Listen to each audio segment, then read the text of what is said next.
Your dad, a man for all seasons. He'd never let the rain get you, nor the summer heat. Cold winters were anything but cold. Now, over 2 decades later, it's time you let him take a break. More importantly, it's time you took control of your financial future. It starts with a single step: making your own investment decisions. After all, you put in the hours to make the money, so only you should really decide what's done with it. Not your father, or your brother, or even your husband. You know where you want to go, and only you can take you there. Take the first step. Brought to you by Winvestor, the Wise Woman Investor, an investor awareness and education initiative by DSP BlackRock Mutual Fund. Mutual fund investments are subject to market risks. Read all scheme-related documents carefully. How should you invest a relatively small amount? It's a common scenario because, quite frankly, a lot of people just don't have all that much money set aside. You can read a metric ton of personal finance books about diversification and asset analysis, but at the end of the day, if you only have, let's say, $1,000 to invest, most of the stuff you just read cannot be put to good use. If the amount you've set aside isn't exactly huge, consider investing in yourself. And no, investing in yourself doesn't mean buying a brand new TV or gadget. Instead, it means investing in whatever it is you currently do to make money so that, you've guessed it, you make more. If you're a photographer, this can mean buying a better camera. If you're an athlete, it can mean buying training equipment. If you're a programmer, it can mean signing up for new courses and so on. Let's assume you earn $30 per hour as a programmer and have $2,000 to invest. You can invest in stocks and generate 10% yearly if you're lucky, so $200. But why not invest in some training programs which enable you to become a better programmer instead? Let's assume you'd end up earning $35 per hour instead of $30 after your training is over. If you work 8 hours daily, Monday to Friday, you'll earn an extra $40 per day, which is $200 per week.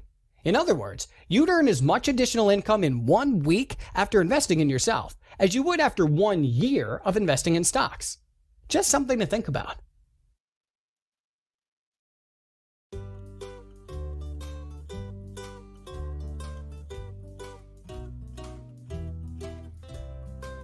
Every successful investor must begin by understanding the difference between saving, investing, and speculating.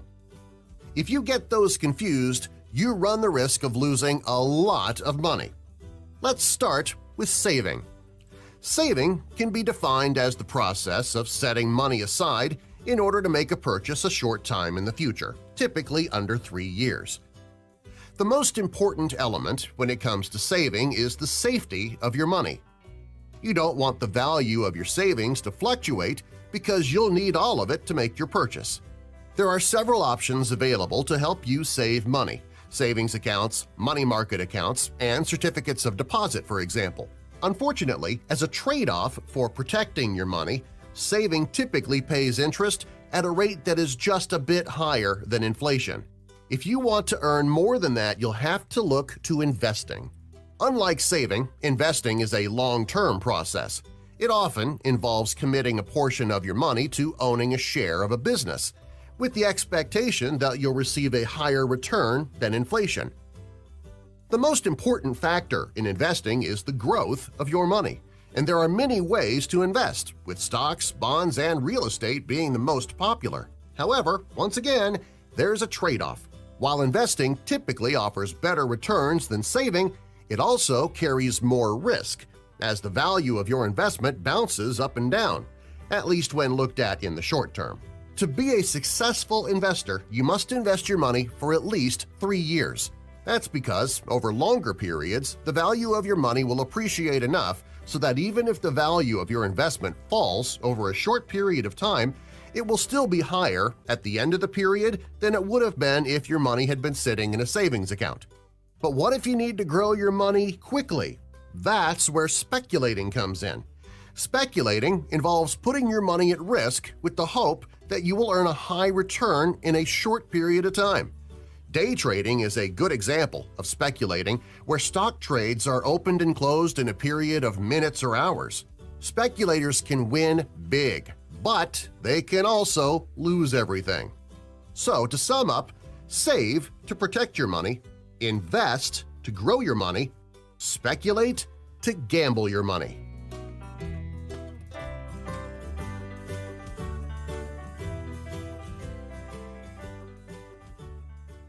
Eric bought a good laptop a while ago at the regular retail price, whereas John chose to wait and bought the same product at a 40% Black Friday discount.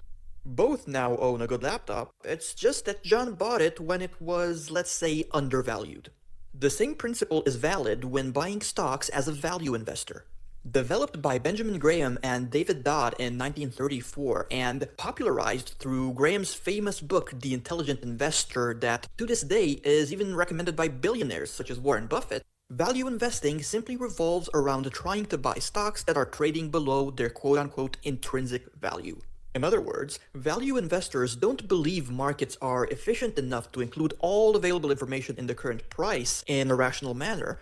Instead, just like contrarian investors in this respect, they go against the proverbial herd by identifying undervalued stocks based on metrics such as 1. The PE or price-to-earnings ratio to identify profitable companies, 2. The PB or price-to-book ratio to identify asset-rich companies, 3. Free cash flow to identify companies with solid liquidity, and so on.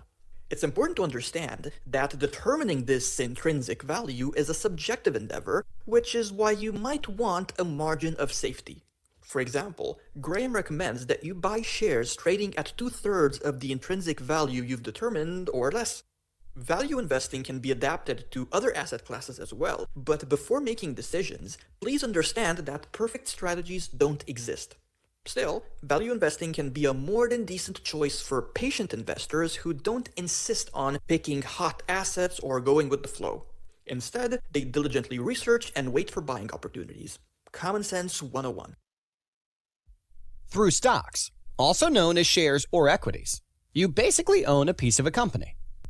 Let's assume Company A has a total of 1 million shares. If you own one share, you basically own 0.0001% of that company.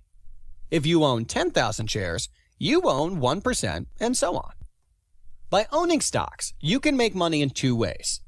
If the company was profitable last year, those who run it can choose to divide a certain percentage of those profits among all owners. Someone who, for example, owns 1% of a company receives 1% of that money. These rewards are called dividends. If the value of the company goes up, so does the value of each share you own. Maybe because the assets of your company, for example real estate such as physical stores, went up. Perhaps because investors are more optimistic and bid more for its shares. Maybe for other reasons. The stock you paid $1 for last year might be worth $2 today, so you'd double your money if you were to sell now. However, you can also lose money with stocks.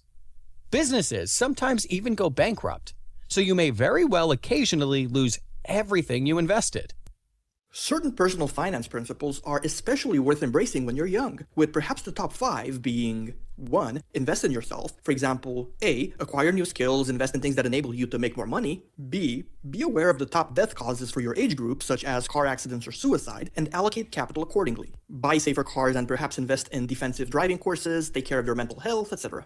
2. Be more aggressive and aim for wealth enhancement, not just preservation. As a young person, your nest egg is probably not huge to begin with, which means A. You have less to lose, and B. You kind of need decent gains. In other words, younger people are in a better position to be more risk tolerant. 3. Speaking of your nest egg, you can increase it not just by being a better investor, but also by cutting down on useless expenses and embracing sustainable habits as early on as possible. Forget about the Joneses. They're probably broke. 4. Be open-minded. In light of your age, you probably have a reasonably good understanding of technology and are therefore in a decent position to consider investing in anything from tech stocks to new asset classes such as, you've guessed it, crypto. Yes, they can be insanely risky, but A, we've already established you can be more risk tolerant, and B, nobody says you need to invest a huge percentage of your net worth in them. Start small. 5. Life's short, but not that short. And yes, you could die in maybe a car accident, but probably won't. Statistically speaking, you'll be around for a long time, so embrace a long-term perspective on life. There are 2 broad reasons to buy a car. 1, because you need to, as in a lot of regions it just isn't possible to get from point A to point B effectively without one. 2, because you want to. Maybe because you like driving, perhaps because driving is more comfortable than taking the bus, and so on. So, should you buy one? Well, if you need a car, then you have no choice.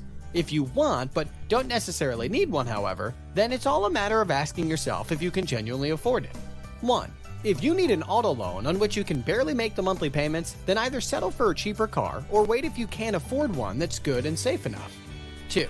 If you need an auto loan but can comfortably make the monthly payments, ask yourself just how comfortably and what would happen in adverse scenarios such as being temporarily out of work.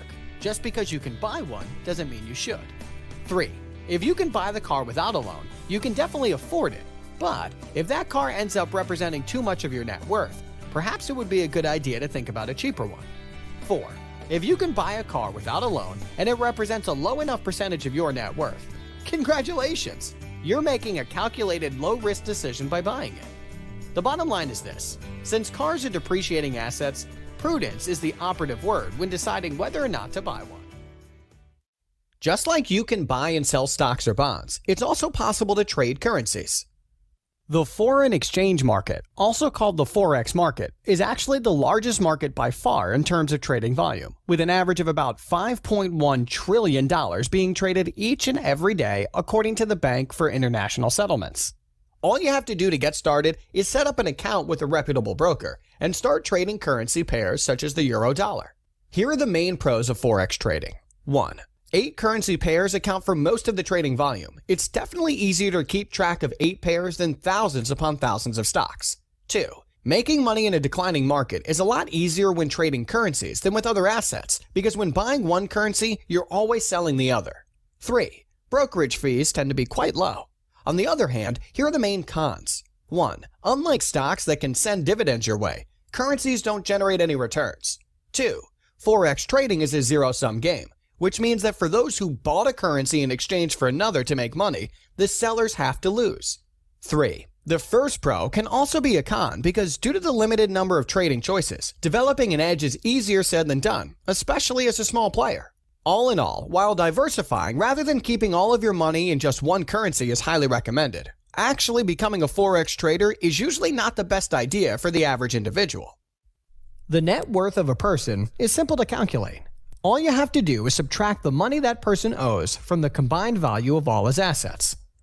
Let's assume John owns an apartment which is worth $100,000, a car with a current market value of $10,000, and various other random objects, with a combined market value of $5,000.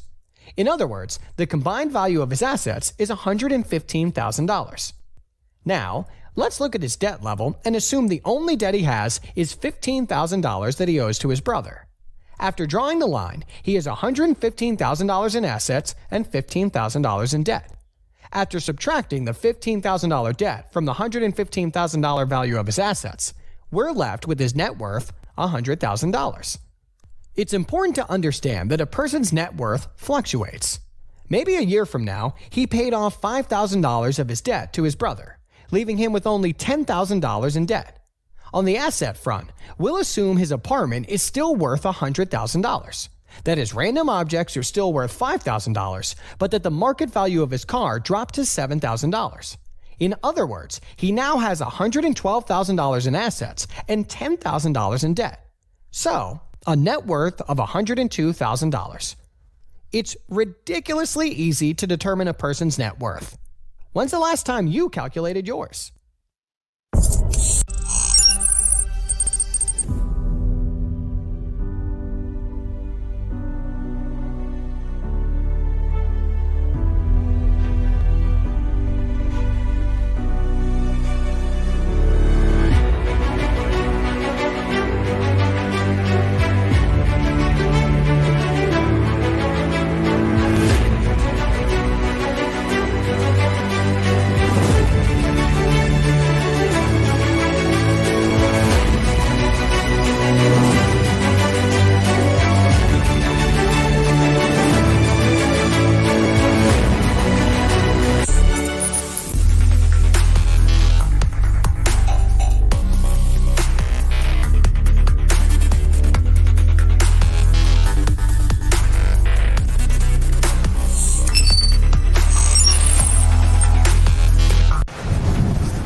Dear participants, our webinar will start in the next 5 minutes. Attention ladies and gentlemen, while waiting for the webinar to start, kindly enjoy the video from our main sponsor, Bank Rakyat.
Sekali suara meyakinkan jiwa, kaku langkah mengaguminya, kaku menerimanya. Selagi badanku memikul bebannya, selagi hayatku merasa siksamu, selama senyuman menjadi senyumku, ku bawa wajahmu walau diriku jauh, jauh, jauh, jauh, na na na, la la la la.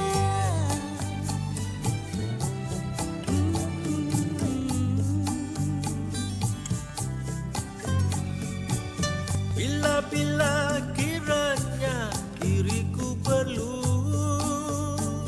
hari yang murung, terdengar nada yang riang.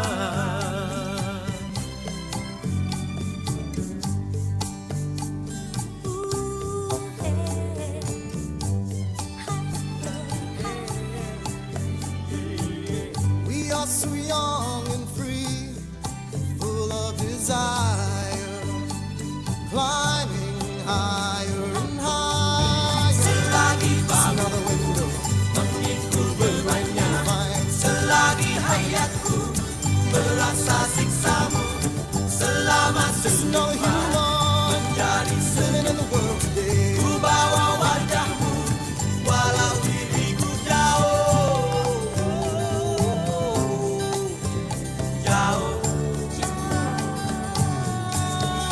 Tell them to get away. Selagi bab Another window, mengikul berbanyak, find selagi we hayat are all the same. rasa siksamu, selama senyuman.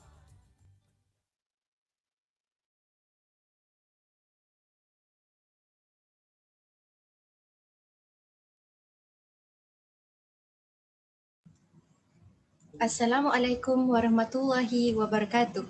My name is Nur Azmina Farzana and I am one of your MCs for this webinar. Honorable lecturers, speakers, ladies and gentlemen, today we are so grateful to have many respected participants that consist of the Honorable Professor Dr. Rosalina Abdul Salam, Dean of Faculty of Science and Technology, University Science Islam Malaysia, the Honorable Dr. Carmila Hanim Kamil, Head Program of Financial Mathematics, the Honorable Dr. Asmah Muhammad Jaafar, Advisor of Fimacs 2020.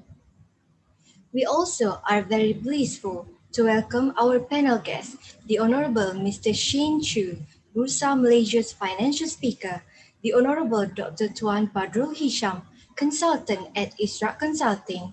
Our main sponsorship, Bank Rakyat, Persatuan Sains Matematik Malaysia, bersama alumni, lecturer, committee members, and the entire respected participants. Before we get started, I would like to briefly explain about Fimacs 2020. Financial Mathematics Seminar 2020, known as Fimacs 2020, is an annual program which is an ongoing effort by the fourth year students of Financial Mathematics Program, University Science Islam Malaysia. This annual seminar is part of students' professional development activities as it is a medium for students to discuss and ask questions about the current issues in financial mathematics field. Fimacs 2020 aims to broaden the students' knowledge and instill the understanding about the role of financial mathematics in the development of the financial system, especially Islamic financial system. Besides, this program can offer students a great impact by delivering additional value in the implementation of this program in terms of knowledge and experience. Nevertheless, Fimacs 2020 indeed is held to promote and give branding to our beloved university, University Science Islam Malaysia, as the center of student seminar in Malaysia. The main theme for our webinar today is Towards Financial Intelligence, Unleash Your Potential.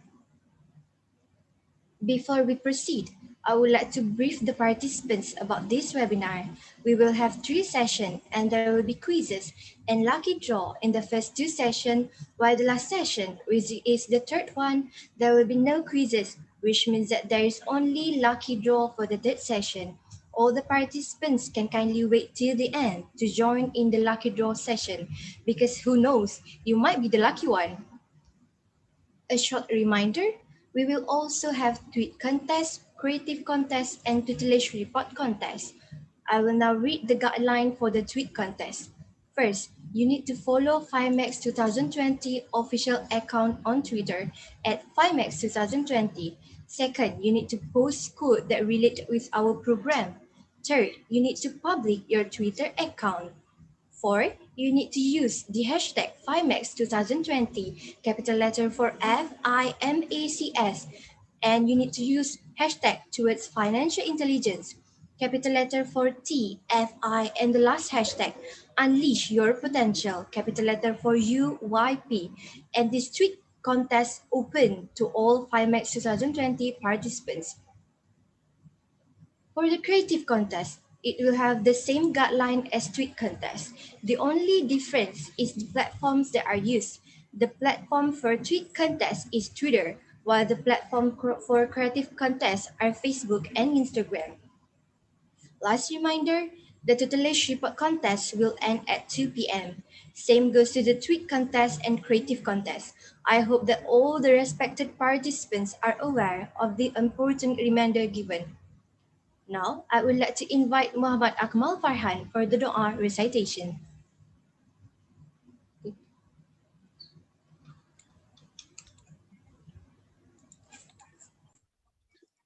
الفاتحة. أعوذ بالله من الشيطان الرجيم.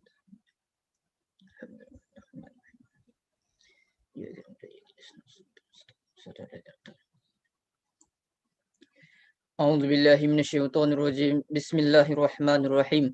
الحمد لله رب العالمين وبه نستعين والعاقبة للمتقين والصلاة والسلام على أشرف الأنبياء والمرسلين وعلى آله وأصحابه أجمعين. O Allah, the Almighty, our gratitude for all the blessings you have given us. We have gathered here to ensure the success of this morning program. O Allah, grant us tawfiq and guidance to achieve glory and brilliance in the world and hereafter. Bless each of our effort in anything that we do. Give us strength to achieve honor and to progress ourselves.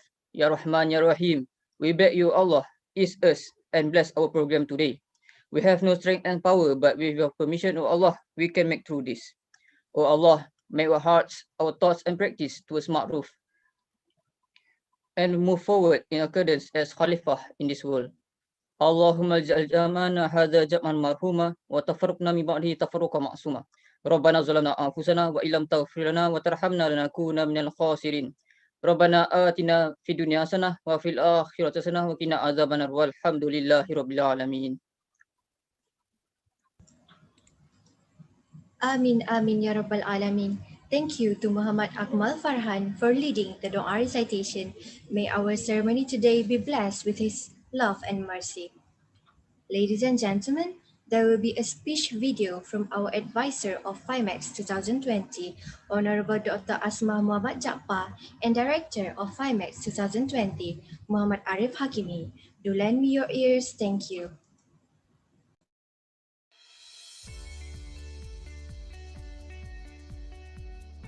Assalamualaikum warahmatullahi wabarakatuh.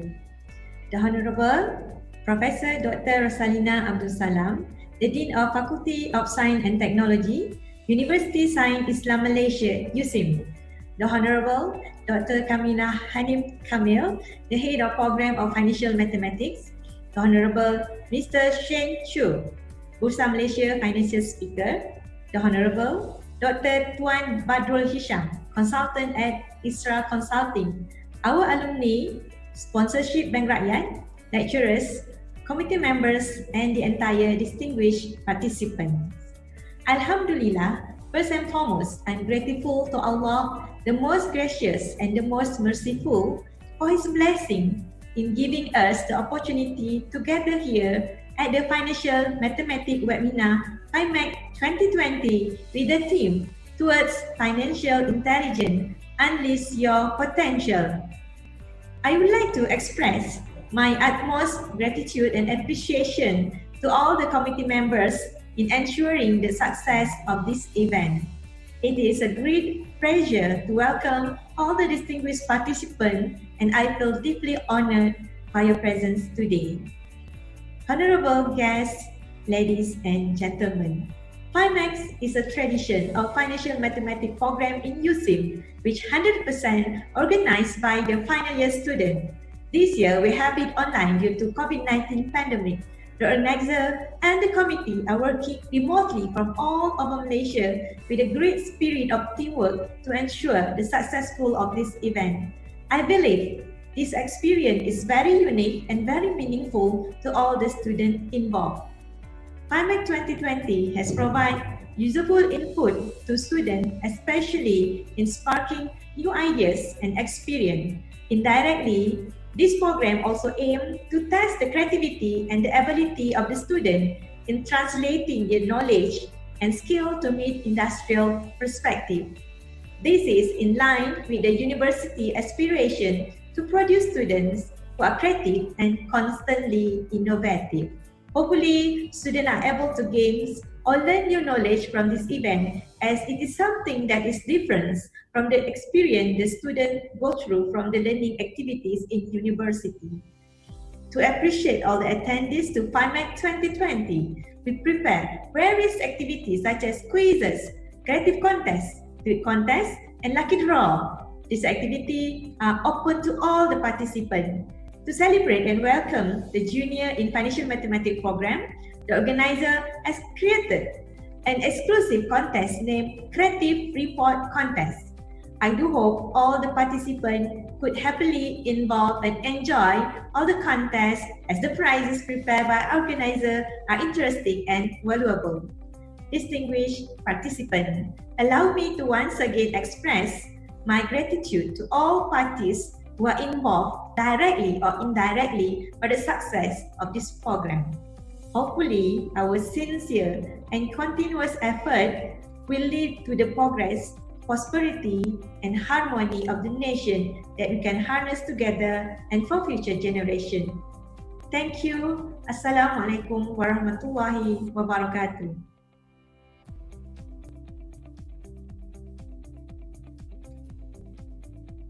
Assalamualaikum warahmatullahi wabarakatuh, and a very good morning I wish to all of you. The Honorable Professor Dr. Rosalina binti Abdul Salam, Dean Faculty of Science and Technology, University Science Islam Malaysia, the Honorable Dr. Kamila Hanin Kamil, as the Head Program of Financial Mathematics, the Honorable Dr. Asmah Muhammad Jaafar, as the Advisor of Financial Mathematics Webinar Program, the Honorable Mr. Shen Chu, as Bursa Malaysia's Financial Speaker, the Honorable Dr. Tuan Badrul Hisham, Consultant at Isra Consulting, our Financial Mathematics alumni, sponsorship from Bank Rakyat, lecturers, committee members, and the entire distinguished participants. Alhamdulillah, first and foremost, I am very grateful to Allah Subhanahu Wa Taala for His blessings that we can gather here in Financial Mathematics Webinar Program with the theme of Towards Financial Intelligence, Unleash Your Potentials. Secondly, I would like to express my gratitude and appreciation to Dr. Kamila and Dr. Asmah for giving me and my fellow committee members the opportunity to organize the Financial Mathematics Webinar Program. Although we managed to do it physically at the beginning, but somehow due to the pandemic COVID-19, we agreed to continue it as the webinar concept. And also I would like to express my thanks to the speakers of Financial Mathematics webinar program, which Mr. Shen Chu, Dr. Tuan Badrul Hisham, and not to forget our Financial Mathematics alumni, which are Mr. Hazim Rashid, Ms. Bella Harun, and Mr. Khairul Hafiz for your time spent for this beneficial program. It is also a great pleasure for me personally to welcome all the participants. Although we cannot see it or we cannot meet it physically, face to face, but we managed to see or to meet in webinar program. Distinguished participants, Financial Mathematics Seminar is the program that organized annually by the 4th year of Financial Mathematics students. But due to the pandemic COVID-19, as I mentioned earlier, we at the very beginning we managed to do it physically, as this is our last project, last contribution that we can give to the faculty and the Financial Mathematics itself. But somehow due to pandemic COVID-19, and after meetings, after the presentations to the advisor and university admins, we agreed to continue it in webinar concept, which we organize it today. Ladies and gentlemen, from this program, students will be able to gain new experience and learn something which are totally different from what we have been taught and learned in our lectures times.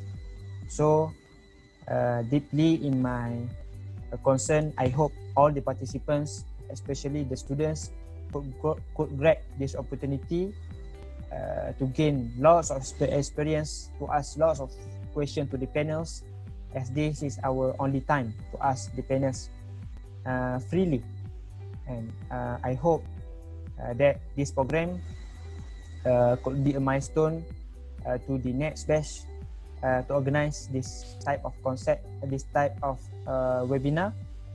And lastly, I would like to hope that all the participants could involve and enjoy all the slots in the financial mathematics webinar, as we got lots of activities such as quizzes, creative contests, tweet contests, lucky draw, and so on. So grab this opportunity, brace yourself, and I hope that you can excel in all the slots and the contests that we have been organized. I think that's all from me as the Director of Financial Mathematics Webinar Program. Assalamualaikum warahmatullahi wabarakatuh. Before we proceed to the first session, there will be a short photography session.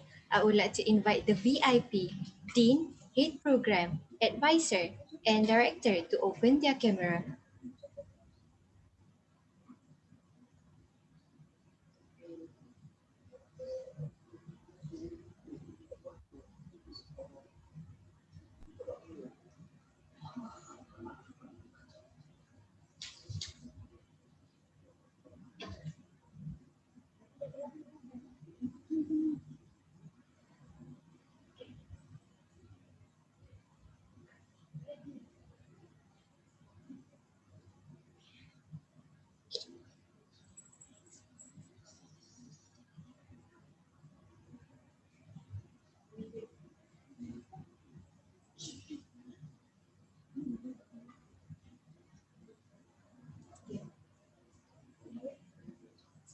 One, two, three, smile.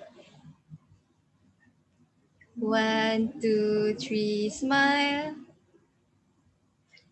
One, two, three, smile. Would the VVIPs please kindly close their camera now? Thank you for your cooperation. I would like to pass the mic to the first moderator, Muhammad Nur Farhan, for him to proceed with the first session. With all due respect, please welcome. Assalamualaikum and hello everyone. Good morning. My name is Muhammad Nur Farhan and I am the one who will be hosting the first session. First of all, let me introduce our first panelist, Mr. Shane Chu. Panelist Mr. Chu, Bursa Malaysia's financial speaker.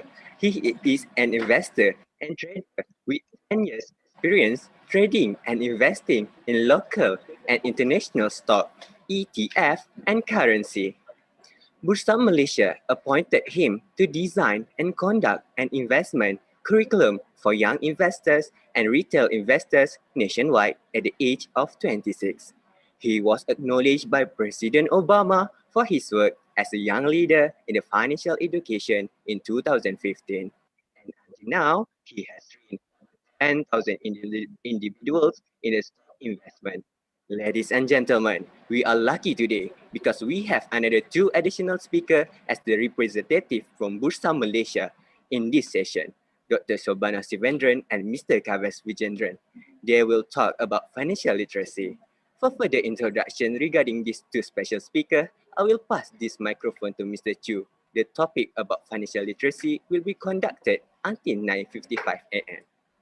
After that, we will proceed with our first session topic entitled Rocky Investor as accelerator from noob to swag millennial investor until 11 a.m. If participants have a question, kindly drop your question in the Q&A text box. Now, I cordially invite Mr. Chu to the start our first session. With all due respect, please welcome. Good morning, everybody. Good morning, Mr. Chu. Yeah, thank you so much, Farhan, for your kind introductions. Can you all hear me? Yes. All right, excellent. So, yeah, thank you so much to the Bursa Young Investor Club in USIM for inviting me here to be a panel speaker for this session, Rookie Investor Accelerator from Noob to Swag. So we are very excited to be here to share with all our students here in USIM.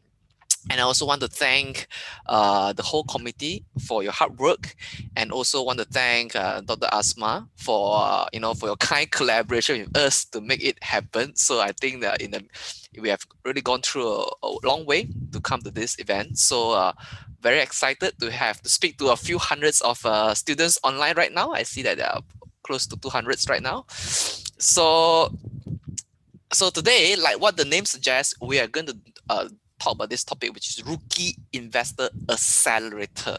So by the name suggests, it means that how we can transform you from a rookie investor, from a noob, okay, stock market noob, to a stock market swag. That means from a rookie to a more knowledgeable in stock investing.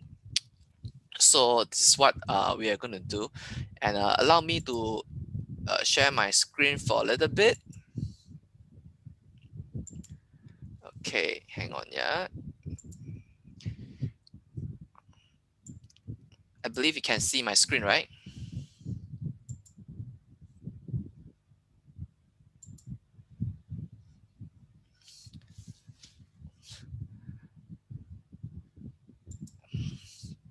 Okay, so we started a little bit early. Just give me a minute.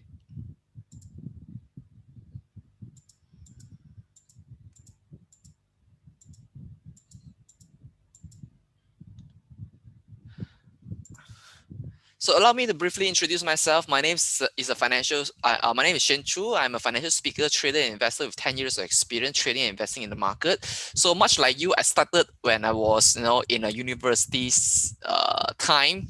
I learned about investing when I was a student. I was a student leader when I joined this club called Financial Investment Club when I was in university. I studied in UKM, not too far away from USIM. So when I studied in UKM, I was this member of this club called Financial Investment Club. Then when I go to second year, I became the deputy president. I was elected as the committee, and when I became the deputy president, I promote more about financial literacy, because when I was a member, I learned a lot from our seniors. Teach me how to read financial statement, teach me how to read charts, and so when I became the deputy president, I started teaching my members how to read charts and so on. So I've been doing this for 10 over years, and right now when I was 25 years old, I got appointed by Bursa Malaysia to do this, to conduct this program. So right now I don't work at Bursa Malaysia, but I'm invited by Bursa Malaysia to talk about investment this topic. All right, so what we will cover today is we'll talk about the power of stocks, then we'll talk about the power of ETF, we'll talk about the power of Sharia investing, then we will end the session with some Q&A. Okay, so in the meantime, my colleague later will join us to talk about saving and investing. Okay, so when they are online later, maybe 9:30, then I'll briefly introduce them. All right, so disclaimer. So whatever is shared on this webinar is only for educational purpose. In no way that I give any buy or sell recommendation to any company or case study that we do. So in the case that you want to buy or sell any company, you do it at your own risk. Okay, so we don't don't have any recommendation to buy or sell anything. So the power of stocks. So what actually are shares? Now shares are actually ownership in businesses. So when you want to buy shares, you're actually buying ownership of businesses. If you buy a shares of private limited company, then you are actually a Sendirian Berhad owner. But Sendirian Berhad shares, right, are not that liquid because you really can't buy it anywhere unless you know the owners well. But if you talk about public listed company shares, then we have you can easily buy or sell it sell it on the stock exchange. So when it comes to investing in the stock market, we actually refer to buying and selling listed company shares. Okay, so this is share investing is all about. So what are the what we have been talking about businesses, right? Businesses are in all different sectors. We have businesses in the construction sector. We have businesses in consumer products and services. We have businesses in energy. We have businesses in financial services. We have businesses in healthcare. We have businesses in industrial products and services. We have businesses in plantation, in property, in technology, in telecommunications and media, in transportation and logistics and utilities. We also have businesses in REITs. All right. So why don't we start with the first one? Just want to test your knowledge. Okay. So can you spend 20 seconds to write down what are the listed company you can think of in the construction sector. Okay, you can think of any listed company in the construction sector. Okay, write down. Okay, construction right now in the chat box. So we will address that. Okay, can you write down any listed company in the construction sector that you can think of?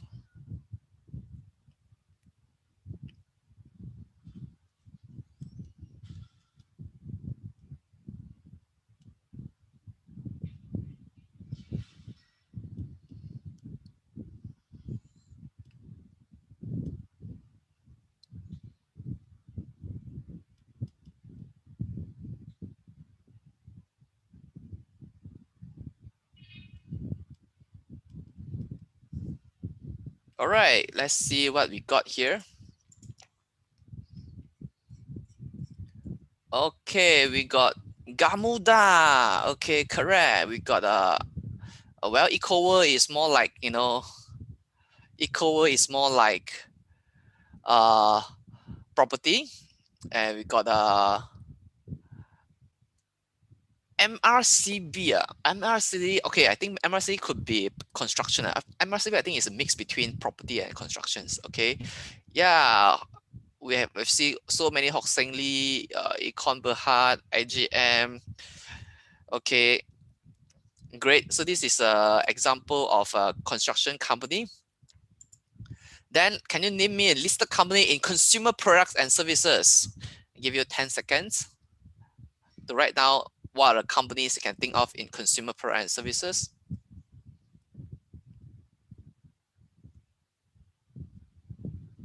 Okay, I see Nestle. I see Mr. DIY. I also see Grab. Okay, yes, well, Grab is for consumer products, but of course it's not listed. QL Resources, Hua Thai, okay, Hub Seng. I see DRB Highcom, but DRB Highcom should be industrial products. All right. Kisan, wow, okay, Dutch Lady. Okay, all right, so these are consumer products and services. Because I think you use it more often, so I guess you will know lah, huh? You will know this company. Okay, how about energy?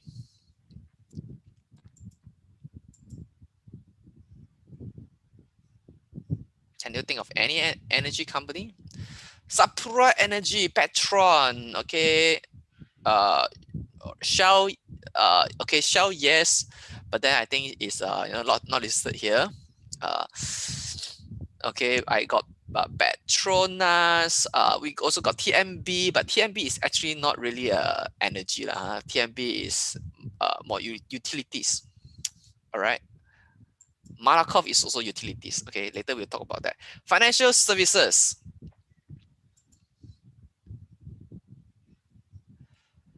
Oh yes, wow, we got Bursa, RHB Bank, Popular Bank, Maybank, all the banks. Yeah, correct. All the bank plus Bursa Malaysia. Of course, we also have insurance company. I think along the insurance company like Allianz. Okay. We also have healthcare, and healthcare is very hot this year. Okay, healthcare is very hot this year. So yes, Top Glove, KPJ.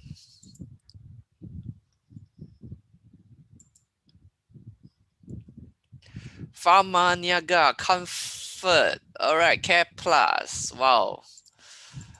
Okay, how about industrial products and services?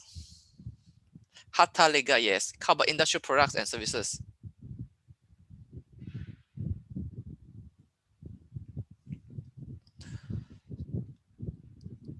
Okay, just think about industrial products and services like your, uh, the company that supplies to the factories.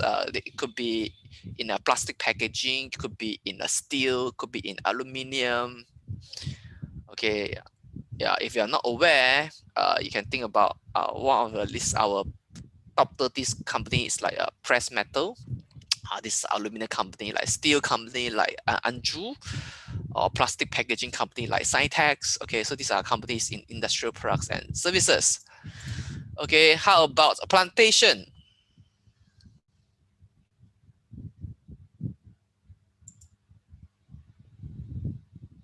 Can you think of any listed company in plantation? Okay, we got Simda B. Okay, FGV. We also got a Genting Plantation. All right, so these are our plantation companies because Malaysia is blessed with hectares and hectares of plantations estates. So yeah, we have a lot of listed company in the plantation sector. Okay, so we also have property. Okay, just now I think some of you have mentioned these are the like Ecoworld, SP Setia is under property. Now, technology. Okay, technology listed on Bursa. Okay, listed on Bursa. Okay, not listed in New York. Okay. Okay, let me see. Uh, well, Maxis is not a technology company. Okay, well, they are telco company. Okay, technology. Think about the we have majority of our technology company in Penang. These are the one who are contract manufacturers for electronics components. They are the one who are in OSAT. Okay, outsource semiconductor assembly and test solutions, such as Inari, okay, G-Tronics, okay, yes, Excel Force. I've seen people talk about it, and we also have like end-to-end. Okay, so these are some Penta. Yes, okay, Penta Master. Yeah, you're right. So how about telco and media? Okay, some of you just now talk about Maxis. Yes, Maxis is here. Telco and media. Okay, like Astro is also here. We also have transportation and logistics. Okay, so think about companies like in okay, Lee Trucks. Okay, Grab is not okay. Grab is because Grab is not yet listed, even though the valuation is pretty huge and premium, but it's not listed yet. Yeah, we've got the Westport. Okay, these are logistic utilities like what just now you mentioned. We have Malakoff or Tenaga National. So these are the utilities company. Then lastly is REITs. Okay, I've got people who say KLCC REITs and Al Salam REITs. Correct. Amanah Raya REITs. Yes, these are REIT, Real Estate Investment Trust. Yeah, Alaka REITs. So I think most of you here are super savvy because most of you here can name many of the listed companies in these sectors that's available on Bursa Malaysia. All right, so yeah, which is I would know that your level is really high. Okay, you must be from some of you may be from the business faculty, I assume. Now, before I talk about trading hours and so on, I will like to invite my colleague here from Multiply, who is also a invited by Bursa to talk about saving, to talk about financial literacy. So without further ado, I will continue this trading hours in a short while after they finish this segment. All right. So I'll hand over the floor to the MC. Okay, thank you, Mr. Chu. Now I will invite Subhana Sivendran and Mr. Kavesh Vijendran to give the speech. Thank you. I think I'll start first. So my name is Shobana and I'm from Multiply, and we are a free personal finance platform for Malaysians. So we just launched in August, and we are currently working with Bursa Malaysia to provide a little bit of information and education about other aspects around personal finance. So to complement what Bursa offers in terms of investing. So to get started, maybe I'll just share with you my screen and show you a little bit about what the website looks like, so that you can have a look in your free time, because we cover everything from A to Z in terms of personal finance. And if you're interested in this sort of thing, then this is probably a good place for you to get started. And then later on, my colleague Kavish will take over and talk about how to manage that. So with Multiply, our URL is multiply.org.my. And so if you enter this into your URL space in your browser, then you'll be able to come to this website. And we have a whole bunch of different ways that you can learn. So, if you're not sure how to get started, you can select this if you're a student, and it will take you to a whole list of contents and topics that might be interesting for you to see as a student. But if you just want to browse generally, you can have a look here. We have guides. So, from planning and budgeting to saving and investing and tackling debt, and all these different topics, all the way to, if you want to buy a car, buy a home, insurance, retirement. There's a little bit of everything for you to learn. And then on top of that, we also have a lot of fun videos, for example, that you can then view. And something like this would be, say you're interested in investing. So some of you here seem to be quite in the know already about investing based on what I saw just now with Mr. Shane. Everyone seems to have a very good idea of all the companies that are listed. But if you want to learn from the basics, we have a video here, and then we have more information here that you can click through. And we also have a fun infographic about the very essential 10 things that you should know before you start investing. So say you are interested and you're looking at investing in the stock exchange with Bursa Malaysia, then this is what you probably want to think about all the way before you even start thinking about putting money into the stock market. So just to get started on the actual content, I will just let you know quite briefly. We'll be quickly covering the basics of personal finance with you today before you move on to the Bursa side covering investing. So what we'll cover is an introduction to personal finance, and then we will talk a little bit about planning and budgeting. So, how do you get some money to invest eventually? And then my colleague Kavish will talk about how to manage debt, which is also quite an important thing that you probably want to think about before you're thinking about investing, just to make sure that all your finances are balanced and in order. So let me share my screen again. So let's start. What's personal finance? I'm sure some of you know what personal finance is. And just in case for those who don't, we'll start with the basics. And personal finance is basically everything that you need to know to be able to manage your money well. So this includes what I showed you before, planning and budgeting, saving, tackling debt, buying a vehicle, buying a home, insurance, and retirement. And something like that's something that's quite important for us to know about, because everyone will have to take on some debt at some point in their lives. And this could be a car loan, a credit card.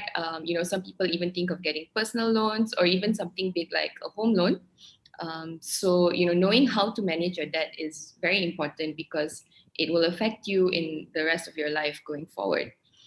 Insurance is also another important topic that you might want to look at going forward, which is basically mostly medical insurance or life insurance. Especially if you're thinking about having a family, then you want to make sure that there are certain protections in place in case anything happens to you. So insurance is an important topic under personal finance.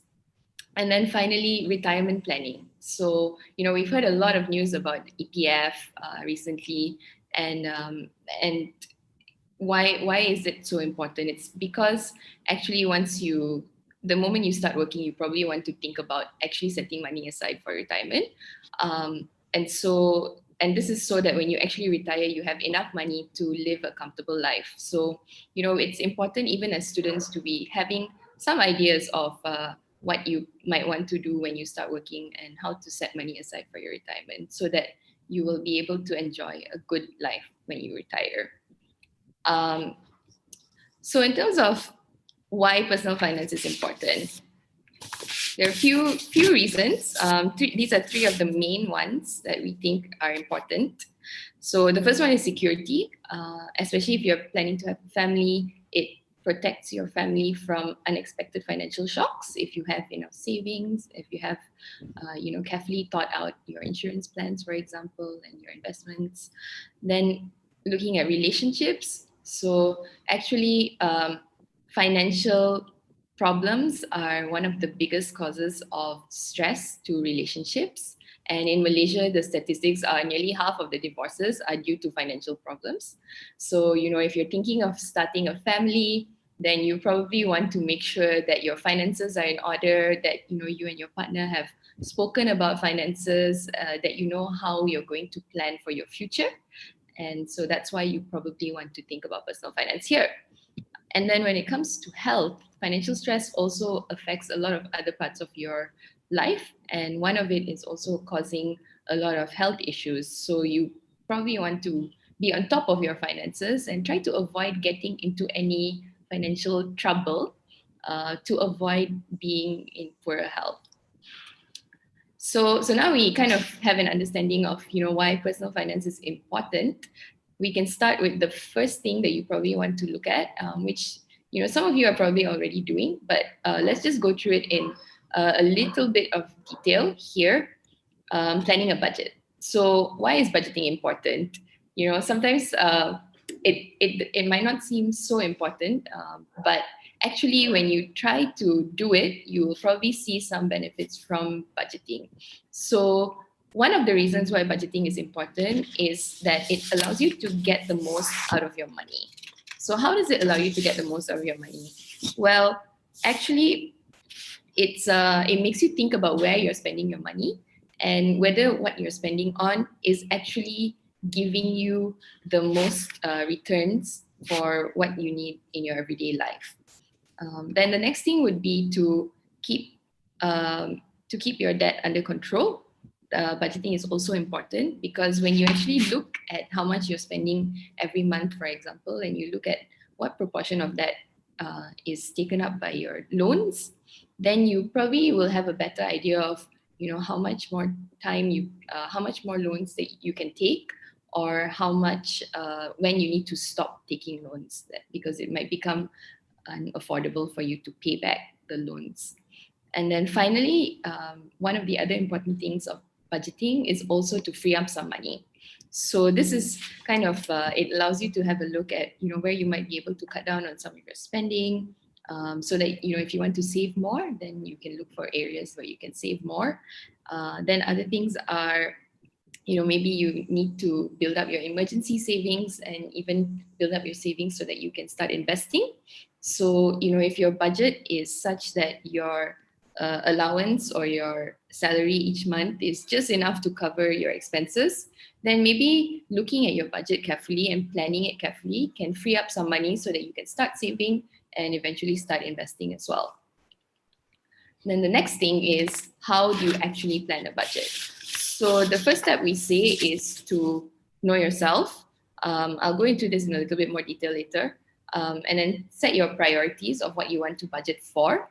And then finally, you actually go ahead and plan your budget. And I'll show you later, we have a fun budget calculator on our website, multiply.org.my as well, which you can try out for yourself.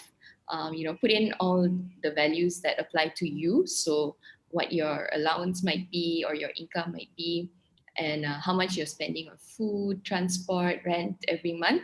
And then you can see where your money could go after that. So step one, know yourself. Before you start planning your budget, you probably want to take time to observe and record what your current income and your expenses and spending habits are. And this will be, for you to look at, for example, what are your assets, which are things that you own that are of value, such as your car, motorbike, or computer, etc. And then you want to also look at your liabilities, which are what you owe others. So this could be your vehicle loans, personal loans, any unpaid bills. And how do you look at these things?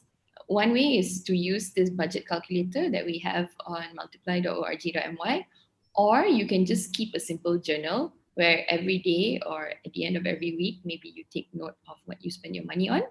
And, these are things like rent, bills, food, healthcare, any other expenses, your Netflix subscription, and then you'll be able to have a clear picture if you do this for 1 month of where your money is going each month. And then the next step would be to actually set your priorities.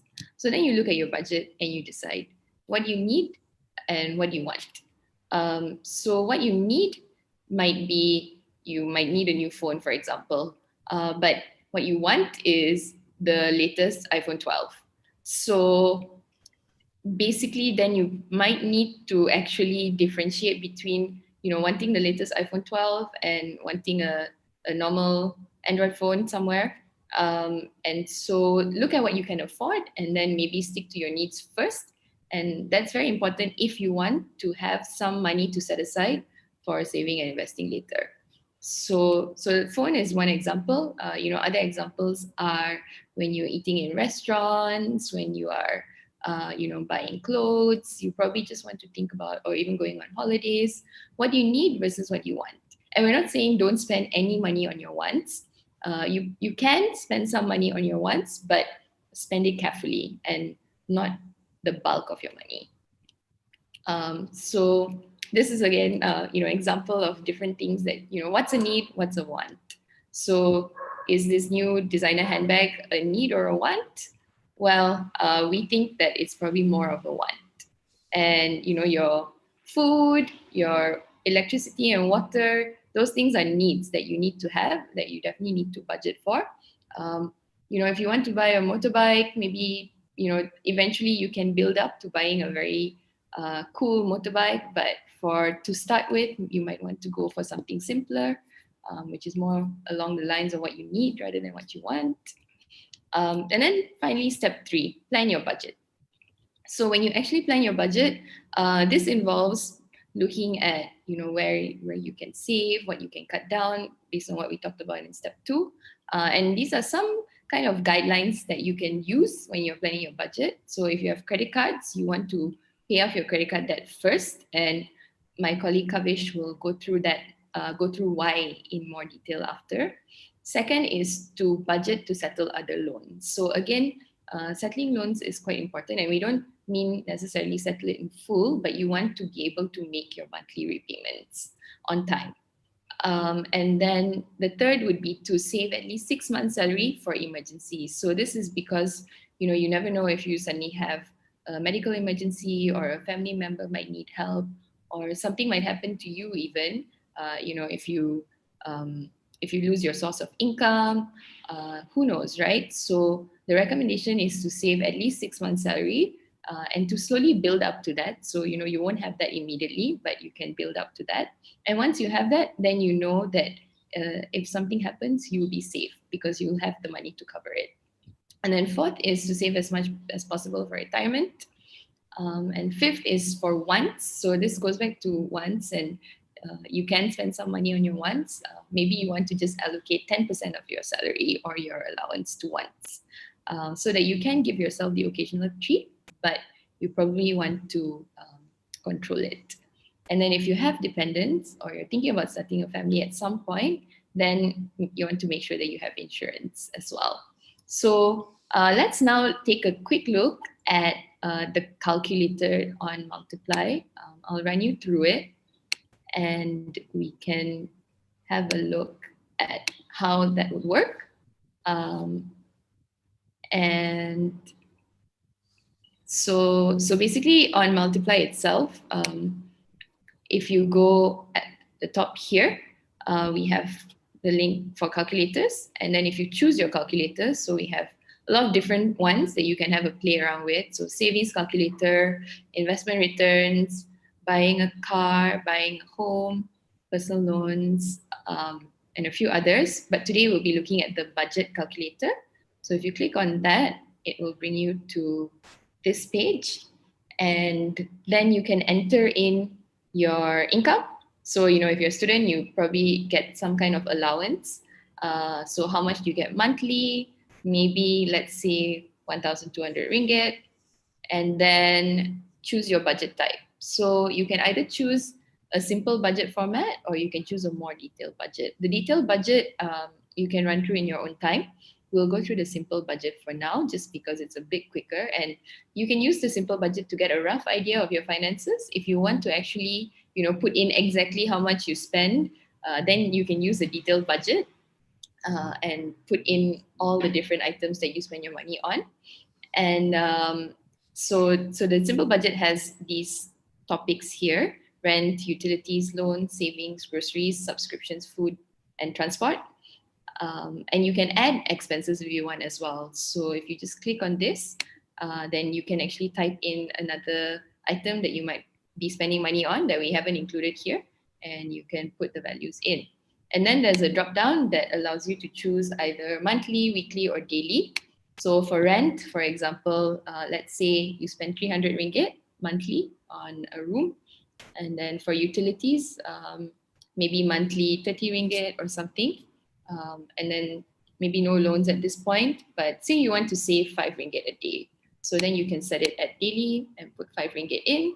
How much do you spend on groceries? Maybe 50 ringgit a week. So you can set it to weekly. Food also, on top of groceries, maybe eating out, going out to buy lunch or dinner or getting takeaway. Then you might spend maybe 50 ringgit a week. And then transport, if you use public transport or to pay for petrol, maybe you spend about 30 ringgit a week. Then if you click calculate, you will see what your results are. So then you see, okay, there's a summary here. Your monthly income is 1,200 ringgit, which is what you entered. And then your monthly expenses are 1,000 ringgit, which is the sum of what you entered previously. And it shows you're actually under budget by 200 ringgit. So if you want to do something with this money,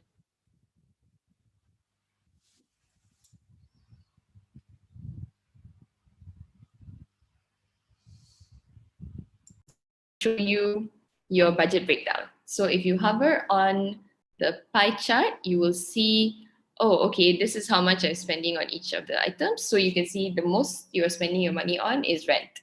That's the biggest chunk of your expenses each month.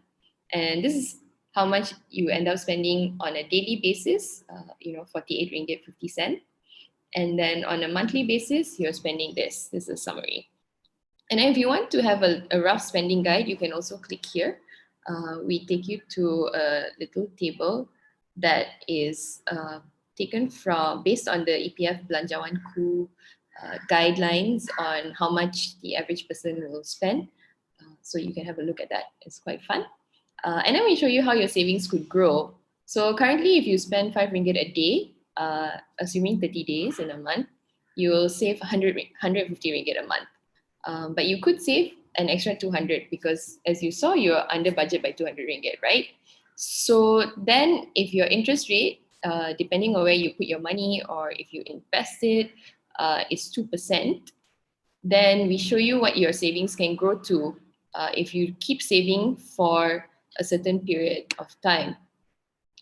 So here it shows if you save for 10 years at your current savings level, you will be able to save up 20,000 ringgit if the interest rate is 2%.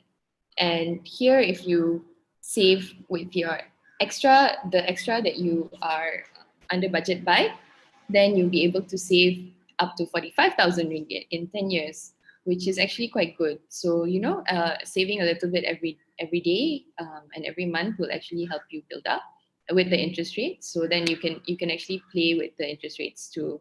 So if you increase it, then you can see how much your savings can grow even more. And that is basically our calculator. And so with that, that's kind of the end of my section of personal finance, talking about the basics and how to start planning and budgeting. I'll now hand it over to my colleague Kavish so that he can talk about how to manage debt.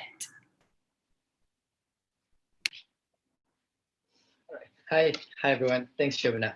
So I'm Kavish. I'm also part of the Multiply team, and I'm gonna walk you through how to manage debt, right? And a few things that you need to know. Let me just put it up. Okay. So in this section, basically what I'll cover is what is debt, the 5 things that you need to keep in mind when you're dealing with your loans, and then we'll move on to like the 4 common things you will have, 4 common loans you will have, and maybe the things that you need to know about it. Okay. So firstly, the first question is, what is debt really?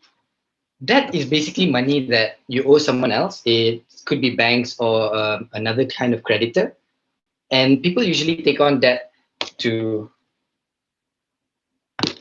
sorry guys, give me a second. Let me just try to share everything again.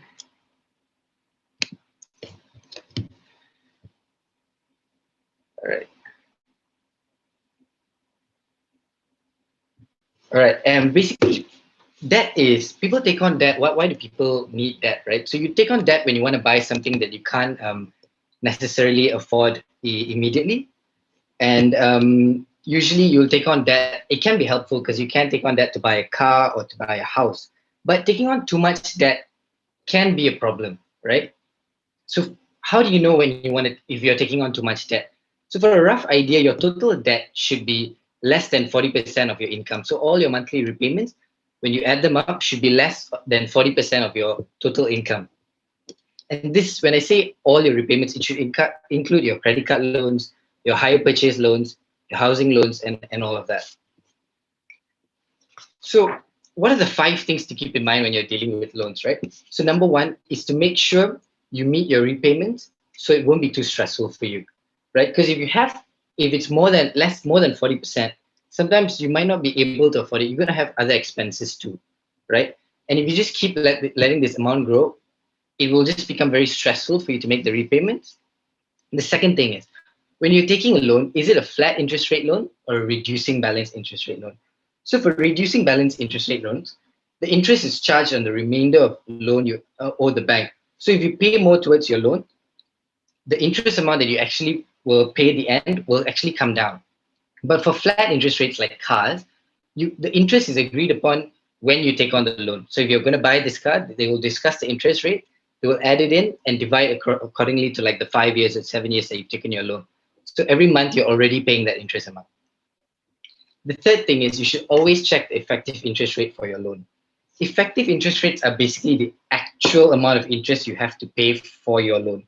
So if you always should check the EIR and compare with other loans before you take on a loan. You can go to multiply.org.my and learn more about EIRs if you want, but you'll be able to find your EIR on your product disclosure sheet. And that brings me to number 4. Always ask for product disclosure sheet. Your product disclosure sheet is basically where you'll get all information that you would need about your loan. So if you want to know your effective interest rate, the penalties that come with, everything will be on the product disclosure sheet. And number 5, always make your repayments on time. They help you maintain a good credit score. And when you do that, taking a loan in the future will be a lot easier. If you have a really poor credit score, it's like the first thing the banks usually check.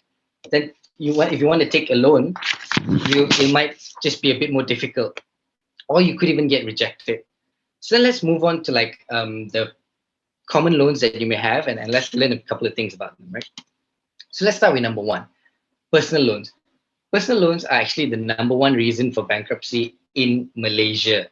And why that usually happens is because a lot of people take loans thinking the interest rates are usually low. But while it may seem low, the interest rates are actually high when you look at it on a yearly basis, right? So if you're looking at a loan that's advertising 0.833% a month, that seems quite low, but actually it's 10% a year, right? And they take personal loans use flat interest rates, so the interests are agreed when you take on the loan, and it's divided throughout the tenure of your loan. So two things that you should keep in mind, right? Firstly, is you should only take a personal loan if it's an emergency, and you shouldn't take a loan to like make an investment or pay off debt, because if anything happens to your investment, then you're left with a huge amount of debt that you have to pay off. And the second thing is you should always take personal loans from reputable sources. So don't just take loans from anyone who's not licensed and things like that. So let's look at an example of taking a loan. Let's say you've taken a loan for 5,000 ringgit at an interest of 18% per year. So you're going to take this for 5 years, right? At the end of 5 years, your actual loan cost is 9,100 ringgit, right? That's 82% of your actual loan amount, which is 5,000 ringgit, comes out to just be interest. So while that initially 18% per year looks like 1.5% per month, that may not have seemed too big, but actually when you look at it, it's 82%, right? So let's look at another kind of loan that we may have, car loans, right? So if you look at two loans, you have a car of 40,000 ringgit, 40,500. Your interest rate is 2.5. You have two options right now. Let's say you're going to take the 5-year loan, or you could take the 9-year loan. For a 5-year loan, your monthly repayments only it's 759 ringgit. But with the 9 years, it's only 459 ringgit. But which loan is cheaper? When you actually calculate the interest, what you find out is loan A is actually the cheaper loan, because with loan A, you pay about 5,000 ringgit in interest. But when you look at loan B, at the end of 9 years, you would have paid about 9,000 ringgit in interest. So while you pay less per month with loan B, over time, you're actually just paying more in interest. And let's find out why, right? So what are 3 things to know about hire purchase agreements, which is your car loans and things like that? Firstly, you pay more in interest with a longer loan, right? Because the interest amount just keeps, it's not growing, but it's for a longer period. So there's more interest included. So then the second thing is, now what should you do? You know that, okay, you don't want to take a longer loan. So you should calculate the monthly repayments and see if it fits your budget. So if you can't pay it off in 5 years, maybe it'd be a better option to think of a different car model, or maybe a different brand. And because in that way, you know for a fact that you're paying it off with the least amount of interest, right? So then now let's move on to another kind of loan that we will have to take at some point, which is housing loans. So for housing loans, usually in Malaysia, like I mentioned just now, we have reducing balance loans. But for housing loans, can you save on interest by increasing your monthly repayments towards your housing loans? And the answer to that is yes, because interest for housing loans is based on reducing balance interest rates. So if you pay more towards your loan, it will help reduce the principal amount, meaning the amount you still owe the bank. And that is the amount that the interest is charged on. So if the amount keeps going lower, the interest that actually will be charged will actually be a smaller amount, right? So what are the 3 things that you should know? First, when you should always compare your loans, because you should always don't jump at the first loan that seems the cheapest, because you know you're going to get, if you pay more, you'll save money and all that. You should always still look for the lowest interest rates. And then secondly, you should try to pay off more of your loan to save on interest. And the third thing is, of course, interest is charged on the remaining balance of your loan. So the more you pay off, the less you end up paying in interest.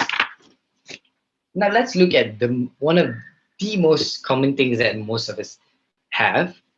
Now you wanted to buy something big, so it could be a computer, it could be a phone. You have the option of saving up for it because you don't really have the cash right now, or you could just use your credit card right now. So should you use your credit card or should you save up for it? Actually, the answer to that is that it depends. Because if you are sure you can pay off your credit card within that certain amount of time before it starts charging you penalty, then you should use your credit card. But if you are not sure if you can make the repayments, you're not absolutely sure you will be able to meet that on time, then maybe it's just best that you should save up for it instead. Right? So what are the three things you need to know about credit cards? Credit cards always advertise low interest rates, but the maximum amount you can be charged in Malaysia is 18% per year. That's usually advertised as 1.5% per month. But you always should remember, calculate the annual amount, right? The second thing is you should always pay off your credit card balance in full. When you pay off the minimum balance that the banks ask you to pay off is actually just 5% of your entire loan.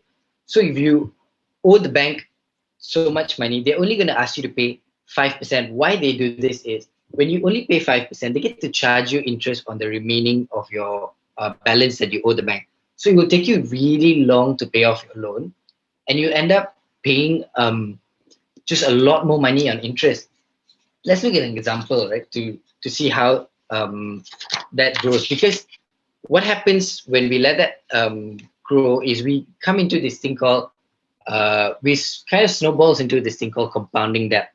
Well, compounding debt, of course, sounds like it's a big deal, but it's not really as confusing as it sounds. Let me just explain to you what that is with an example. So compounding debt is basically when you don't pay off your loans or you pay less and the interest keeps growing, right?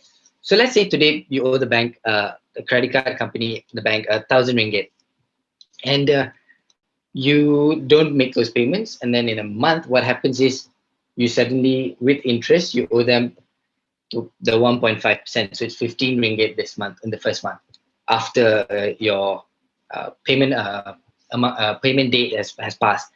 So it's 1 month after that, it's 15 ringgit because it's just 1.5%.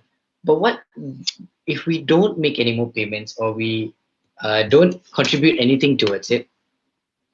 Over 12 months, what happens is you start owing the bank 1,196, right? This is 196 ringgit on interest alone in just a year, in just 12 months. So if you don't stop this, it will just keep growing and growing and growing. So you should always make payments towards your credit cards, and if you can, always pay off in full. Now let's just that's basically it for my presentation to you today. And let me just close off with the 5 things that you should keep in mind. Number 1, make sure your total debt is 40% or below of your total income so you can meet your repayments and it won't be too stressful for you.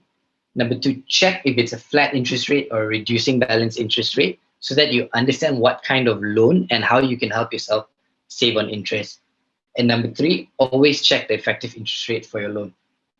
If you're not sure, always look at the product disclosure sheet. You can go and multiply to learn a bit more. We have a couple of videos there to learn what effective interest rates are and some examples of it.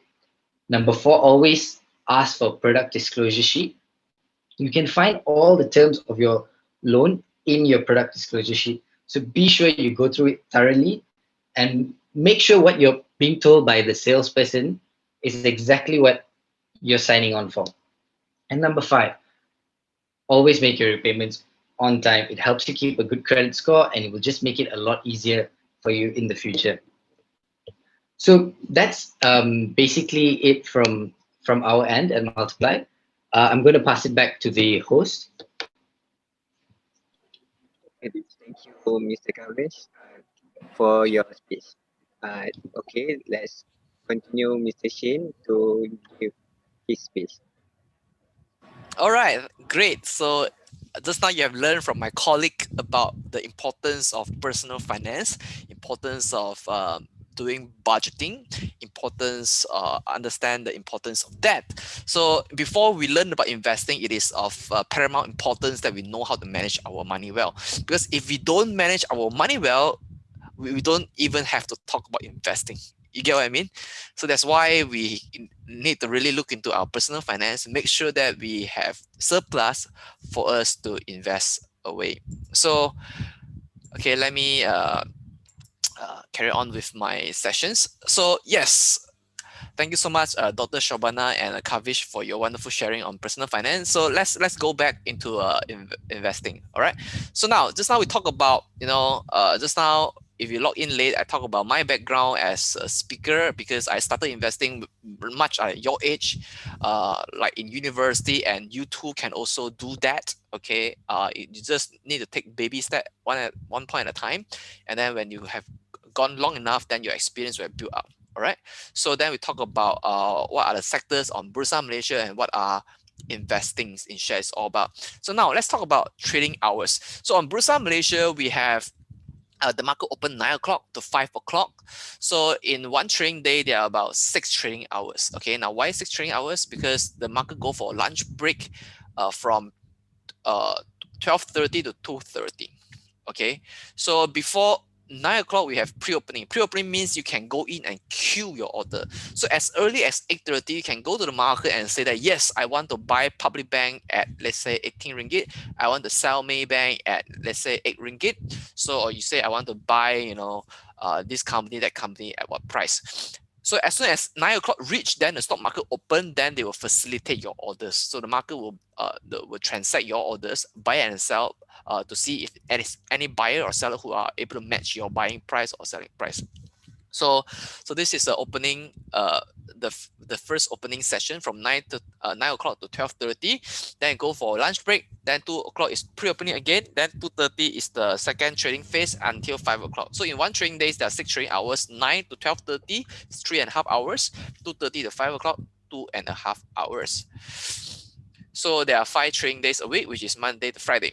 So how do we calculate profit and loss? I think you all should be very savvy. So I will just quickly go through this. So let's say on 1st March 2020, you bought 10 lots of Maybank share at 9 ringgit. So 10 lots would mean 1,000 because on Bursa Malaysia, you can't buy a single share. You have to buy at least 1 lot. And 1 lot, it represents 100 shares. So, and 10 lots means 1,000 shares. So let's say on 19 March, you sold 10 lots of Maybank share at 9.35. So altogether, how much you make? In gross profit, you actually make 35 cents per share for gross profit times you have 1,000 shares, so you make 350 ringgit gross profit. Is that clear? Very easy, right? Then, but of course, we don't talk about gross profit because we also have transaction costs. So much like when you buy asset, you have transaction costs.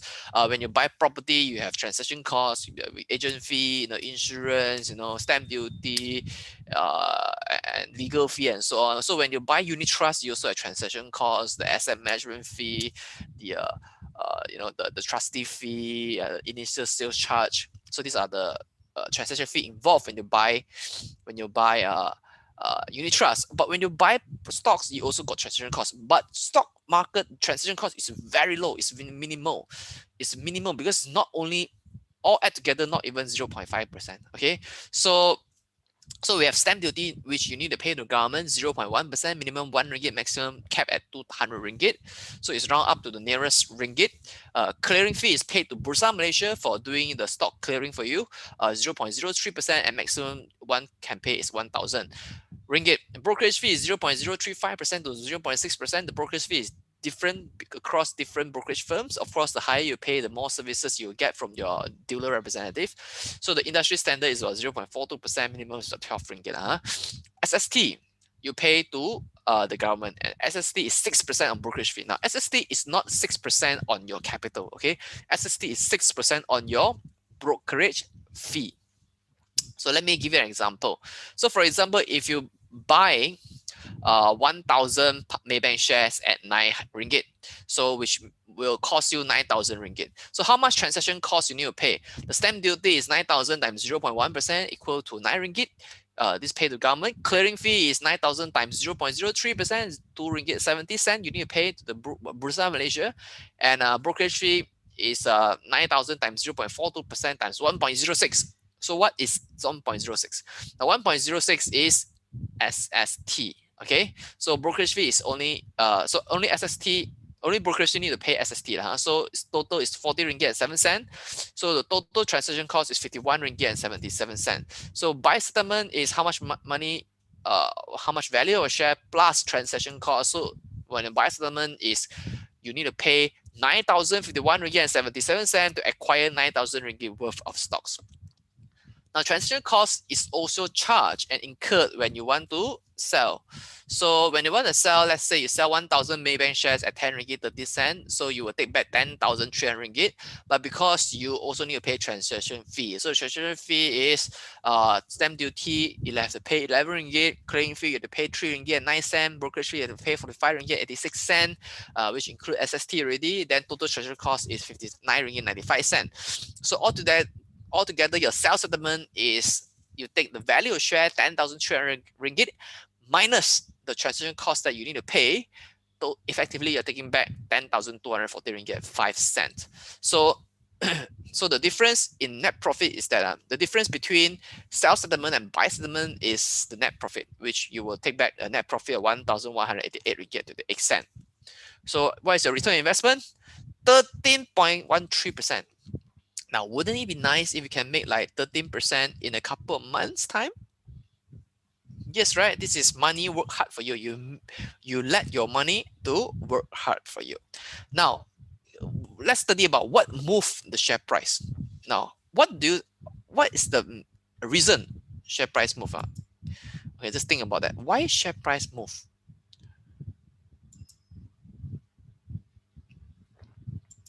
Now, the answer is because there's a law of supply and demand. Okay, and law of supply demand will change the price. Okay, now because the stock market works like an auction market. When there's more buyers, generally the price are well bid. So when there are more sellers, then of course the price will be suppressed because more people want to sell. So now the fundamental question is, what changes the supply and demand? Now, there are many different factors. Number one, we have the what? Company performance. If company performance is good, then the more people want to buy their share, because if the company is reporting more and more profit every single quarter, every single year, then more people will want to buy their shares, okay, because they want to be a shareholder and get dividend. And of course, if the company is reporting worse and worse results, then there'll be more existing shareholders who want to sell the shares, and there will be less demand from people who want to buy the share. Because if you look at the loss-making company, you also don't want to buy. If you don't want to buy, then the seller have to sell lower. So and then when supply increases, demand lower, then the price also go down. All right. So that is supply and demand. Number one is because of company performance. Second issue is the economy factor, because when economy is good, generally when economy is good, businesses are thriving, businesses are making profits, and then they can give more they can give more dividends, they can give more incentive to their staff, they can give more bonuses to their employees, and then people have more disposable income, employees got pay raise, okay, they can do a lot of things, okay. So when they have more disposable income, so what do? They invest their money away. So they invest their money in stock markets, they invest their money in property, so there'll be generally more demand to buy assets. So that's when economy is good and when businesses are thriving. So on the contrary, when economy is bad, okay, like economy is morosok, okay, economy is getting hit because of maybe pandemic or other reasons or other financial crisis.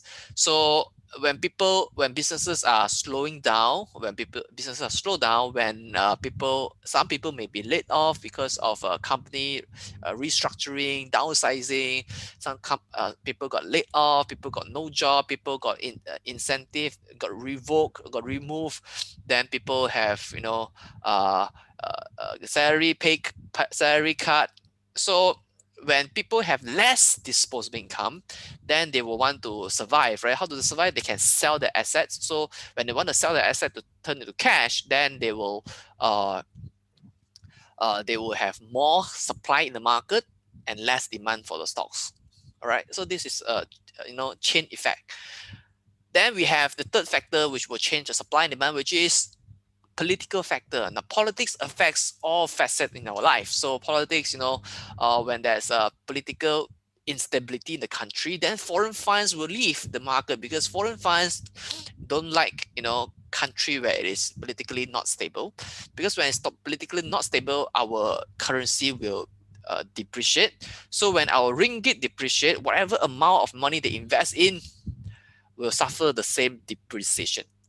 You get what I mean? So for example, they are use US fund. US fund invest in Malaysia, so you have to convert the ringgit. So when they buy into our ringgit denominated asset, and when our politics is unstable, then ringgit weaken. So even though their asset appreciate, but ringgit weaken, right? When they repatriate their funds into the US, they actually lost money. So this is why politics, political stability is important to a country. Okay, and so politics, if like what we've seen in the last general election in 2018, when there was a change of government from Barisan Nasional to Pakatan Harapan. So a lot of GLC, government-linked companies such as those companies that rely on government contracts like MyEG or GCAN, okay, dropped like 70% in just a couple of days. So that's where people deem that they will no longer get any favor from any good contract from the government. So investors sell down to the company. So politics also affect the stock market. So when we see this new prime minister, okay, Tun Dr. Muhammad, okay, Tun Dr. Mahathir Mohamad, all right, then become the prime minister, then the Tun Link stock go up, okay. When we see that Tan Sri Muhyiddin, okay, become the prime minister, then Muhyiddin team stock go up, okay. So when we see that Dr. Sri Anwar say that I got the number, Anwar Link stock also go up. So you see that there will be the supply and demand change due to political factor as well. So these are the third reason why supply and demand changes. Of course, we also have other reasons such as divestment and investment of foreign funds or institutional funds, market makings, syndicate manipulation. So these are reasons supply and demand change, and why, and that's how price change. Now, how do we evaluate stocks? There are generally two ways for us to evaluate stock. Number one is we do fundamental analysis. The fundamental analysis is a study of a company's background. Okay, we study the company's quality of the companies. We study the company prospect in the future. We study the management. We study the financials. We study the numbers. So the reason of doing fundamental analysis is to let us know what stock is good to buy, what company is good to buy. So people who do fundamental analysis, they invest into stock market using the perspective of a businessman. We look at the stock market like a businessman, okay, like business. So the second school of thought is technical analysis. Now, technical analysis you may not have heard of so much in classes. Technical analysis is a study of charts. From the charts, we see whether a company stock price has momentum, whether the company stock price has the strength to go up, or is actually on the sluggish trend to go down. So we look at price and volume to tell us whether the stock is performing okay technically from the psychology point of view, investor sentiment, so it can be reflected in the price action. So do you need to learn both to succeed in the stock market? Actually, you don't. Okay, some people only master one skill and they become hugely successful. For example, if we look at Warren Buffett, the world's #1 stock investor. Okay, Warren Buffett only uses fundamental analysis.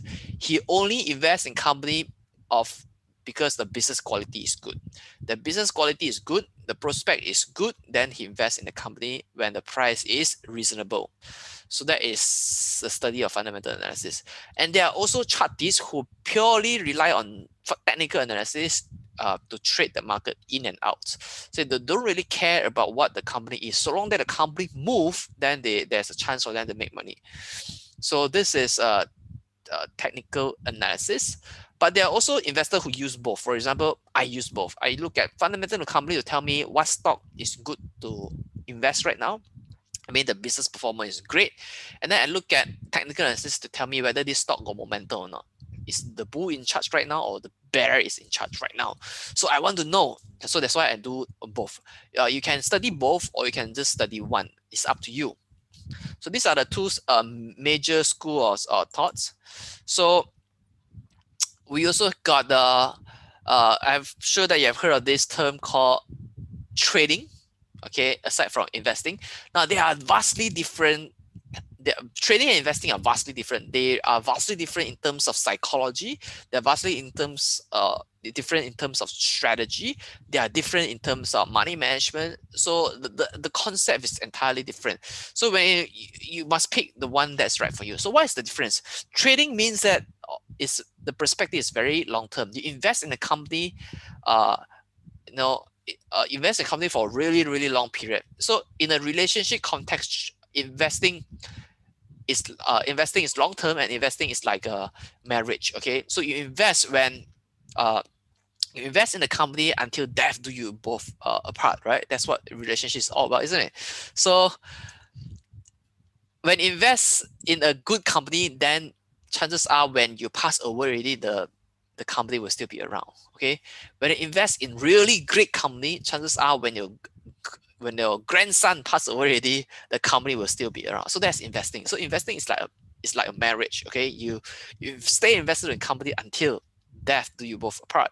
So, but trading is very different from investing. Trading, unlike investing, is very short term. Trading is very short term. We only look at the asset from a very short-term perspective. So we can actually buy in the morning and sell in the evening, or we can buy today and sell 2 days later, or we can buy today and sell 2 weeks later. So these are trading.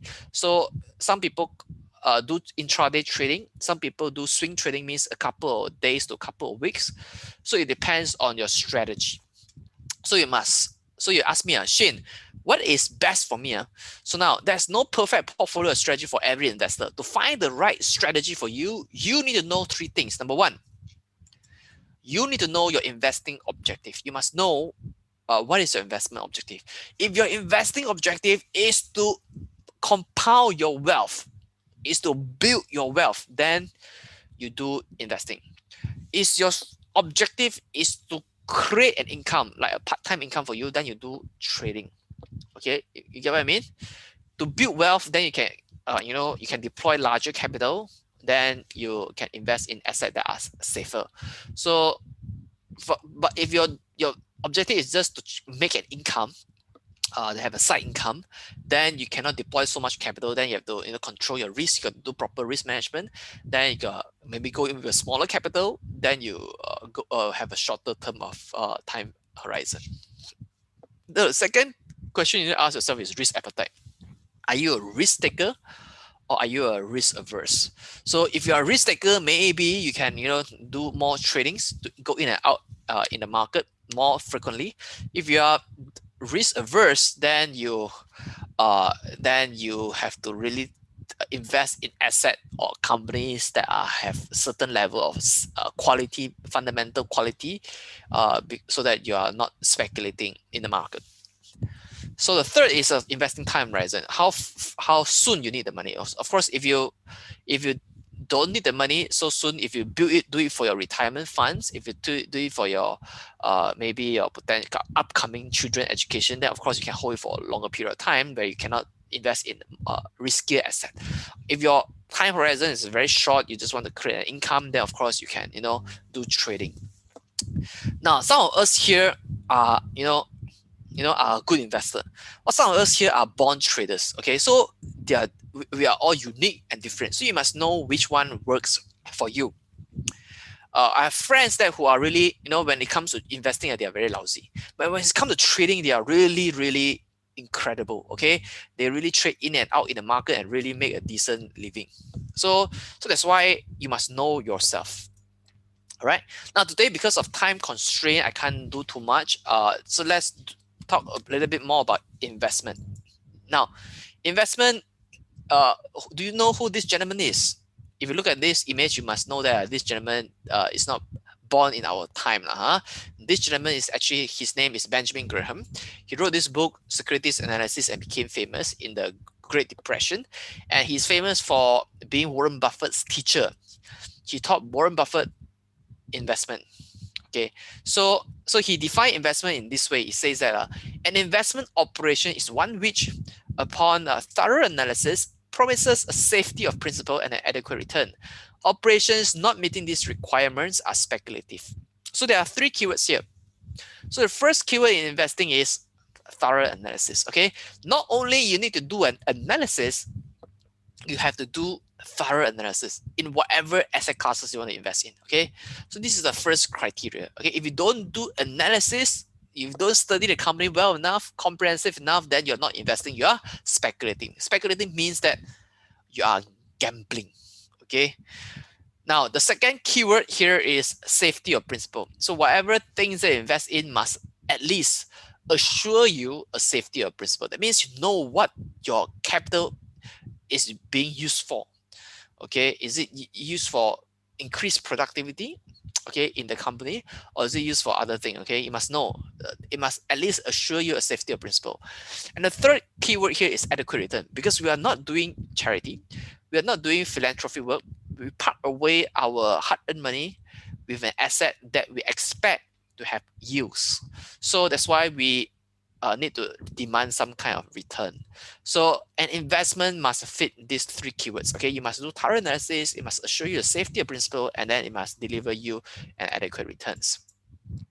Anything outside of that is not investing, you're speculating. Now there are three steps here in investing, and this is probably the second most important slide after my disclaimer. Okay, so all these steps are designed in such an order. So the first step of investing is you must study the business model.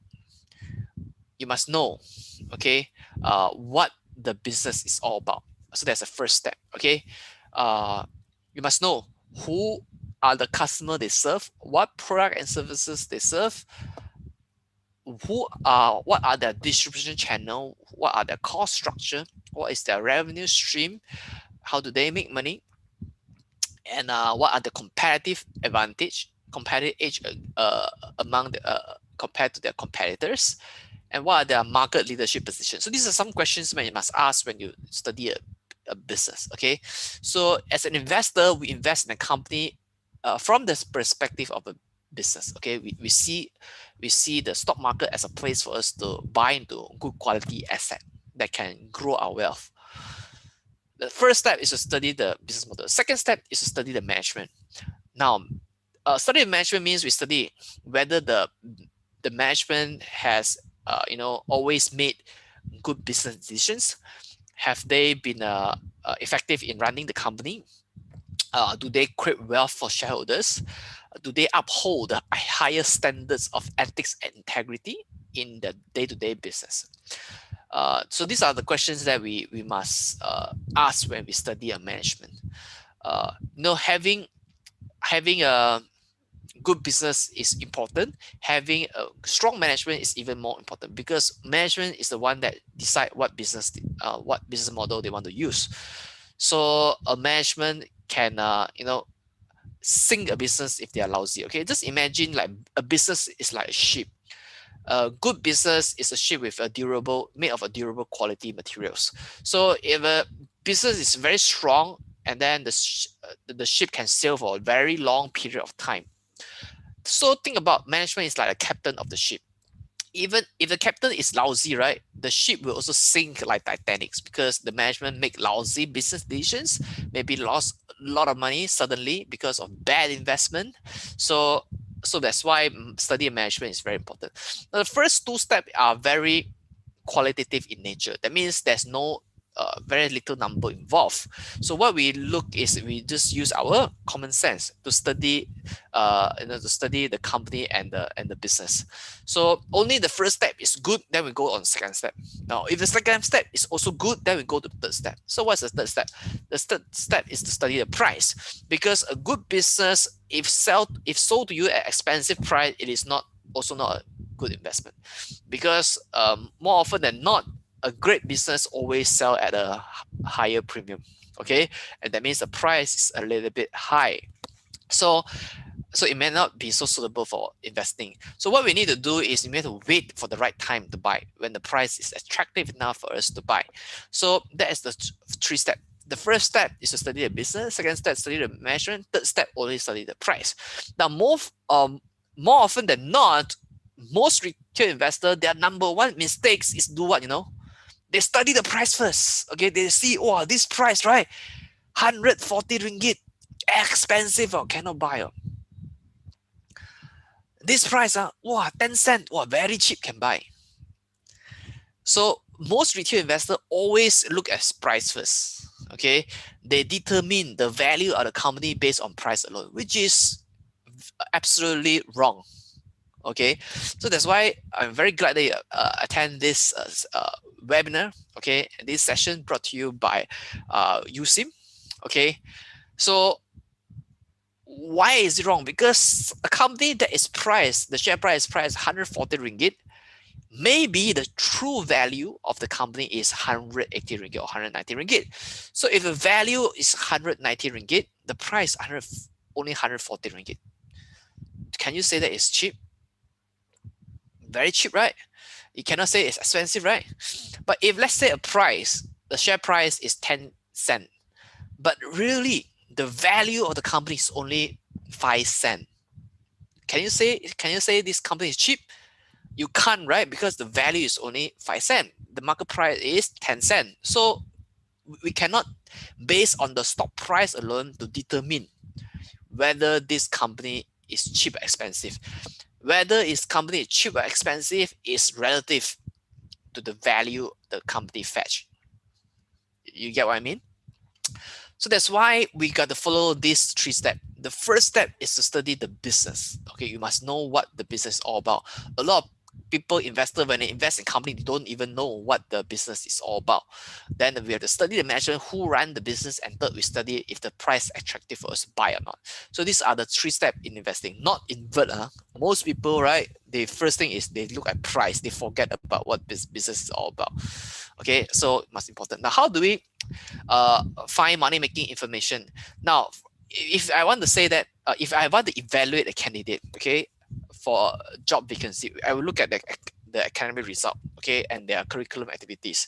So the academic result is like your report cards, okay, your CGPA, your report card, how outstanding are you from academic standpoint. So how do we know if a company is good or not? So we look at their report card. So what are companies' report card? These are their financial statements, okay? So their income statement, balance sheet, and cash flow statement. So when we look at these three statements, we will know whether this company have been profitable, and then whether this company is strong financially from a balance sheet standpoint, is wealthy, whether this company have a good cash flow or not. If the company, cash flow is strong, then of course this company is in great condition. So these are the questions that we need to ask ourselves. Now, how do we find investment grade companies? Now, finding investment grade companies does not take rocket science. What does it take? It takes common sense. Now, the first yardstick that I look at, or the criteria I look at, is the company must have consistent profit growth. The company must be growing their profit every single year.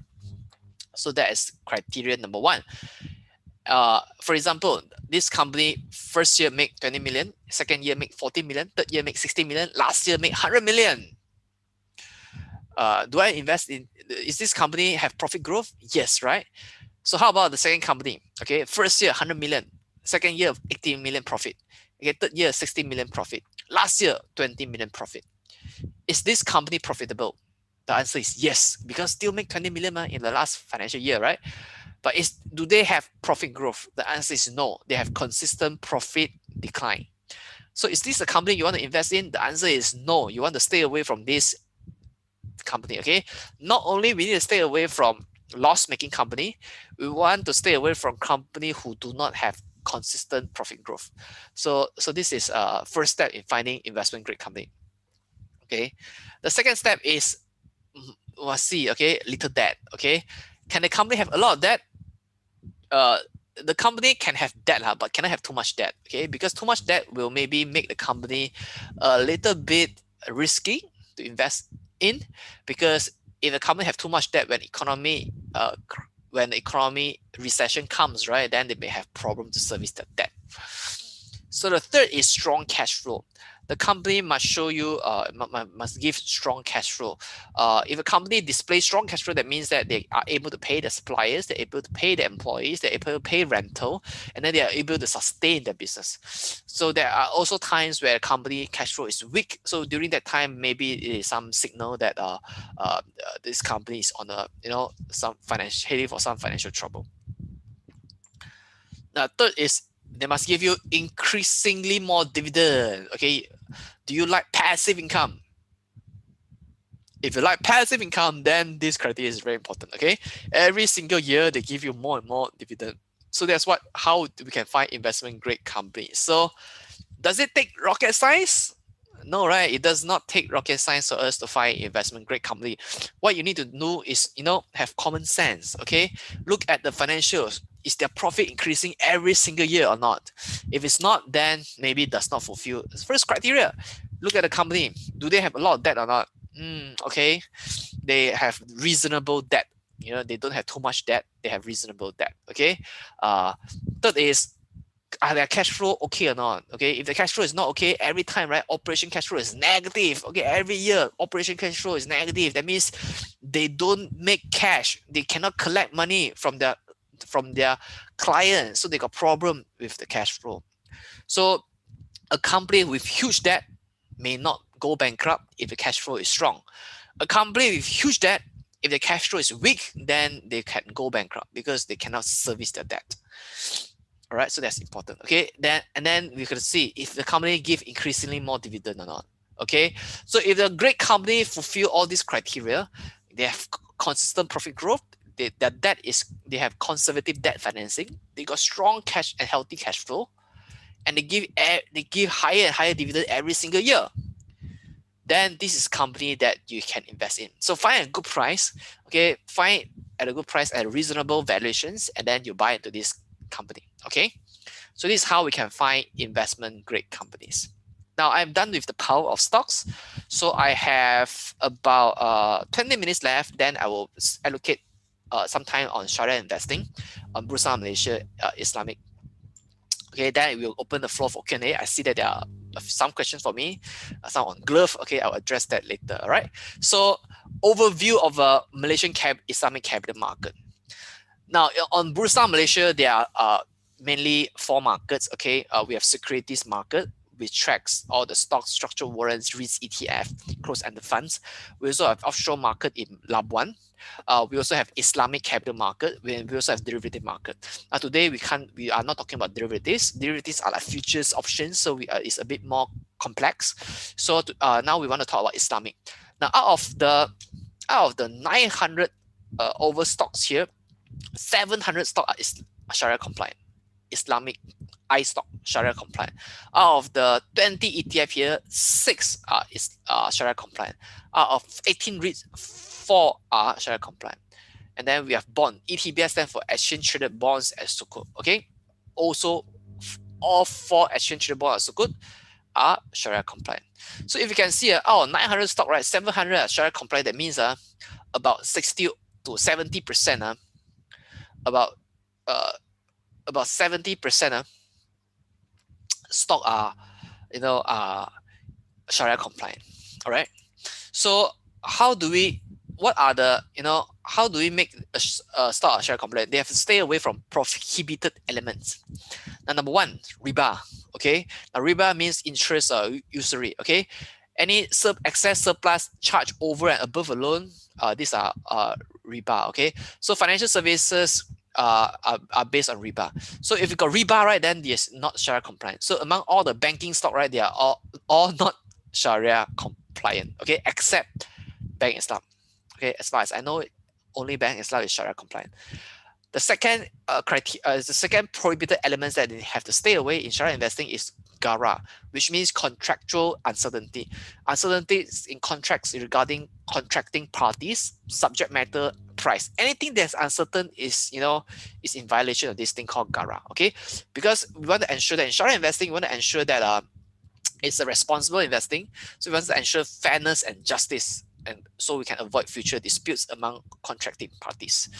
So the third is maser, okay, which means gambling element. So gambling element will carry element of exploitation. So these are pure games of chance where one party gains at the expense of loss to the other party. So this is maser, okay.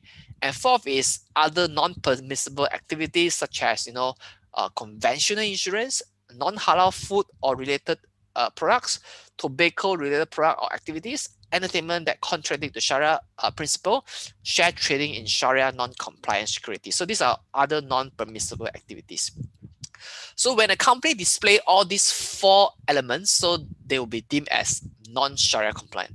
If a company have none of this, then no, they could be classified as Sharia compliant. Now, why is it important that we look at Sharia thing? Because number one, of course, we have majority of the Muslim friends here. Of course, for non-Muslim like me, I'm not Muslim. I also look at Sharia because why? Because the Sharia stocks usually perform better than non-Sharia stock. Okay, if according to the Sharia index, right? Sharia index outperform a conventional stock market index. Okay, so that's why even though some of you here may not be Muslim, because just now I saw some non-Muslim friends here online. So even though if you are non-Muslim, you must also know Sharia element, because at some point, for example, last year, if I'm not mistaken, Penta Master, okay, when they hold too much cash in their account, you have too much cash in their account, and they are in a normal bank account, so they are classified by SC as non-Sharia compliant. Then the share price got sold off because all the Sharia funds have to sell. So that's why it's important for us to understand Sharia principle, even though you are non-Muslim. Now, how do we do Sharia screening? Now, Sharia screening is the methodology is developed by the Sharia Advisory Council of the Securities Commission of Malaysia to determine the Sharia compliance of securities traded on Bursa Malaysia. Any companies that got listed have to be gone through this screening. So there are two screening. There are quantitative assessment and there are also qualitative assessment. Okay, and the screening is done half yearly, every May and November. So let's look into their methodology. Quantitative assessment. So what are the allowable things? Okay, activity-based benchmark. Okay, quantitative means number. Activity-based benchmark. So for example, when you have conventional banking, conventional insurance, gambling, liquor and liquor-related activities, pork and pork-related activities, non-halal food and beverages, Sharia non-compliant entertainment, tobacco and tobacco-related activities, interest income, other activities deemed non-compliant. This activity-based benchmark has to be less than 5%. If can, right, totally 0%. Okay. If a company have a subsidiary that's in this and there's less than 5% of the company activities, SC still think that this is, don't violate this benchmark. Okay. So this is activity-based benchmark. So long that it's less than 5%, then this is still permissible, okay, from the Sharia Council. Then the share trading, stockbroking business, rental received from Sharia non-compliant activities, other activities deemed non-compliant according to Sharia, this one has to be less than 20%. If it's more than 20%, then obviously it is non-Sharia compliant. Okay, so this activity-based benchmark. So we also have financial ratio benchmark. Now, financial ratio benchmark has a different number. Okay, for example, cash over total asset. If you have cash over total asset must be less than 33%. Now, this cash only refer to cash placed in conventional accounts and instruments. If you put your cash in Islamic account and instrument, then it will be excluded from the calculation. Okay, so only cash include in a conventional accounts is counted. So if you put into your cash in conventional account and it is more than 33% over your total asset value, then you are non-Sharia compliant. If it's less than 33%, then it is permissible from the Sharia Council. And next is debt over total asset. Now, this debt will only include interest-bearing debt, whereas Islamic debt or sukuk is excluded from the calculation. If you invest, if you raise money from debt, right? If your debt include interest-bearing debt, then it must be less than 33% of your total asset. If your debt over total asset is more than 33%, then it is non-Sharia compliant. Okay, so long that one benchmark don't feel right, you are non-Sharia compliant. So these are quantitative assessment. Now, how about qualitative assessment? Qualitative assessment is a public perception or maslahah or image of the company towards Islam. If a company is deemed always doing things that are detrimental to the Islamic well-being, then of course the company does not pass the qualitative assessment. So these are the two assessment, quantitative and qualitative. So these are the process. Okay, a screening process start when stage 1, the Sharia screening will look at core activities. If the core activities, just now activity benchmark, right, pass, then they can go to the next stage, stage 2. If it fail, then immediately classify as non-Sharia compliant. Don't even have to go to stage 2. If you pass the core activities are Sharia compliant, then you go to stage 2, mixed activity. Mixed activity will go to their subsidiary company and see whether this subsidiary company got involved in gambling or tobacco or pork related businesses or not. So if their subsidiary also pass, then they go to stage 3, okay, financial ratio. You look at all the ratio. Do they have a lot of interest-bearing debt? Do they have a lot of cash into the conventional account? If they got, then fail, okay? The benchmark must be less than 33%. If they they're less than 33%, then pass. They go to stage 4, image of the company. Do they do things that are always do things that are detrimental to the Islamic well-being? If yes, then fail, immediately non-Sharia compliant. If they also they pass, right, that means they are very friendly to Islam, then they are considered Sharia compliant status. You see, Sharia screening is very stringent. So long that one stage fail, right, immediately non-Sharia compliant. All right. So how do we know if a stock is Sharia compliant?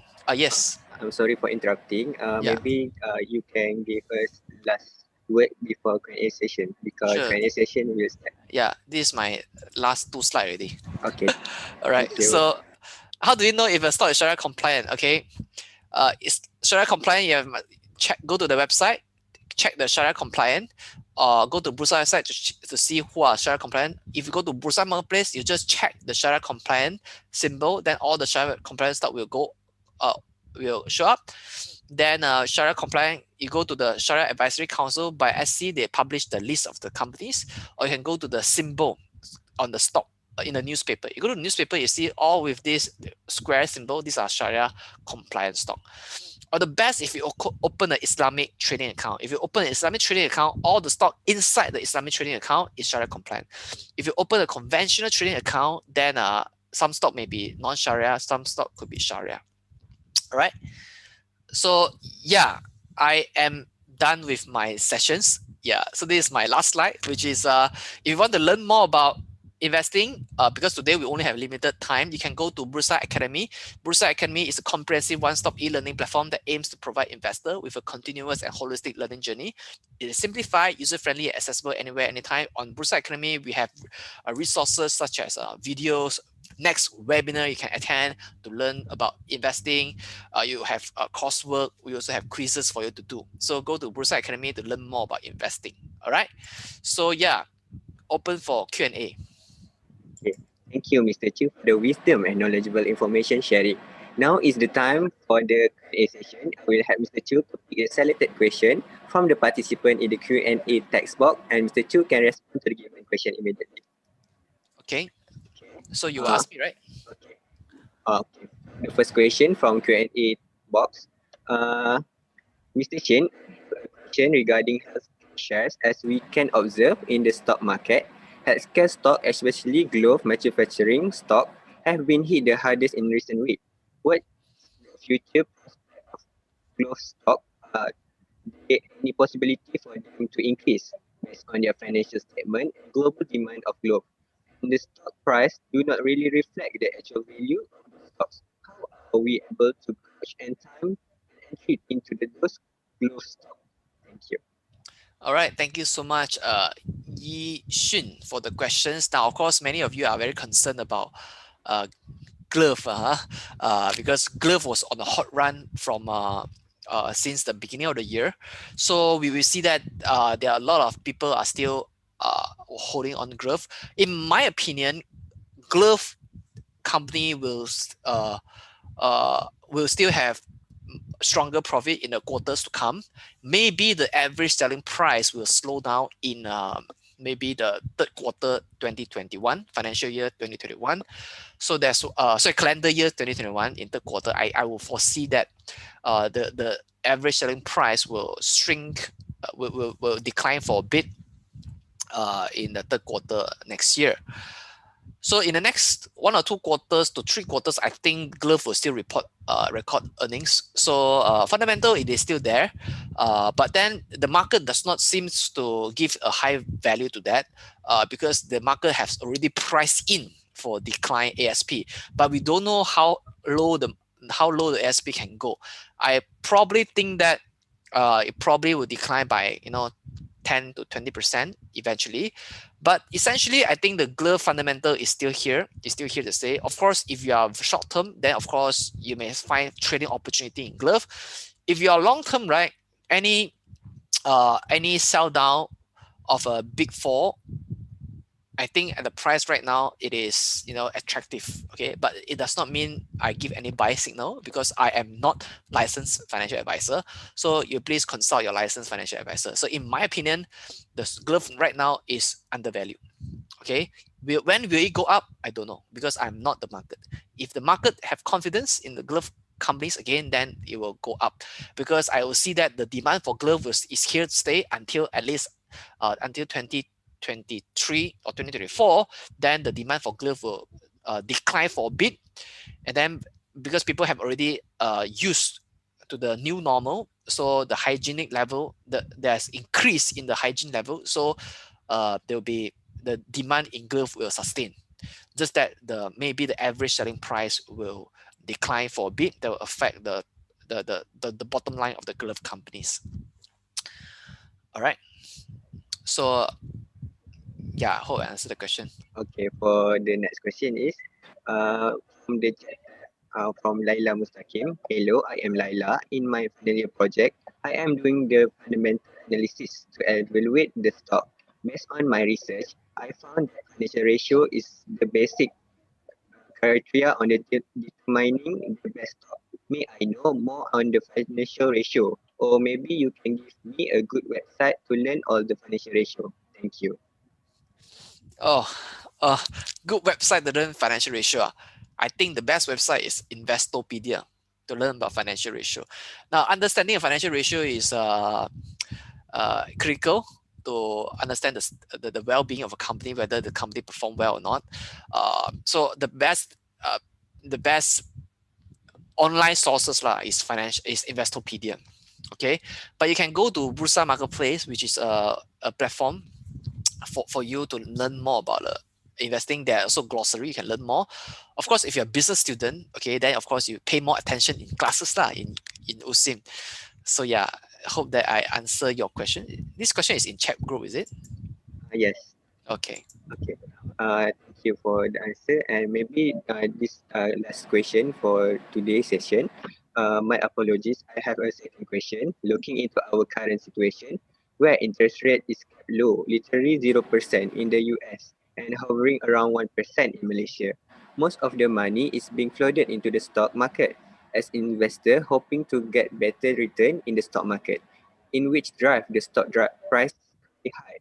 S&P 50, 500, and many other indices just reaches record high. However, high stock prices do not reflect the current economic situation, where unemployment rising and micro businesses closing rapidly. From a small investor perspective, is this the good time to enter the stock market? Is there a possibility of market adjustment in the future? Thanks. All right, thank you so much for the questions. Um, the person asking this question is very knowledgeable in the state of the market right now. Yeah, obviously the market is a little bit hot. I think that is the market is really gone ahead of gone ahead of the economy situation, but generally the stock market is always 6 to 9 months ahead of the economy. Okay, that means we run faster. Now with the current low interest rate environment, a lot of people have no means to grow their money, because if they save their money, especially in the US, if they save their money in the bank, they only earn like 0 point something percent, interest. Do you want to save your hard-earned money in the bank and gain 0 point something percent interest?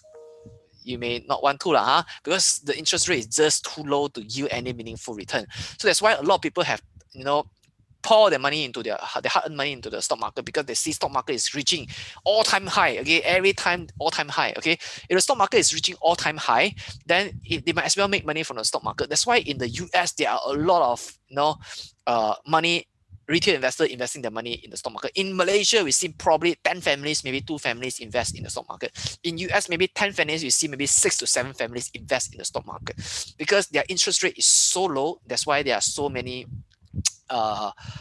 people invest in it. Now, will it go up? Now, of course, we can't time the market. I'm not, but I think that based on 2 reasons. First reason is low interest rate.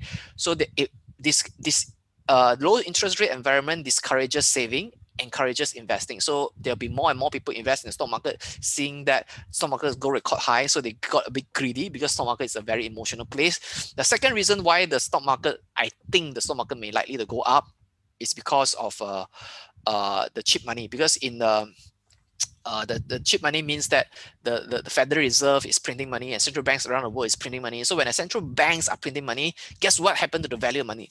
It go down, right? It go down, and now every single time when they print more and more money. So when there are more money flooded in the market by this kind of money quantitative easing, so the value of currency will go down. Then of course people will want to, instead of save the money, they invest in the stock market. So these are the 2 very strong engine to power the growth in the stock market right now, even though the economy is weak. Okay, economy is not as strong as the stock market. Now, if you look at the economic situation right now, the stock market is higher than before the COVID-19 pandemic, but the economy is not better than before the COVID-19. So you see there's a divergence between economy and the stock market. So that's why the stock market has gone ahead. So that's why in the situation like this, investors like us, we need to be very savvy, need to be very wary of the situation. So what we can do is, if you are trend trader, then of course you can follow the trend to go up. If you are short-term trader, then of course intraday trader, then you can carry on with your strategy. Remember to put your stop loss and your take profit.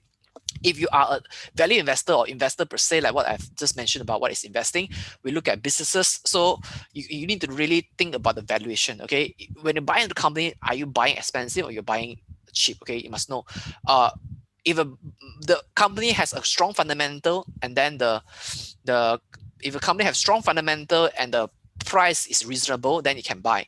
If a company is strong fundamental, strong growth, price is expensive, then you stay away, wait for opportunity time to go in. Don't chase the high. Okay, if the company is fundamental is weak, then don't invest in it at all. Stay away.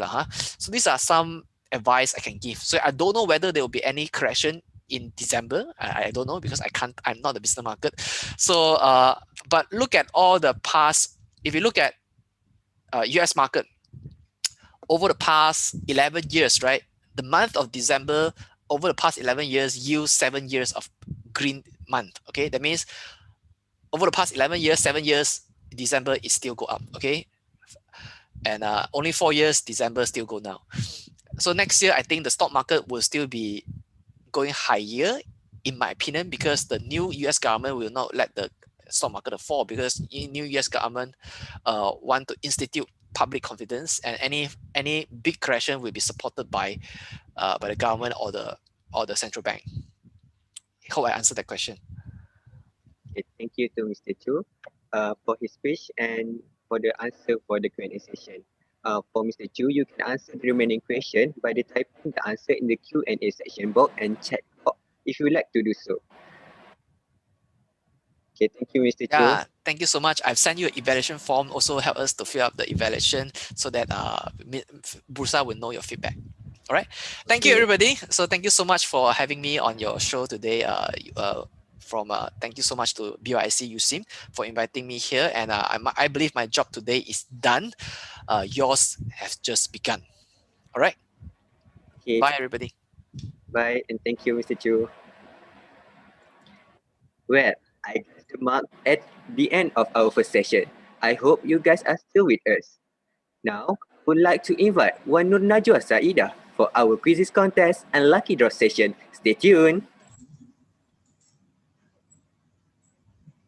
Hello everyone, my name is Wana Najwa Saida. I hope that everybody is still energetic for our next agenda. Now we will have the first session of Lucky Draw. We will use the lucky wheel for the lucky draw session. Let's see who will be the lucky one according to the result that appeared on the lucky wheel. Are you ready guys? Let's get started.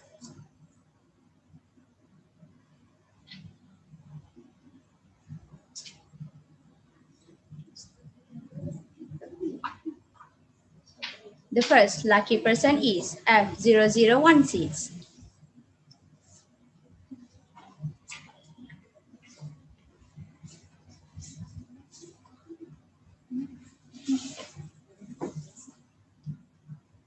Second lucky number goes to F0075.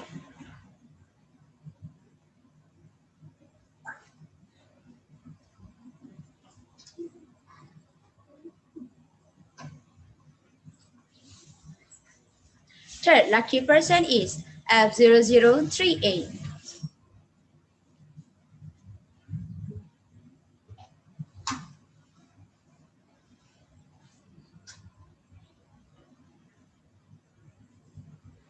Fourth lucky number goes to F0085.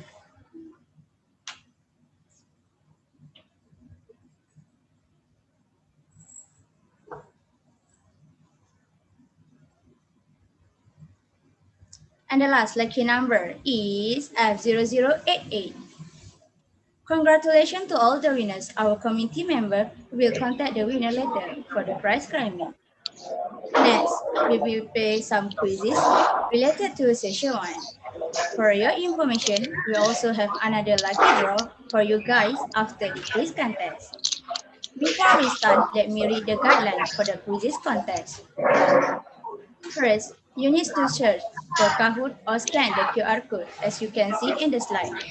Next, enter the game pin as stated in the slide. Kindly reminder to all the participants, please enter the pin upon registration email as your username. For example, F1234. Please use the username given so that you can be qualified as the winner. Any username that is not following the format will be disqualified. Each participant is allowed to answer only once. Additional information, both question and answers will appear at the host screen. Read the question carefully and choose the answer that appears on your phone within the time allocated. The best 5 will be awarded with big cash prize, and we have consolation prize for 10 people. Make sure that all the participants take part in the quizzes contest, and I wish you all the best. The time provided to complete the quiz is 5 minutes.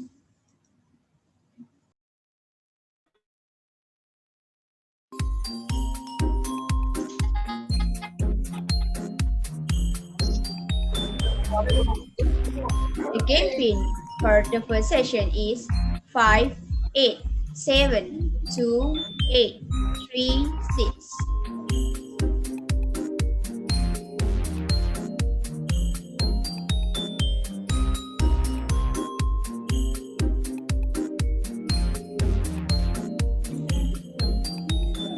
Enter your pin from your email as the nickname.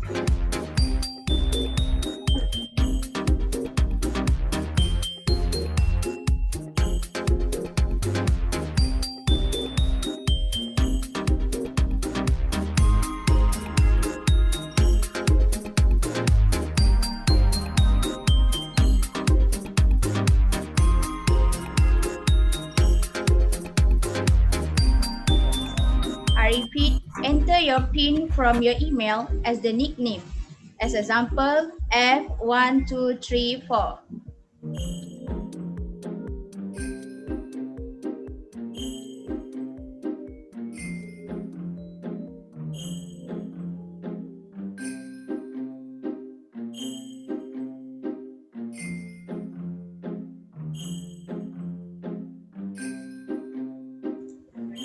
I repeat the game pin: 5, 8, 7, 2, 8, 3, 6.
I repeat, enter your PIN from your email as the nickname.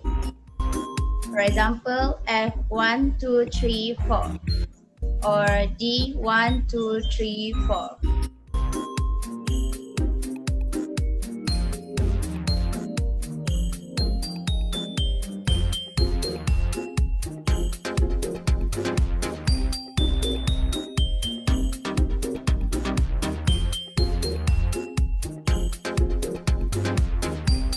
Okay guys, let's get started.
The quizzes contest has ended. Thank you for participating. For your information, we will announce the winner at the end of our program. Join us to the end, okay? Now, let us proceed to the next agenda, another lucky draw session. Let's see who will be the lucky one according to the results that appear on the lucky wheel.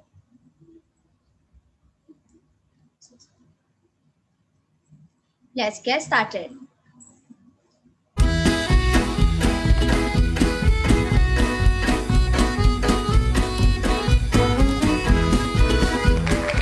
The first lucky person is D0065.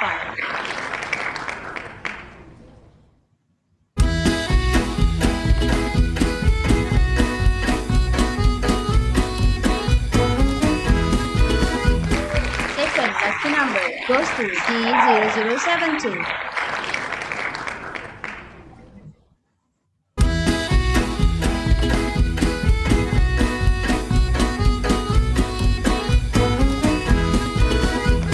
The third lucky person is D0050.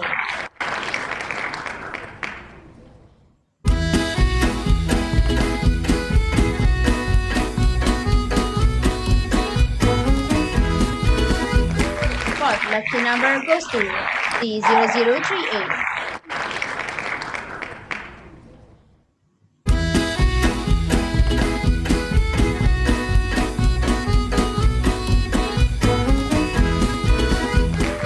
And the last one is D0100.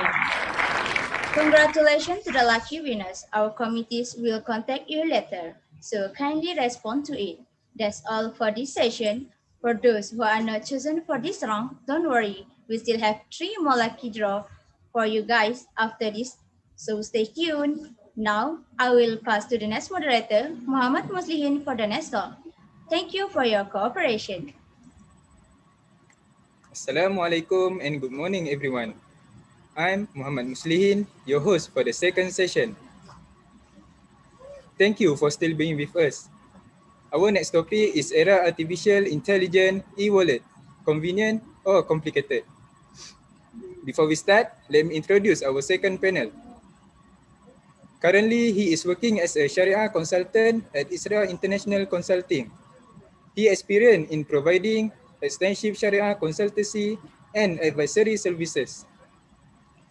Our panel has PhD in law from Newcastle Law School, United Kingdom, and obtained Master of Law in Islamic Banking and Finance from International Islamic University Malaysia, IIUM. His degree is in Judicial Studies and Laws from Al-Qura University, Makkah Al-Mukarramah. We will have this session with Dr. Tuan Badrul Hisham for 1 hour, which is until 12:30 p.m. After that, we will proceed with the Q&A session till 12:45 p.m. Without further ado, please be welcome.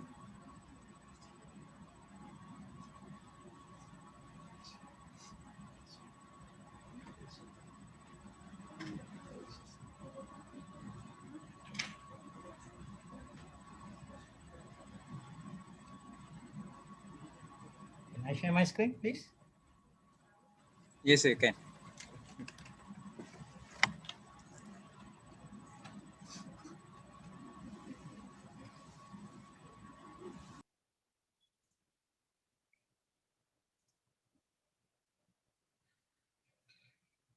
Okay. Bismillahirrahmanirrahim. Assalamualaikum warahmatullahi wabarakatuh. Alhamdulillahirabbil alamin wa bihi nasta'in. Wassalatu wassalamu ala rasulil amin sayyidina wa maulana Muhammadin wa ala alihi wa ashabihi ajma'in, amma ba'du. Thank you very much, my dear brother Muslihin, the MC for our session, and all participants who are attending in this session. First and foremost, I would like to express my gratitude to the organizer for inviting me to facilitating this second session. This Fimacs in particular is quite, well, I would say memorable or has a sentimental value to me, because I still can remember back in 2000, well, 7 or 8 years ago, when my wife was a student in financial mathematics here in USIM, and I was helping her to somehow organize this very program to connect her with the speakers and everything. And now, Alhamdulillah, I am invited to be one of the panelists for the session. And I pray to Allah Subhanahu Wa Taala, may Allah Subhanahu Wa Taala give bless to all of us and make this session, make our learning process as a blessed one. Uh, and inshallah, we will be.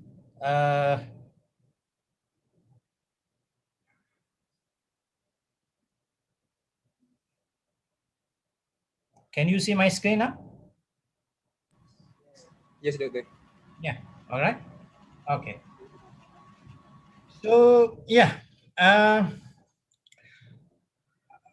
was requested by the organizer to talk about e-wallet in general. And this particular topic, e-wallet, is very much indeed a very contemporary, is very much in line with the flavor of the day, flavor of the years. Well, as we know, the discussion nowadays revolves around the fourth industrial revolution, 4.0, the fintech and whatnot. And all this discussion has taken place long before this COVID happened. So now when COVID happened, it accelerates more. It makes the discussion interesting. It makes the discourse more crucial, and it makes the topic is crucial to be understood, especially for those who have interest in financial and as well as in Sharia. So in this session, inshallah, what we will do is that we will be talking about the e-wallet in general and specifically from the perspective of Sharia compliant. So the agenda for this session will be divided into these three items, which the first part will be covering e-wallet as an overview. We will be talking and discussing about the general.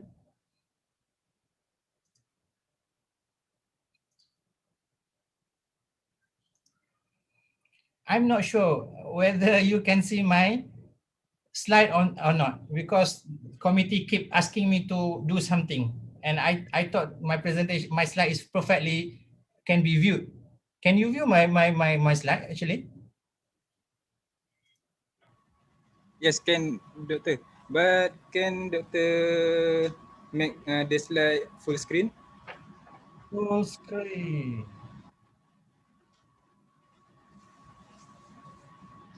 Wait, I'm not that savvy. So let's try.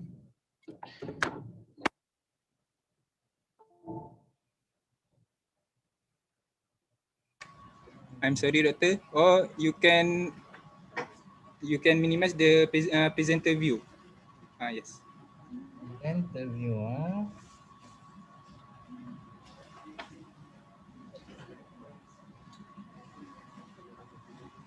Okay.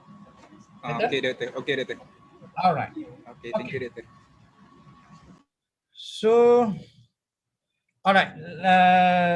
Like we said just now, the session will be divided into three parts. The first two are the most important parts for for this session, where we'll be talking about the overview about e-wallet. Firstly, in the first part, and the second part, we will be discussing the e-wallet from Sharia perspective. And if time permits, we will be continuing to discuss e-wallet from legal and regulatory perspectives. Although the third part is the less important for us, because it's much more concentrating on the licensing requirements, which might be fall under the interest of issuer rather than public like us. But for us as a user, most of us here are users of e-wallet. So the first two parts are more important to us, where we will be talking about. The first one is on an overview, and the second part will be on the Sharia perspective of on the e-wallet itself. Okay, so the first part, we will begin with the payment system in Malaysia. When we talk about payment system in Malaysia, as far as Malaysia is concerned, we have two major categories of payment system in Malaysia. So one is large value payment system, and the second is retail payment system. In the first category, for the large value payment system, we have only one type of payment system that falls under this first category, namely rentas. So basically, rentas is the system used by between institutions when Bank A, for example, wants to make payment or wants to remit money from the bank, from Bank A to Bank B. Normally, they will use this system called rentas. So this is not important for us as a public, as a individual person, because this system is being used mostly between financial institutions or between institutions in general. So this one is rentas, falls under the first category, large value payment system. And the second type of payment system in Malaysia is the retail payment system. So when we talk about the retail payment systems, this category can be looked into from three perspectives. One, the systems itself. Two, the instruments that using the systems. And the third one is the channels where the users use this instrument using on the systems. So for example, here, when we talk about system, so we have different system. We have eSpeak for check, we have eDebit, we have IBG, FPX, direct debit. I believe this is quite familiar. We all here quite familiar with all these kinds of systems because, well, when we want to, let's say, want to make to pay bill, for example, we make a direct debit, or we make payment through FPX, or we just debit the payment from our bank into account of merchant. So this is the systems fall under the retail payment system. And second aspect under this retail payment system is the instrument itself. So under instrument,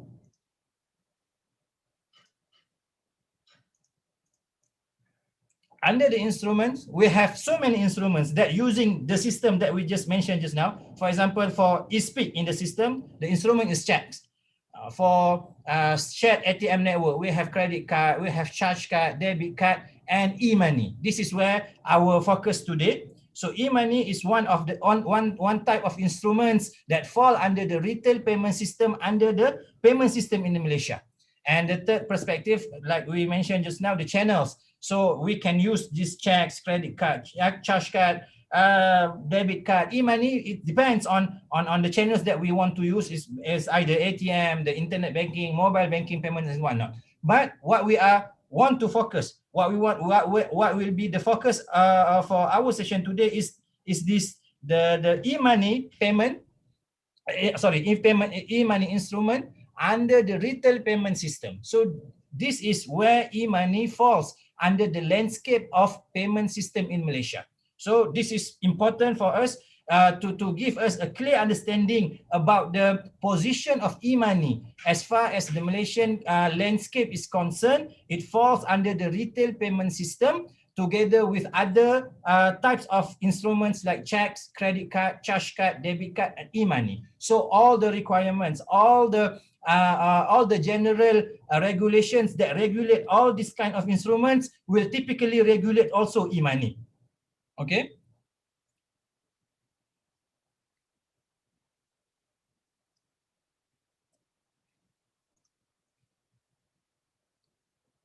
Yeah.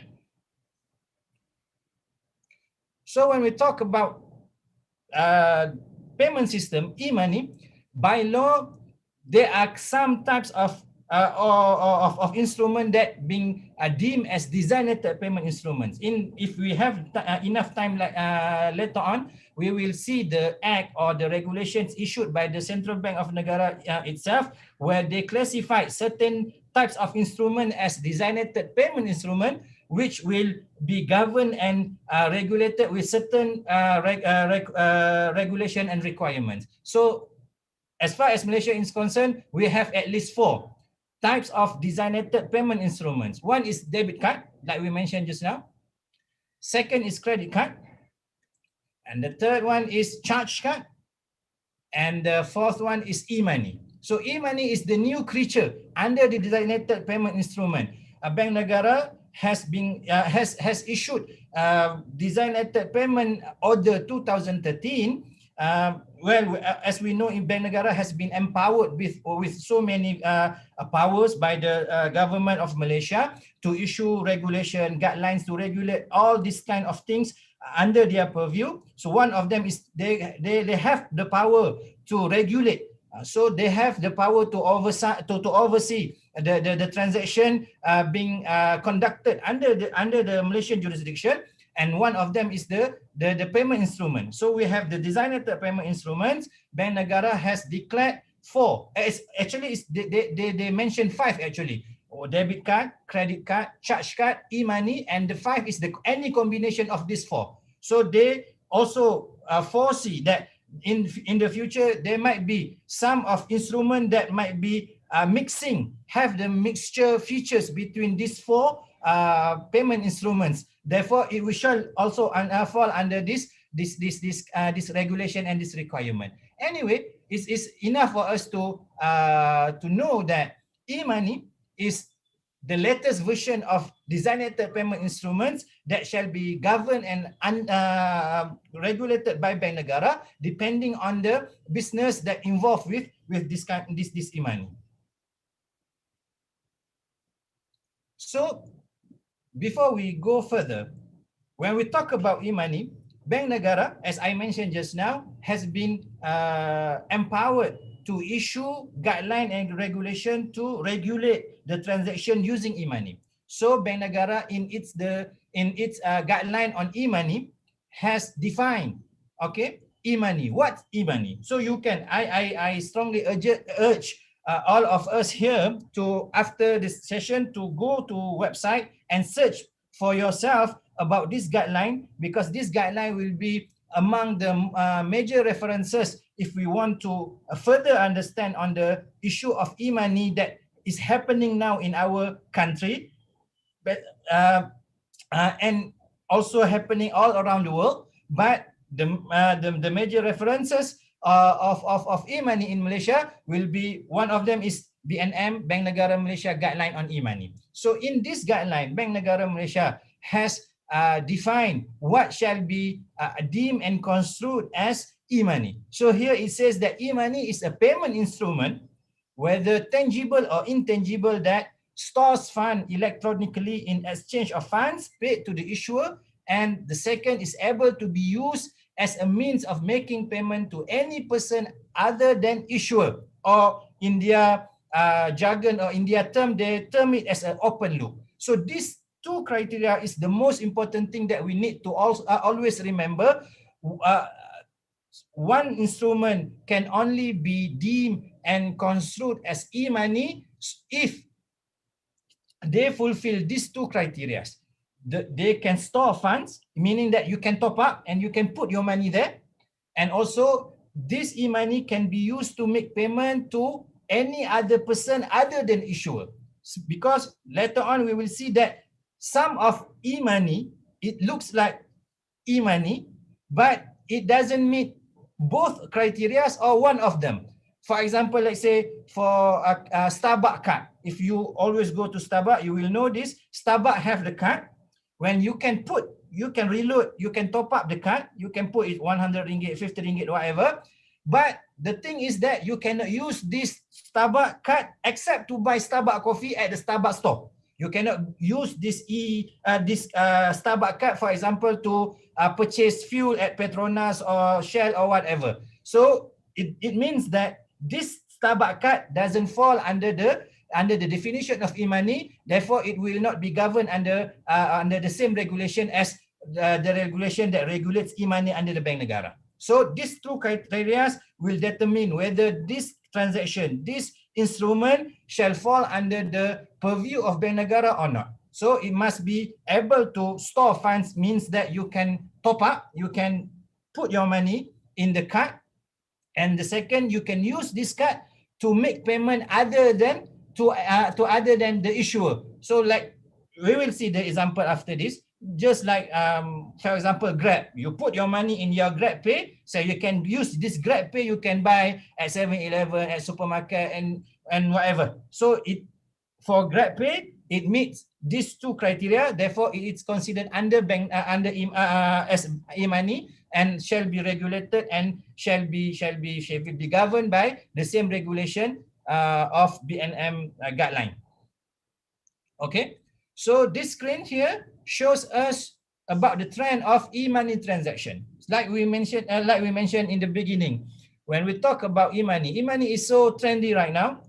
People are moving towards cashless payment, where we will slowly, or maybe from days to days, we get rid of all these physical notes, all this physical money. We will no longer use it. We want to use the transaction that based on cashless. We will no longer use a physical money. Instead, we will use the e-money. So if we look here, the trend as a comparison between check and e-payments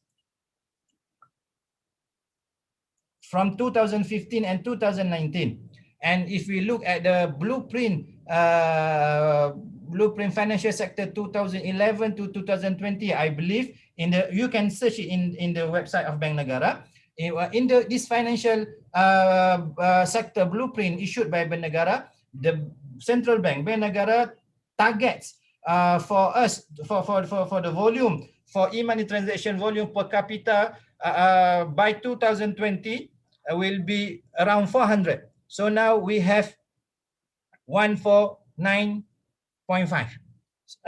200. Bank Negara targets for the e-money transaction volume per capita by 2020 shall reach 200. And now we are in the where we are approaching the end of December, end of 2020, and we will see the statistic. But this is as 2019. The volume is at 149.5. The target by 2020 is 200. So we will see whether the trend is uptrend. I believe so. The trend will be at the uptrend. And if we look at e-payments in the fraction under e-payments, the largest sector represented by e-money. So here is 64.0 as compared to other types of e-payments like credit card, charge card, debit card. E-money is the largest. So it is the reality now. It is so unacceptable for people like you guys who were born after 1990s, I believe, to not know about e-money, because this is your thing now. My generation, we have experienced the days where there is no such thing as e-money or e-wallet or whatnot. But this is your things. This is your generation's thing that you must take into consideration seriously. You must understand first as a citizen of Malaysia, second as a Muslim, because it involves halal and haram. And thirdly, as a student of financial mathematics, you should stay abreast of the development of financial sector, particularly in our country. So this is the statistic as it stands from 2015 to 2019. And like we mentioned, the target is to reach 200 by 2020. So this is also the slide to show us about the trend of e-money issuers to make a comparison between 2016 to 2020 currently. So if we look here, in 2016, there were 3 issuers from bank and 25 issuers of non-bank, which makes 28 in total of issuers for e-money in 2016. This was the previous 10. And now in 2020, there are 6 issuers of bank from bank segment. So it means that there are 6 banks that has been issuing e-money. There are 48 issuers of non-bank, which make the total is 52. So you can see the trend from 2016 to 2020 is only about 4 years or 3 years plus, so the trend is almost double. The increment between in terms of number of issuers from 28 to 52. So this is really, like I said, in trend. We must know, we must understand, we must seek the opportunity. As a student, you will be graduating maybe in 2 or 3 months, or actually you have already graduated, I don't know. But this is your reality. This is what you will be dealing with. When in my personal experience as an Islamic banker, I started my career when I graduated from when I graduated in 2020, I came back to Malaysia. I started my career as a senior executive and manager in an Islamic bank. So this was not my thing. My discussion, my discourse, my reading was not involved this kind of sophisticated things. We have our own discourse. We have our own topics to be understood. But now this is yours. This is your things. You must understand. You must have a full comprehend on this topic. So this is what is happening now from 2016 to 2020. It increased almost double from 28 of issuers. Now we have almost 52 issuers from bank and non-bank segment.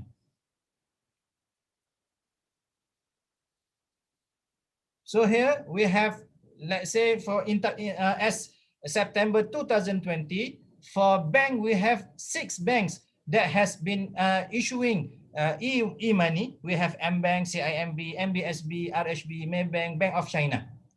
And for non-bank we have 48 as September 2020, and the number is keep increasing. You can monitor the approved issuer from the Central Bank Negara's website, where they listed all the approved issuer for e-money in their website.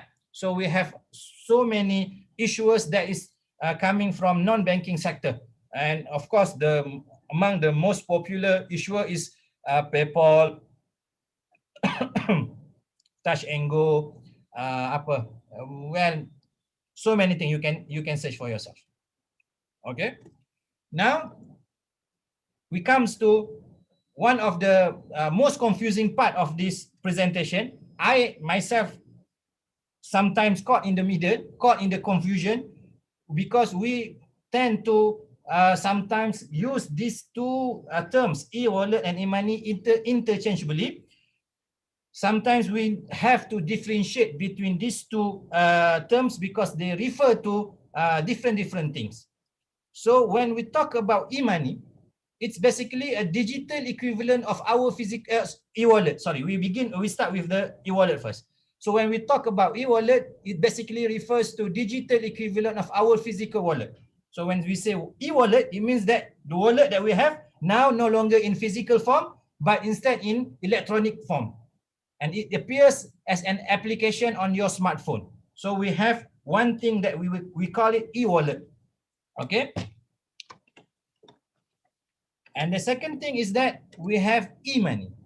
Again, e-money is just like our money, coins and note. We have sen, we have ringgit, but no longer in physical form, but now it appears as a digital value in e-wallet or card, prepaid or debit card. So we have to.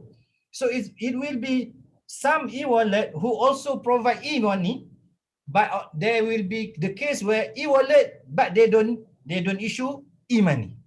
Okay. We will see after this the comparison. But for this juncture, it is enough for us to understand that sometimes e-wallet and e-money will connote different understanding. E-money refers to the money. Previously, money was in the form of physical. Nowadays, it is in the form of digital. E-wallet is just like our wallet. It used to be in physical form, but nowadays it appears in the form of apps on your smartphone. Okay.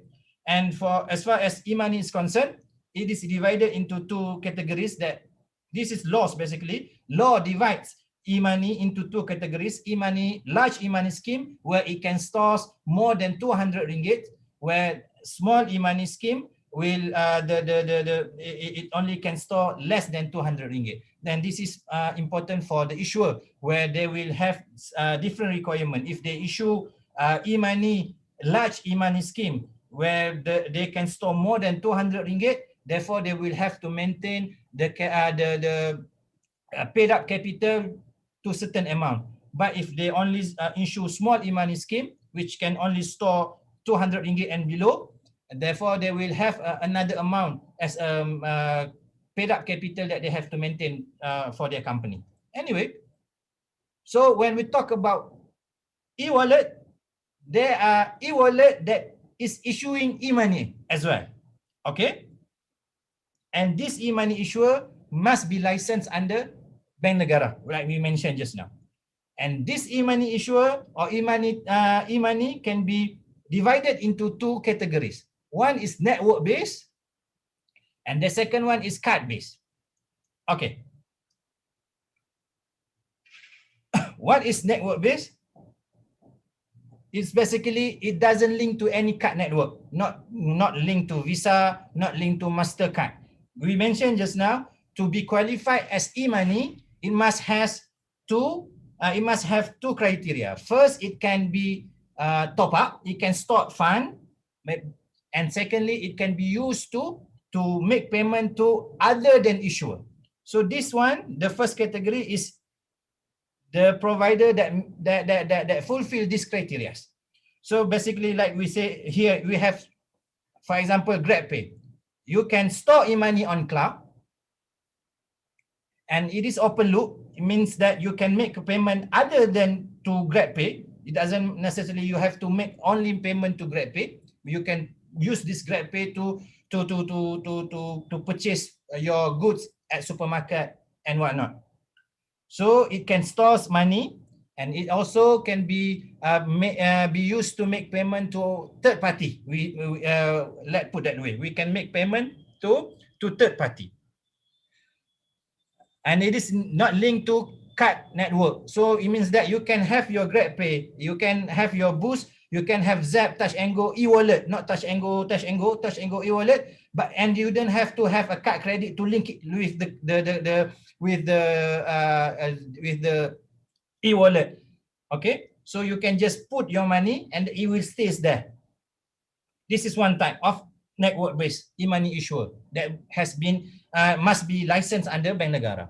And the second type under this category is card-based, where it rides on card network. So you link it with your credit card or debit card, and then you can top up. You just store your money in the e-wallet, and then of course, it can be used to make payment to third party. Therefore, it is considered as e-money issuer. So e-wallet and e-money issuer in the same time. This is the first category. Okay. Whereby as a comparison, this is the second type, where it is also e-money, e-wallet, sorry, but this is a non-e-money issuer. Okay. Both are e-wallet, but the first category is e-money issuer, and the second category is non-e-money issuer. Why? Because they, like I mentioned just now, either don't meet both criteria or they don't meet one of the criteria that been mentioned in the guideline by Bank Negara. So, for example, here we say Starbucks. It can be top up, yes. You can top up your Starbucks card, but you cannot use it with other merchants. You cannot use your Starbucks card to make bill payment, for example. You cannot use this card to buy your things at Speedmart 99, for example. Therefore, it doesn't fall under e-money category. Same here, like Fave or Samsung Pay.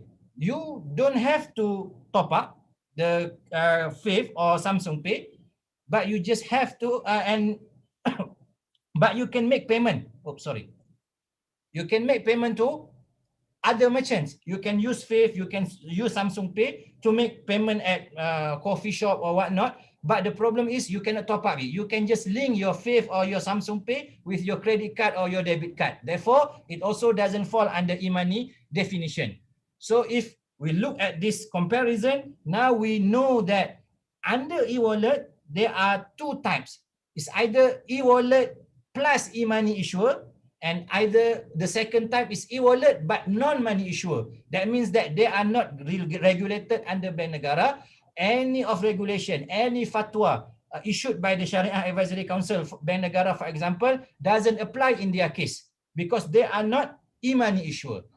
What regulation regulates, what fatwa regulates as far as Malaysia is concerned is the first category, e-money issuer, e-wallet plus e-money issuer. This one, the left side. Okay, so bear in mind when after this, if your lecturer asks you, if your friends ask you, if your parents ask you, what is the difference between e-wallet and e-money? I hope you can answer confidently and correctly. What we can say now is e-wallet, there are two types. One is e-money issuer and the second one is non-e-money issuer. And which one is regulated under Bank Negara and the fatwa issued by the Sharia Advisory Council of Bank Negara is the first one, e-wallet and e-money issuer. Okay, I hope this is clear and understandable. The second, this slide shows us how to fund e-wallet. We mentioned just now, one of the criteria for e-wallet is that you must be able to use this money, this e-money stored in this e-wallet, is that you can top up it. You can put money and you can store the fund inside it. This is why Bank Negara needs to regulate this kind of transaction, because basically public will store their money in this fund. It's just like a bank. So just like a bank, when they handle and hold public's money, so as far as law is concerned, they have the fiduciary duty between the public and the bank. So they must be regulated, they must be monitored. That's why Bank Negara, as much as they regulate bank, they also must regulate e-money and e-wallet provider, because the issuer, the provider is now holding fund for the public. So now we store, for example, we top up our GrabPay, we top up our Touch and Go wallet and whatnot with 100 ringgit. How to make sure that this 100 ringgit will always be there if we want to use it? It will be a very problematic situation if, for example, today we top up our e-wallet and with e-money 100 ringgit, and the next day when we want to use it, suddenly when we check our e-wallet, there's 100 ringgit is disappeared. So we want to make sure that this kind of things will not happen, will never happen. Therefore, it will be strictly regulated under the purview of Bank Negara Malaysia. So different type of e-wallet maybe have different means for storing fund for us to make the top up. So we can top up is either from the credit card, from debit card, from online bank transfer, and for 7-Eleven we have mall pay cash. And there are also e-wallet provider where they make an auto reload feature, like Touch and Go and GrabPay.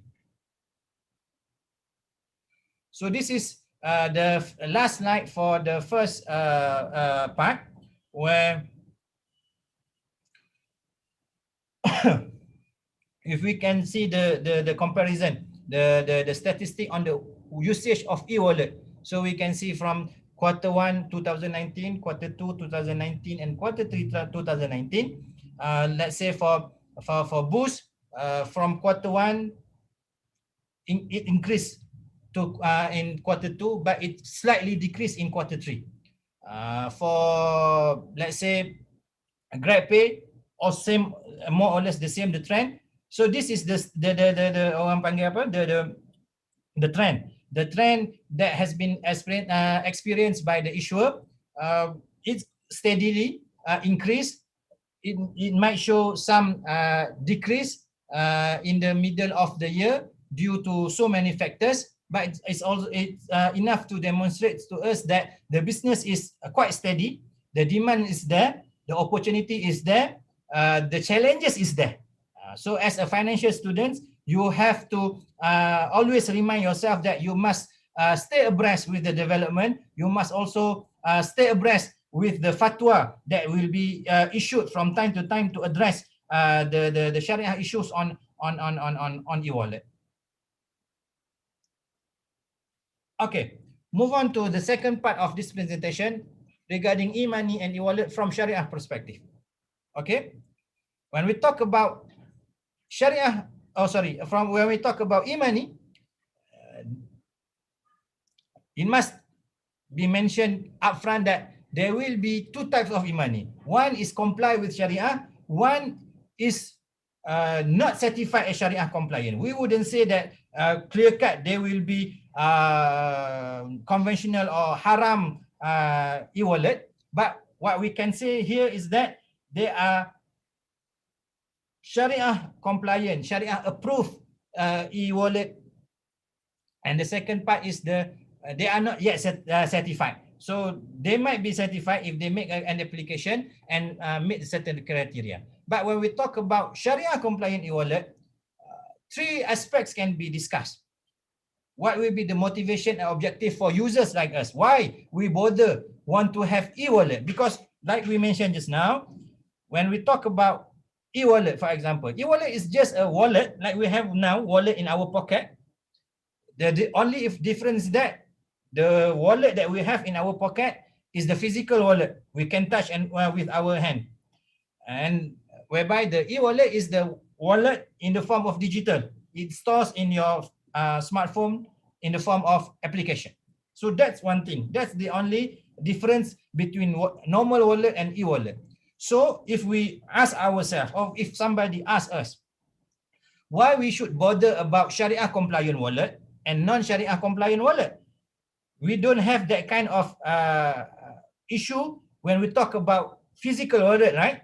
The physical wallet in our pocket, we never think whether this wallet is Sharia compliant or not. But suddenly when we talk about e-wallet, now we have this issue, whether this e-wallet is Sharia compliant or not. So what will be the motivation of objective for us, especially Muslim like us, to ensure and to make preference that we only will be using Sharia compliant e-wallet and we will never use non-Sharia compliant e-wallet. So what will be the motivation? What will be the objective?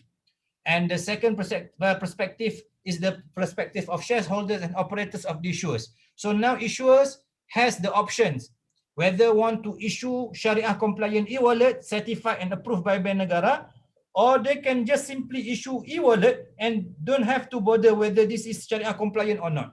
So why they should think about this? What is the motivation for them to ensure or to motivate them to issue Sharia compliant e-wallet? Why?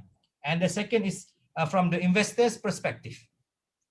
So for the first motivation, for the first segment, users like us, why we want to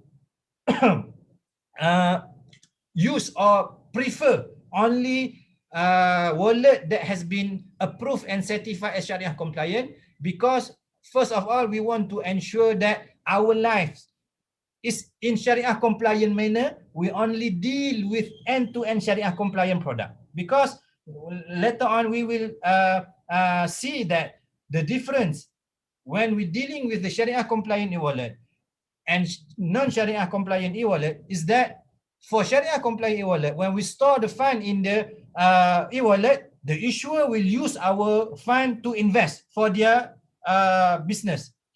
It doesn't matter. It doesn't matter if we don't get the return or not, because this is not the avenue for investment. This is just for us to make payment. But whenever we put our money, whenever we store our money in the fund, this fund will not be left either, but the issuer definitely will use this fund to invest. So for the Sharia compliant issuer, they have the obligation to only invest this fund in the Sharia compliant investment, whereby if the issuer is not issuing Sharia compliant wallet, they don't say and they don't claim that their their e-wallet is Sharia compliant, therefore they don't have the obligation as far as Bank Negara is concerned to only invest in Sharia compliant investment. So as a user, as the fund provider, now we are between two divergence, whether we want to support an Islamic and Sharia investment, or we want to support an investment that doesn't comply with Sharia. So by using by using the Sharia compliant e-wallet, we are actually indirectly supporting and facilitating Sharia compliant investment. Vice versa, if we are using non-Sharia compliant e-wallet, indirectly we are actually facilitating investment of non-Sharia activities. So true, we are not investor. When we put our fund in the wallet, we are only want to make payment, as we will see after this.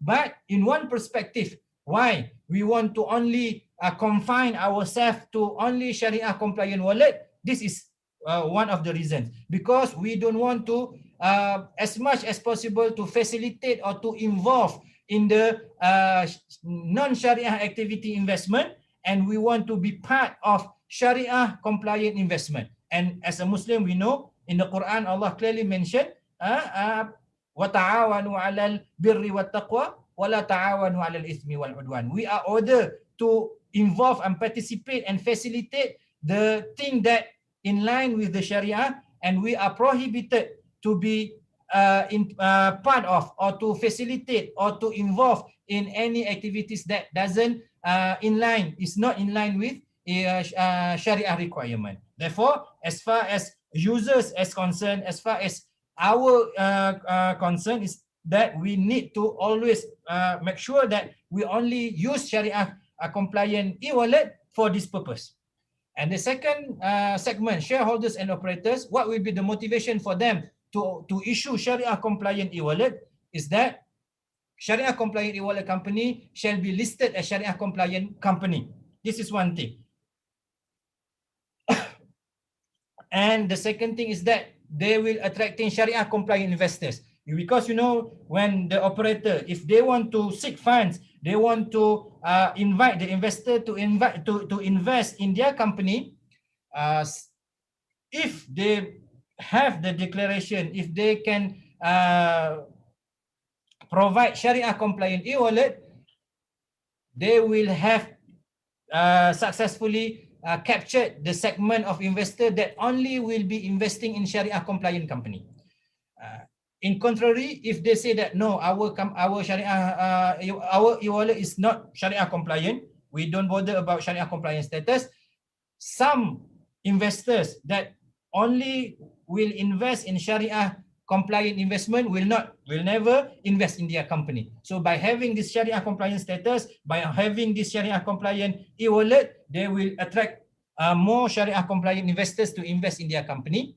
And of course, if they only issue the Sharia compliant e-wallet, their income for the company will be Sharia compliant income, as compared to if they don't issue the Sharia compliant e-wallet, the income for the company might be mixing between the Sharia compliant and non-Sharia compliant income.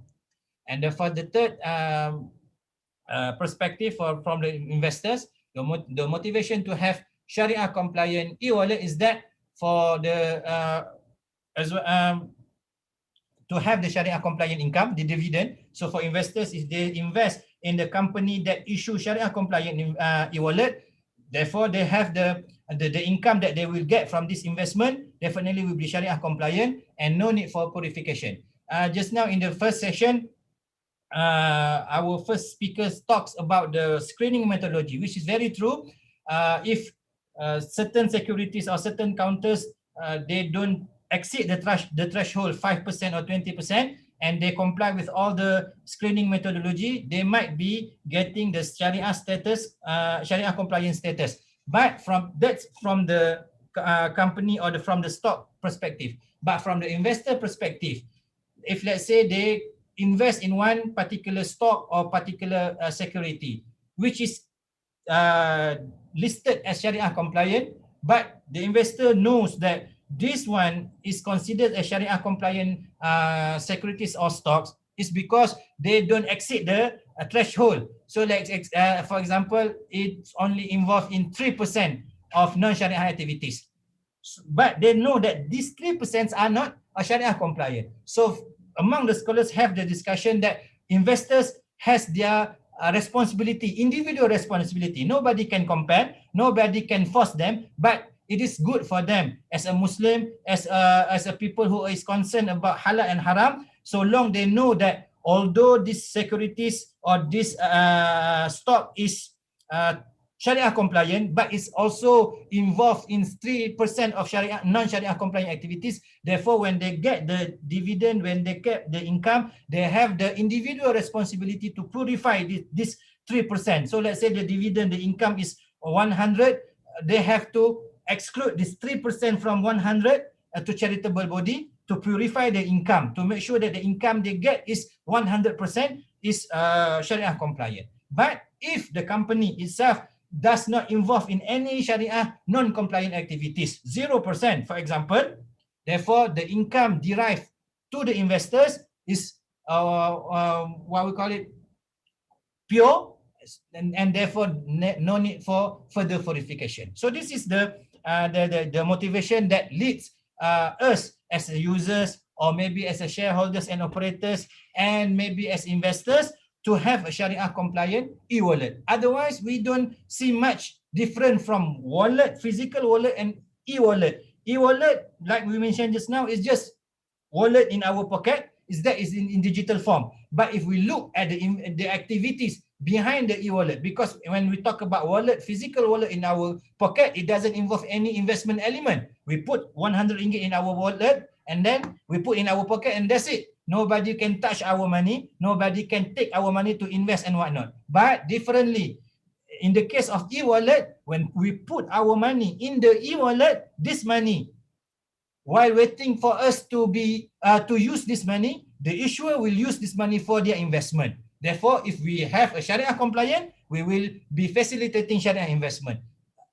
Vice versa, if we use non-Sharia, Sharia non-compliant e-wallet, we are actually indirectly facilitating and be part of investment that is not Sharia compliant.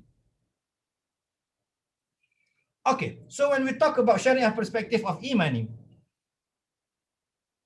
we want to determine what are the parties that involved in the transaction. So for e-money, there will be 3 parties involved in one transaction. These 3 parties are users, us, the e-money issuer, the company, GrabPay, Starbucks, kita dah kata tadi, Starbucks is not e-money issuer, GrabPay, Zap and whatnot. This is the company, the issuer of e-money, and the merchant, the store, the coffee shop, the supermarket that we buy the things. Okay, so this will be the 3 parties that involved in one transaction using e-money. So these are the steps. A registered user places fund to the e-money account. A registered user refers to us, the user. So basically, for example, when we have GrabPay, for example, we put 50 ringgit in the fund. So this is the first step. A registered user places fund to the e-money account. And the second step is that the user conducts a transaction with the merchant. For example, when we use GrabPay, we go to supermarket. We go to the Speedmart 99 to buy roti. For example, we use this GrabPay to buy roti. What is happening is actually the user conducts a transaction with the merchant. We buy roti, we just swipe the card, we just make the transfer payment and whatnot. The approved issuer makes a settlement to the merchant on behalf of the issuer. So when we make the payment via the e-money, it's basically we will see later on where we actually appoint the issuer to be our agent to make the settlement. It is in a way we say to the Speedmart 99, I want to take this roti, and the payment will be settled by my e-money issuer, GrabPay or Touch and Go wallet or whatnot. So this is what is happening actually. We go to the store, we buy things, and we say to the store, we say to the merchant, the settlement will be made by my agent. My agent here is the e-money issuer. So this is the steps involved in a transaction using e-money. And then later on, when the e-money issuer make the settlement to the merchant, between them, they have also arrangement where the approved issuer imposes fee to the merchant based on the contractual agreement between the approved issuer and the merchant. So in our example just now, if the roti cost 3 ringgit, for example, we take the roti, we say to the merchant, the payment will be settled by my agent. That's it. The price is 3 ringgit. The settlement, as far as we are concerned, we will only pay 3 ringgit. That will be settled by our agent, because we have already give our money to the agent. And then the agent will make the payment, the 3 ringgit. And on top of that, they will have a separate arrangement between the agent, the issuer, the e-money issuer, and the merchant. So on top of this 3 ringgit, they will also earn some income in the form of fee that is agreed upon between these two. That is not within our capacity of our capacity as a issuer, as a user. As far as we are concerned, we put money in the agent. We give the money to the agent. We tell the merchant that our agent will make the settlement to the merchant, to the store. So this is the reality of the what is happening when we use e-money in our transaction. So this is important for us as far as Sharia is concerned, because when we want to give fatwa, we want to make a ruling whether this is permissible or not. It is important for us to understand the mechanic, how it works actually. Only then we can issue a ruling, or we can make a decision whether this is Sharia compliant or not. And if it's not Sharia compliant, what will be the solution? And this is part of where the exercise has been taken by the highest Sharia authority in our country, i.e. is Sharia Advisory Council at the central bank level, where they have this picture based on this premise, based on this transaction flow. Okay, so this is basically the tasawwur am, and we know as a Sharia student, we know that al-hukmu ala shay'in far'un an tasawwuri. If we want to make a decision on the ruling of something, we must know the overall of the general overview of the thing first, and only then we can decide on the validity of Sharia or not. So when we talk about Sharia, the discussion will be basically involving two dimensions: Sharia compliant e-wallet from user's perspective, and also the second one will be Sharia compliant e-wallet company from shareholders and investor perspective. As I mentioned just now, when we talk about Sharia compliant e-wallet, it involves two: from user's perspective and from the shareholder perspective. Shareholder perspective, they have certain requirement. If they want to issue Sharia compliant e-wallet, therefore they have to adhere to certain requirement. They cannot invest, for example, in tobacco. They cannot invest in pork, in pig. They cannot invest in pornography and whatnot. For users, they have their discussion. They have their issues from users' perspective. So this is two dimensions that has been discussed among the scholars in the Sharia Advisory Council at the central bank level, and they have come to conclusion. I strongly urge for all of us here to go, and after this to go and search for ourselves the decision or the ruling, the fatwa issued by the SSC of Bank Negara Malaysia, specifically on the issue of e-wallet.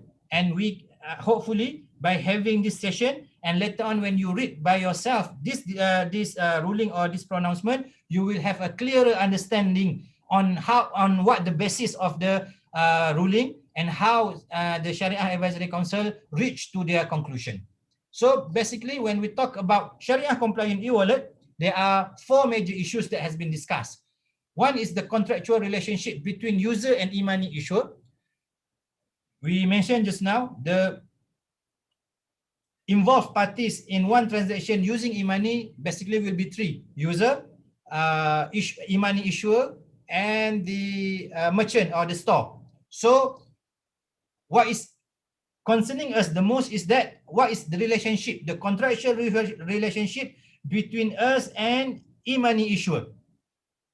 because this relationship will determine the ruling and the hukum that will be governing the transaction.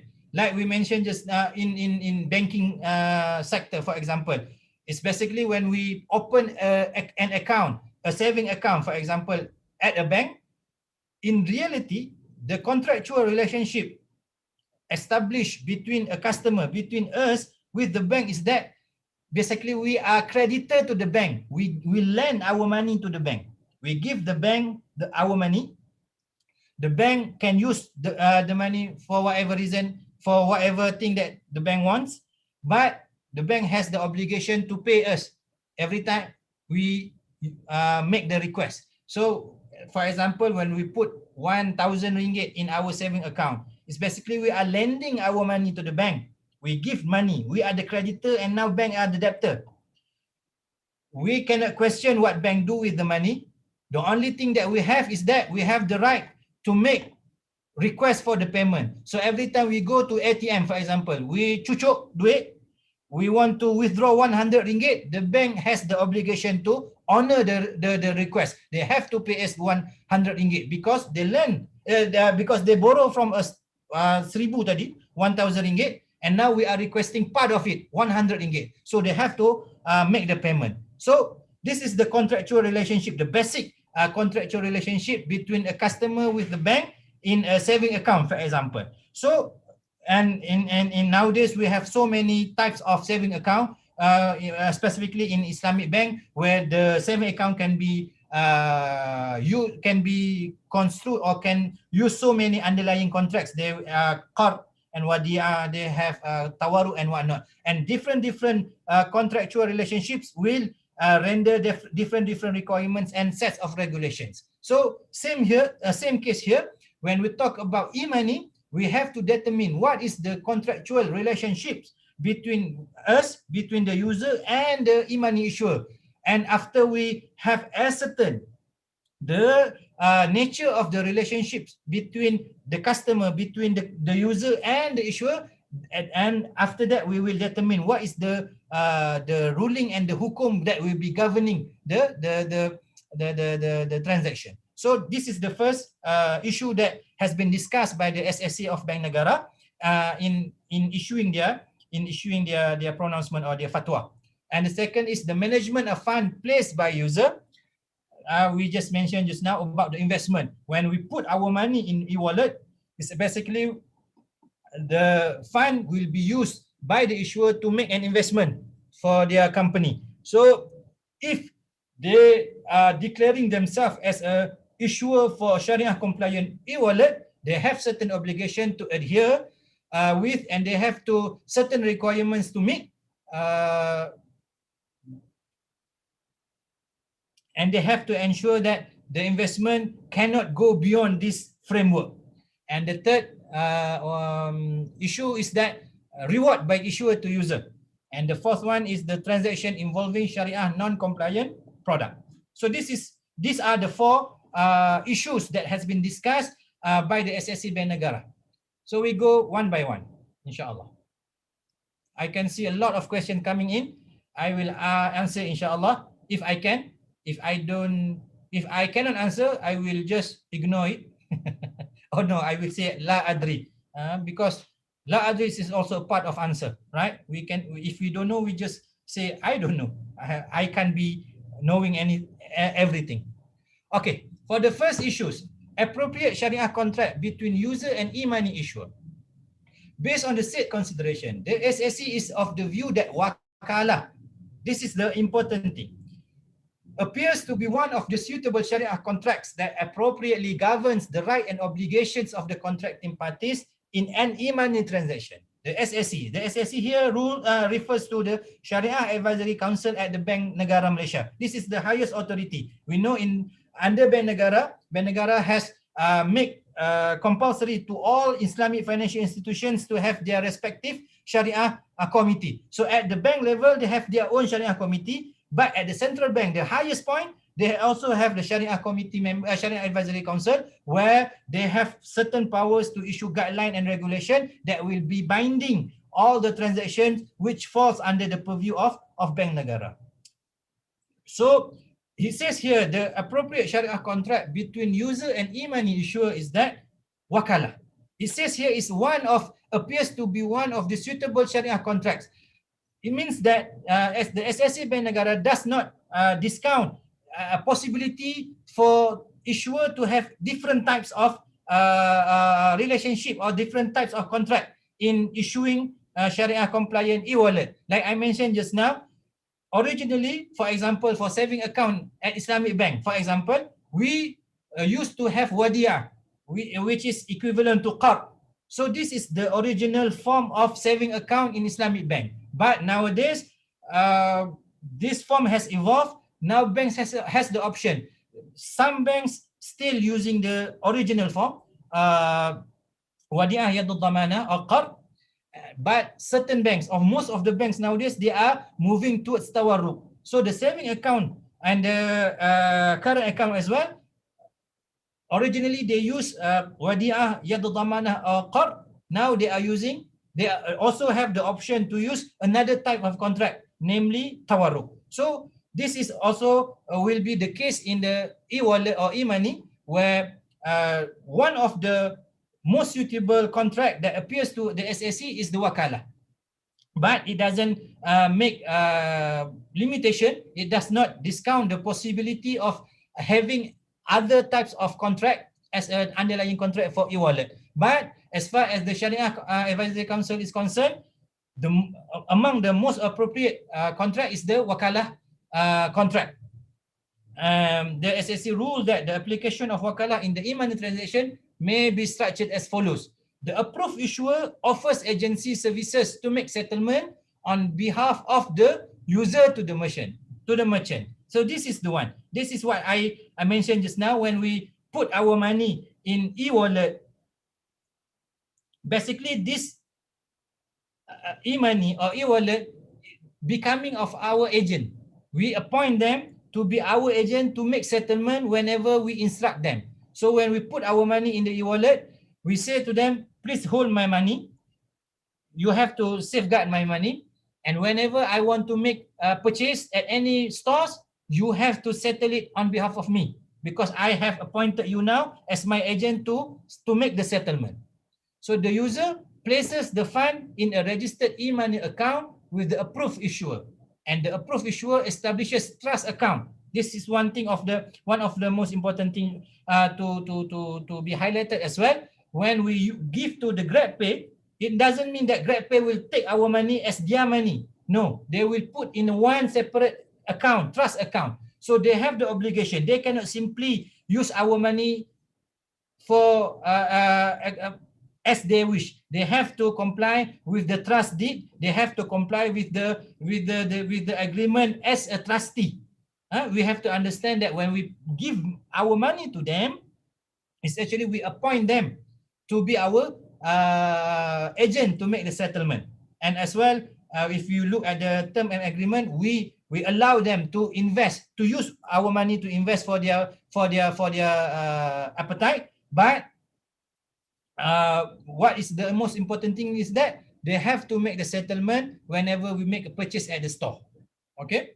So the approved issuer establishes trust account, dedicated deposit account to store funds placed by the user and shall be used for settlement to merchant or refund to the user.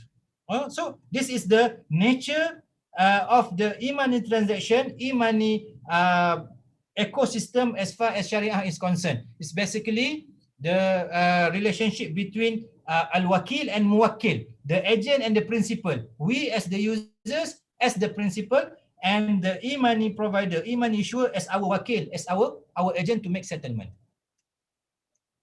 This is one thing. The second thing is that Sharia issues fund management by the approved issuer. For Sharia compliant e-money, the SSC ruled that the approved issuer must place the funds received from the user in a Sharia compliant trust account, dedicated deposit account. So this is what I highlighted earlier. When we deal with Sharia compliant e-money or e-wallet provider, it means that we facilitating an investment that comply with Sharia. It is different if we use our e-wallet that is not Sharia compliant. there is no guarantee that the money will be invested only in Sharia compliant investment. So this will make a huge difference. So if we look at the list later on, which one is Sharia compliant, and the issuer that has not been listed in this list, understandably, is not Sharia compliant e-wallet. Therefore, we can make a decision whether we want to facilitate Sharia compliant investment or not. Because one of the issues that has been tackled and has been decided by the SSA of Bank Negara is that for Sharia compliant e-money, the approved user must place the funds received from the user in a Sharia compliant trust account, dedicated deposit account, and under the guideline, the approved issuer is responsible to manage prudently the funds received from the user. The approved issuer is also allowed to invest the funds and subsequently utilize the return. This can be construed as a loan from the user to the approved issuer. So one thing is that the issuer has the obligation to put our money in Sharia compliant trust account first. And then second, they have the obligation to only invest in Sharia compliant investment. And the third one is that they are allowed to use our money to invest. And the moment they use our money to invest, this money will become caught to them, so that they have the obligation to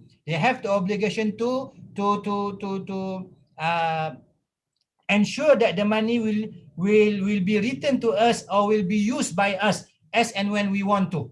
This is different if we talk about investment. We know in investment, as far as investment is concerned, under the Sharia law, we have typically two kind of investment. We have musyarakah and mudarabah. In both types of investment, there is no guarantee that we will get back our capital.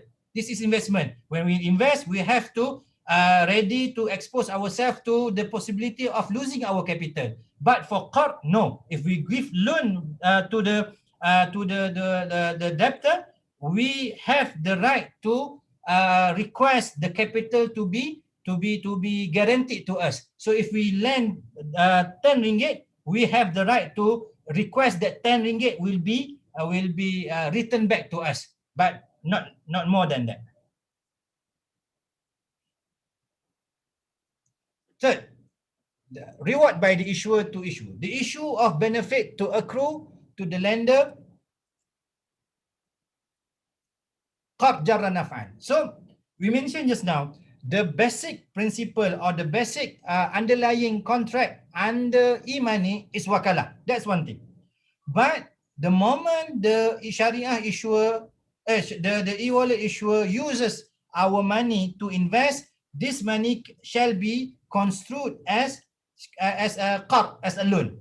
Now, one question raises: if it is a loan, and we know loan shall not render any additional benefits.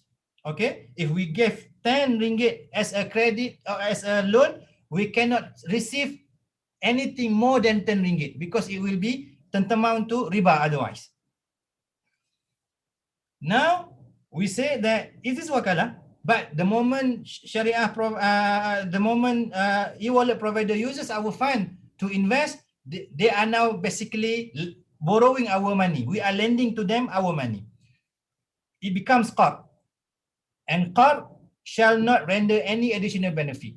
But we know in e-wallet, we will get additional benefit. On top of that, we have the money to make payment, we have the money in e-wallet to make payment at any store, we might get bonus point, we might get so many things of additional benefits. So here in our case here, the SSC rule that there is no issue of qard jarra naf'an in the practice of rewards offered by the approved issuer based on the following consideration. The qard contract is only a supplementary contract, which is different from the loan contract for deposit account offered by banking institutions. So this is the basis that SSC used on their decision.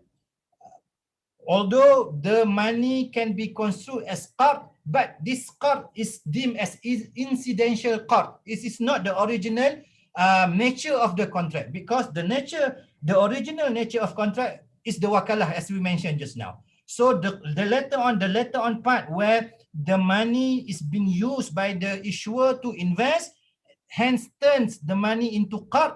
This is the incidental part, which does not render any effect on the primary part of the contract, which is based on wakalah. And this is different with the deposit account at the Islamic bank, where the money is specifically received by the bank to invest. Because this is the basic banking. The function of bank is as an intermediary. They receive the money from the depositor because they want to invest. They want to finance the project for the businessman. So this is the original nature of the deposit account. They receive money from the depositor and they use it for investment. Therefore, it is not the same as the e-money contractual relationships that we are talking here, because the original contractual relationship that we are talking here is a wakalah.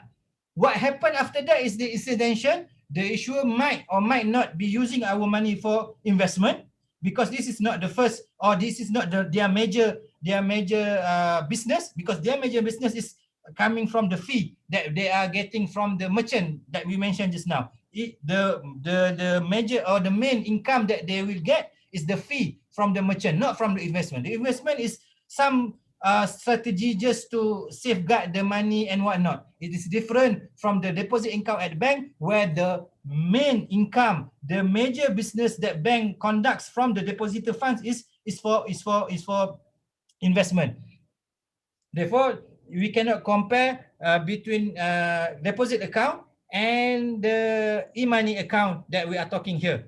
So the qard contract in e-money contract is only a supplementary contract, which is different from the loan contract for deposit account offered by banking institution. And the second reason is that no interconditionality between the funds placed by the user and rewards given by the approved issuer.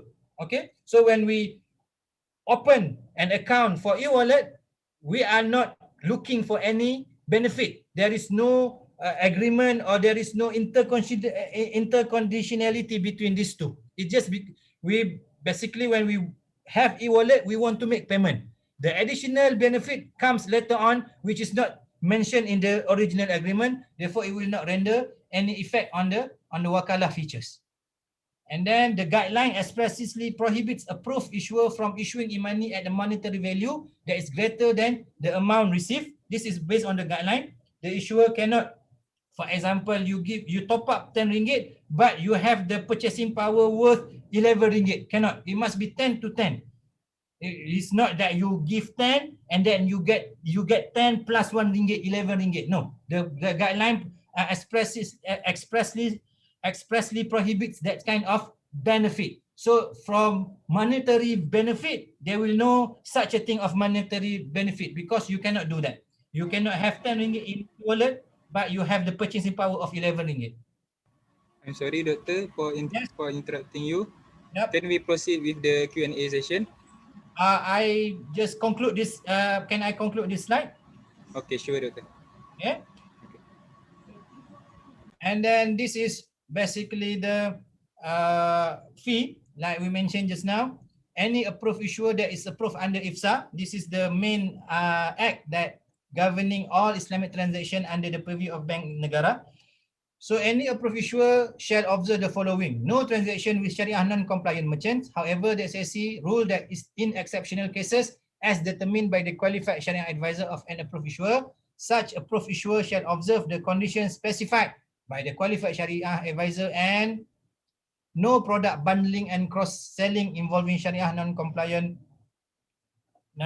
products. So basically, it says here that this is your money. You should use only for Sharia compliant things, but we do understand that in certain circumstances, for example, when you go to 7-Eleven, the code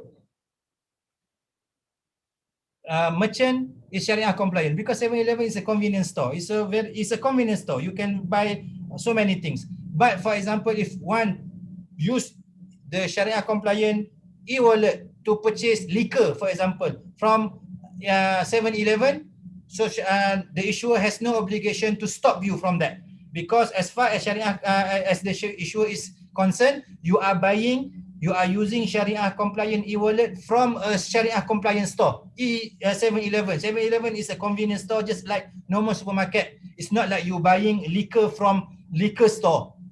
If you are buying a liquor from liquor store, then the Sharia compliant issuer might have the power to stop you from using your Sharia compliant e-wallet. But in the case where you use the Sharia compliant e-wallet in a store that is Sharia compliant, that is natural in nature, but you used to buy non-Sharia compliant things. For example, like I mentioned just now, you go to 7-Eleven, you buy a liquor.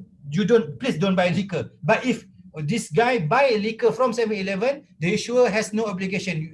The authority cannot blame them if they allow this kind of transaction, because as far as their system is concerned, they are dealing with a Sharia compliant store. Although in reality, the goods purchased using this Sharia compliant e-money is non-Sharia compliant goods. So this is the issue that has been discussed by the Sharia compliant Sharia Advisory Council of Bank Negara. So to conclude my presentation, this again, when we talk about Sharia compliant e-wallet, what will be the motivation for the users, shareholders, and operators is that when we have Sharia compliant e-wallet, we are only having and dealing with Sharia compliant e-wallet. We are making sure that our life only involves in Sharia compliant things. This is the most important thing. This will render barakah in your life. This will be a good start for your career, and this will be a good method or manhaj of your life as a Muslim. And for shareholders and operators, by offering Sharia compliant, they will be considered as Sharia compliant e-wallet company that will attract investors that only will be investing in Sharia compliant investment. And for investors, when they invest in a company that issues Sharia compliant e-wallet, it means that they will get income that is purely Sharia compliant, and that therefore there is no need for purifications. So I hope my presentation is clear. I hope you can understand the issue that has been discussed for the past 1.5 hours. And now I will try to look at certain question that has been posted here and try to answer.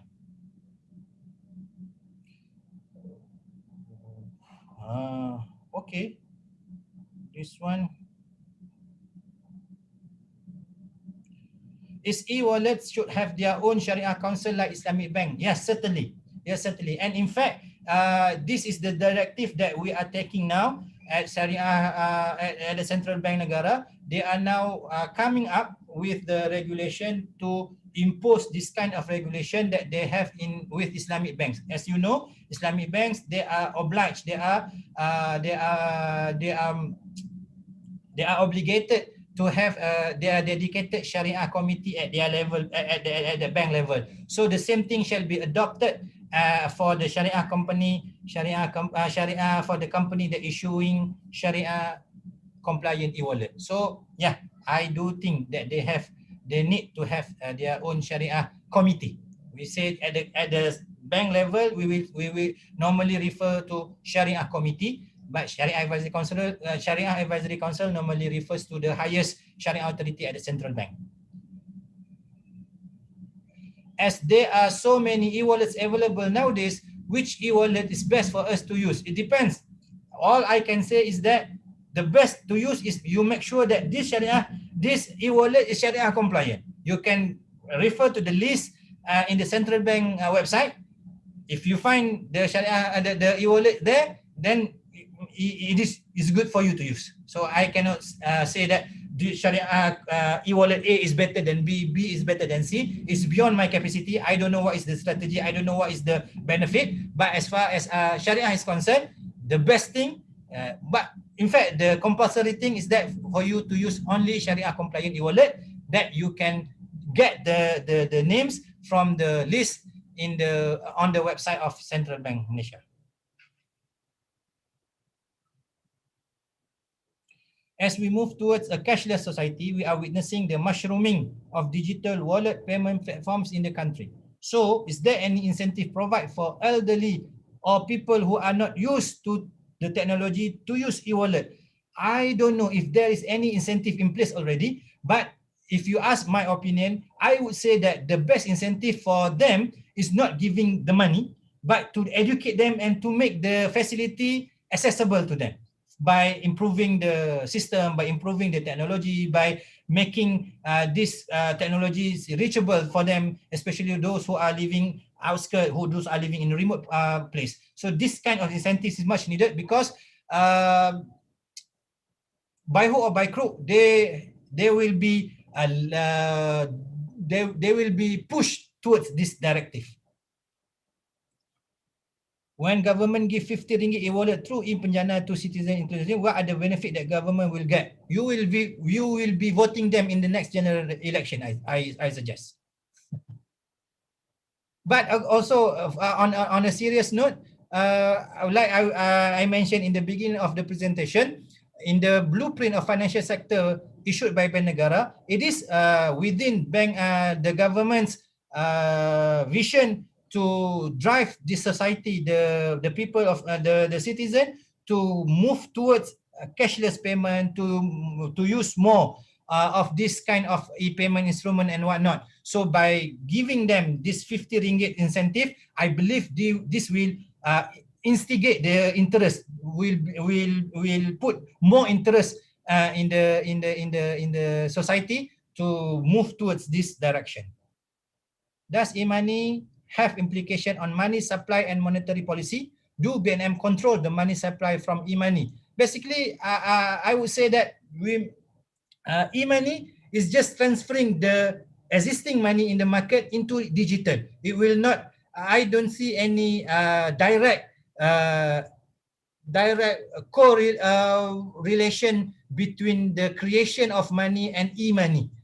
I personally cannot see. I might be wrong because I'm not an expert of this physical or monetary money. But what I can say is that what we are doing now is just transforming the money, the physical notes into a digital form that it will not render any direct impact on that matter. Does cryptocurrency investment is Sharia compliant?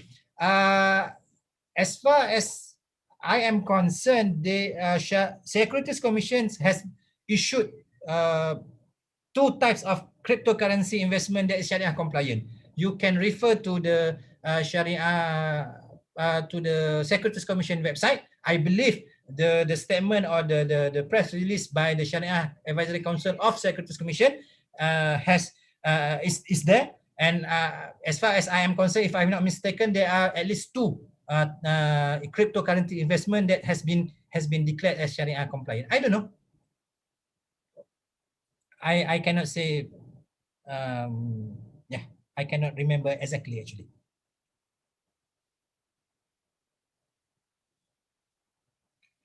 Does this mean the increasing usage of e-money will reduce the country's currency in circulation? No, I don't see that. The usage of e-money will reduce the usage of physical money. That's one thing for sure. When you use e-money more, it means that you will use physical money less, and it will be good in so many aspects. It's more secure, more hygiene. You don't have to make more contacts between peoples, and then by using e-money more, you will use physical money less. But for the circulation of money, I cannot see. I don't know. If data breach happen within the e-wallet provider, what is the legal action can be taken as the user for the e-wallet? The same remedy that is provided under the current legal framework. As we know already, we have different regulation when it comes to data protection. One of the major legal piece is that this the PDPA. We have the Personal Data Protection Act that will be covering this part of area. So any breach or any security risk and threat in terms of data for e-wallet user, this one will be governed under the existing legal framework like PDPA and so on. And I must say again, regarding the cryptocurrency Sharia investment, I cannot remember exactly what is the current situation now. And as far as we are concerned, from Banks Negara perspective, cryptocurrency is not a legal tender. It doesn't have the legal force. It's just it is considered as commodity between two parties. If you are agreed to make payment using this cryptocurrency, it's up to you.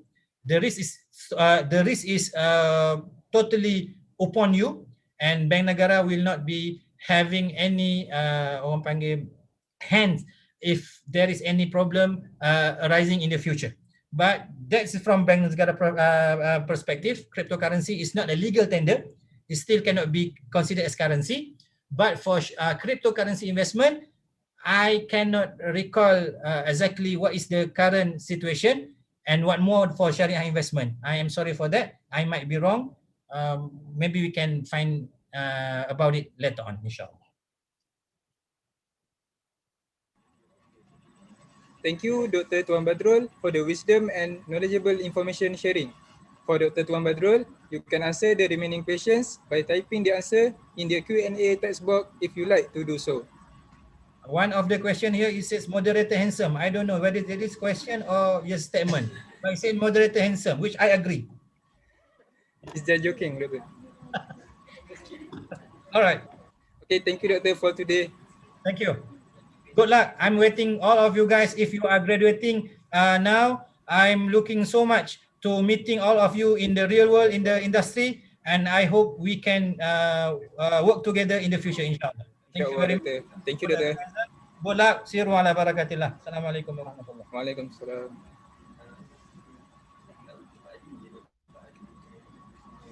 Well, I guess that marks the end of our second session. I hope you guys are still with us. Now, I would like to invite Najwa Saida for our quizzes contest and lucky draw session. Stay tuned. Hi guys, it's me again, Najwa Saida, in case you forgot.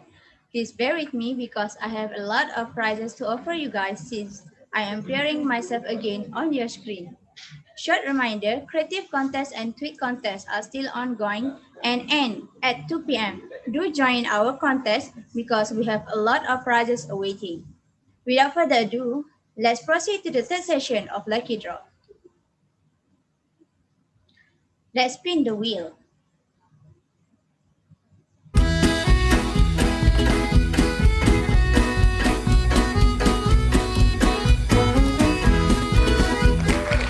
The first lucky number is F0198.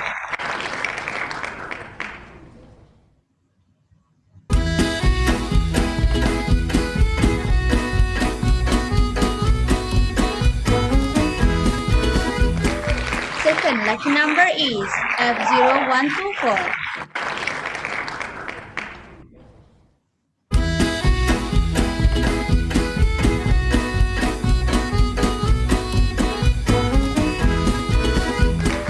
The third lucky number is F0201.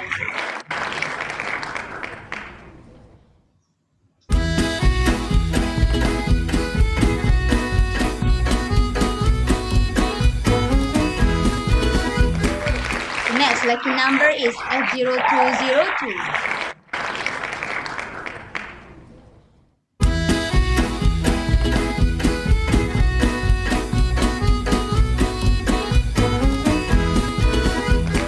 The last lucky number is F0210.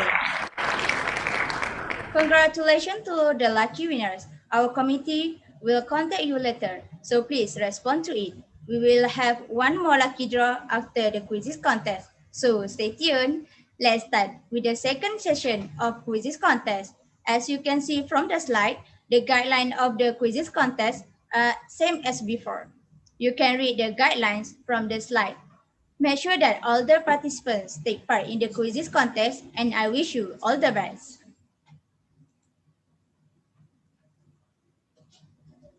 The game pin for this second session is 2716217.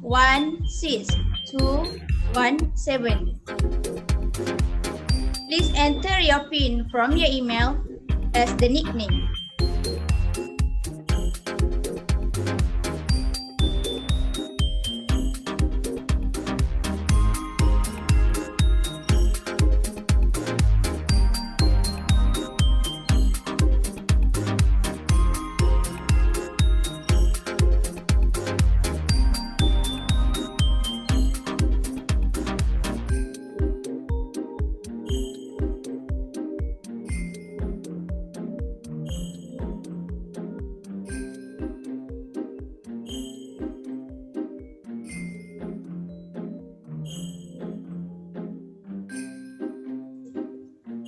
I repeat, enter your PIN from your email as the nickname.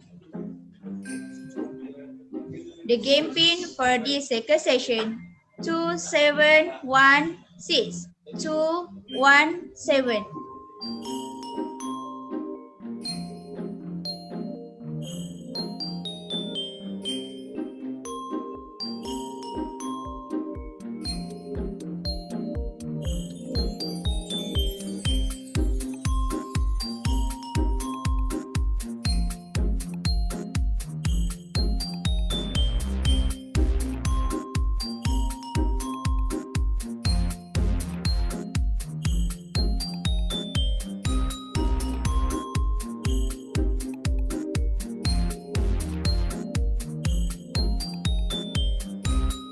For those who not joined yet, you can do so now.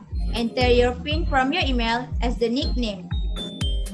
And the game PIN for this quiz is 2716217.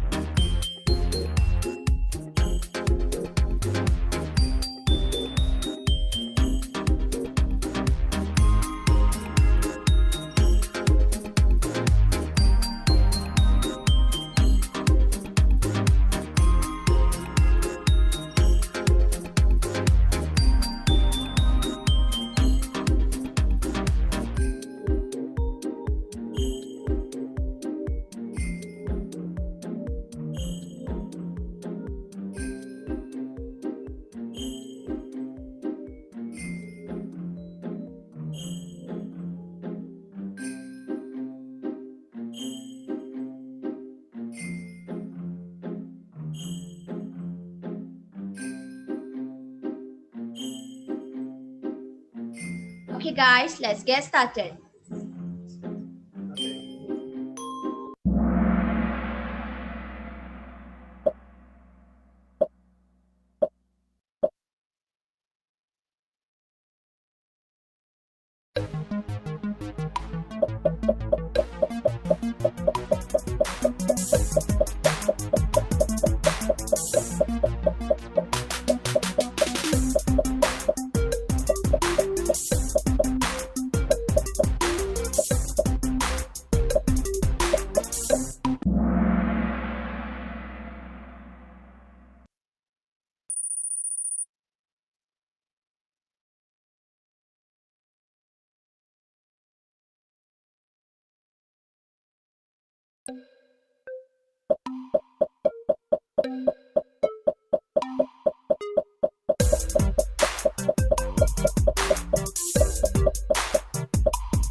The quizzes contest end. Thank you for participating. We will announce the winner at the end of our program. Join us to the end. Next, we will have 5 lucky numbers who stand a chance to win amazing prizes. Get your numbers ready, and without further ado, let's spin the lucky wheel.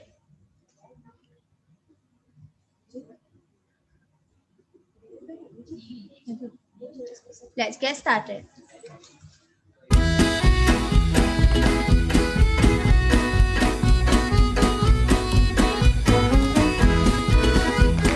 The first lucky number is D0124.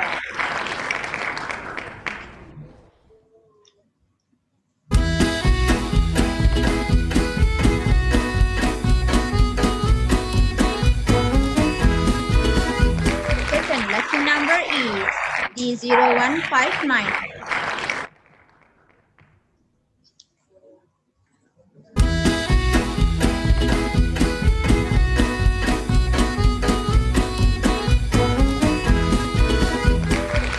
Third lucky number is D0123.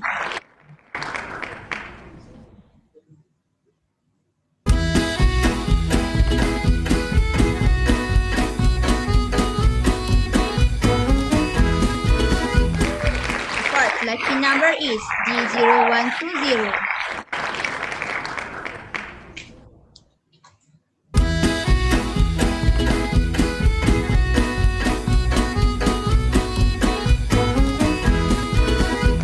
The last lucky number is D0126. Congratulations to all the lucky winners. Our committee will contact you later, so please respond to it. Before I end this session, I have a few announcements to make. First, after this session, we will have a short break until 2 p.m. For your information, we still have one more slot after break and one more lucky draw in the afternoon session. Participants still have time to join our contest since the deadline of our contest are at 2 p.m. All the winners for the tweet contest, creative contest, tutorial contest, and quizzes contest will be announced at the end of webinar. That's all from me. Thank you for your attention. Have a good rest and don't forget to join us. Thank you.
Bila-bila kiranya diriku perlu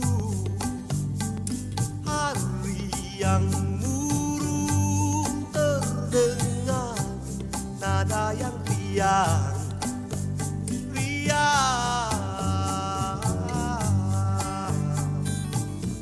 la la la la.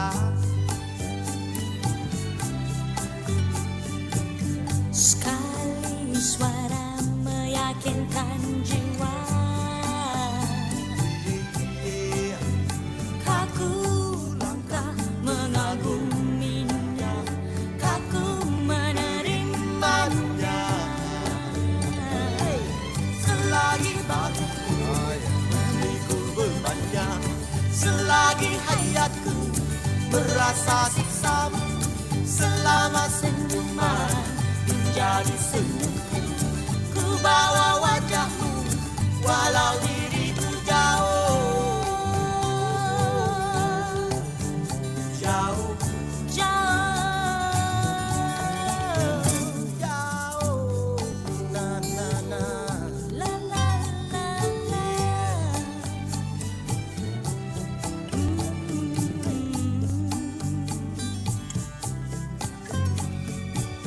bila-bila kiranya diriku perlu hari yang murung, terdengar nada yang riang.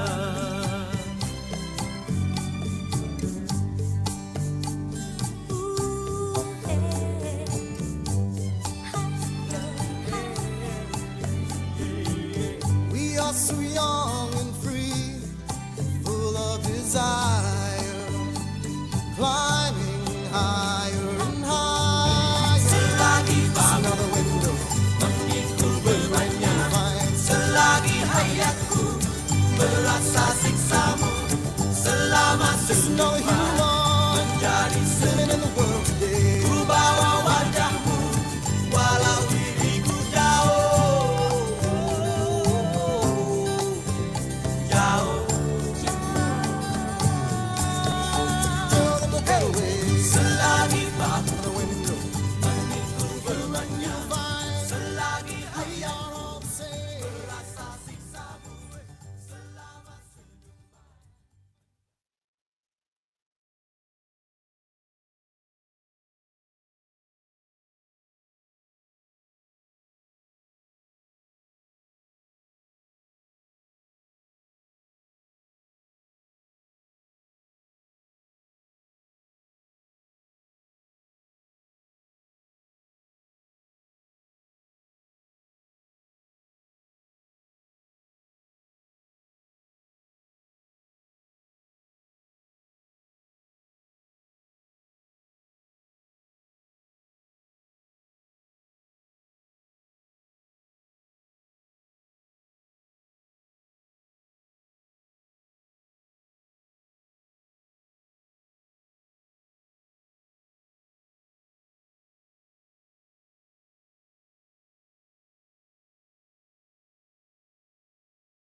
Facebook buat Facebook.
the school.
yang murung terdengar, nada yang riang, riang.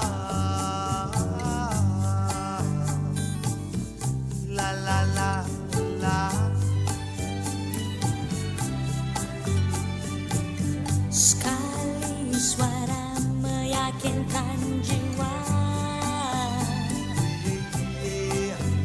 kaku langkah mengaguminya, kaku menerimanya. Selagi bahuku memikul bebannya, selagi hayatku merasa siksamu, selama senyuman menjadi senyumku, ku bawa wajahmu walau diriku jauh, jauh, jauh, na na na, La la la la.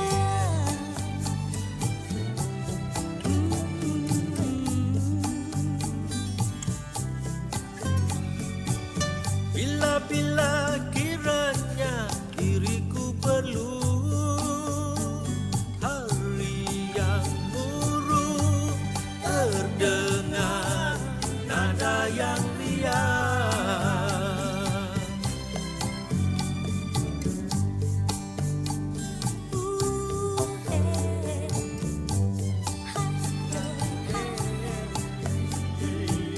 We are so young and free, full of desire, climbing higher and higher. Selagi It's another window, memikul bebannya, selagi hayatku merasa siksamu, selama senyuman menjadi living in the world today. ku bawa wajahmu walau diriku jauh,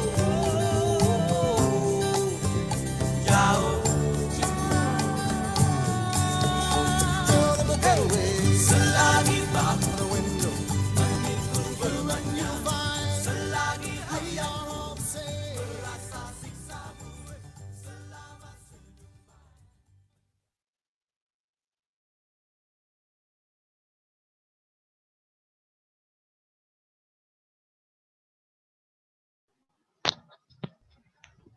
Assalamualaikum and good afternoon to all participants. Welcome back to our webinar and thank you for still being with us. I am Abi Ashraf Haikal bin Abi Yazid, your moderator for the third session. Now, let's move on to the third session, sharing moment with financial mathematics alumni. Before I proceed, I would like to ask permission to continue our program in Malay language. And this session will be conducted in both English and Malay language. Saya menjemput dan mempersilakan semua barisan panel untuk membuka kamera masing-masing. Dipersilakan.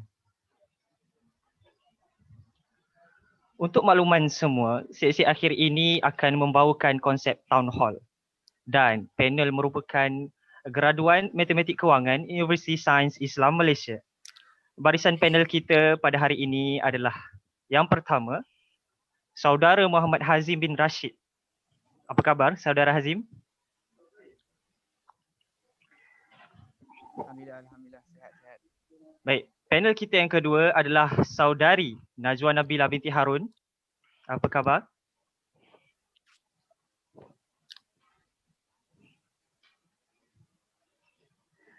Dan saya teruskan dengan panel kita yang ketiga iaitu Saudara Muhammad Khairul Hafiz bin Zaman Huri. Okay, Assalamualaikum semua. Sihat Sihat, Alhamdulillah. Baik, sebelum sesi akhir bermula, izinkan saya untuk menerangkan latar belakang panel kita pada hari ini.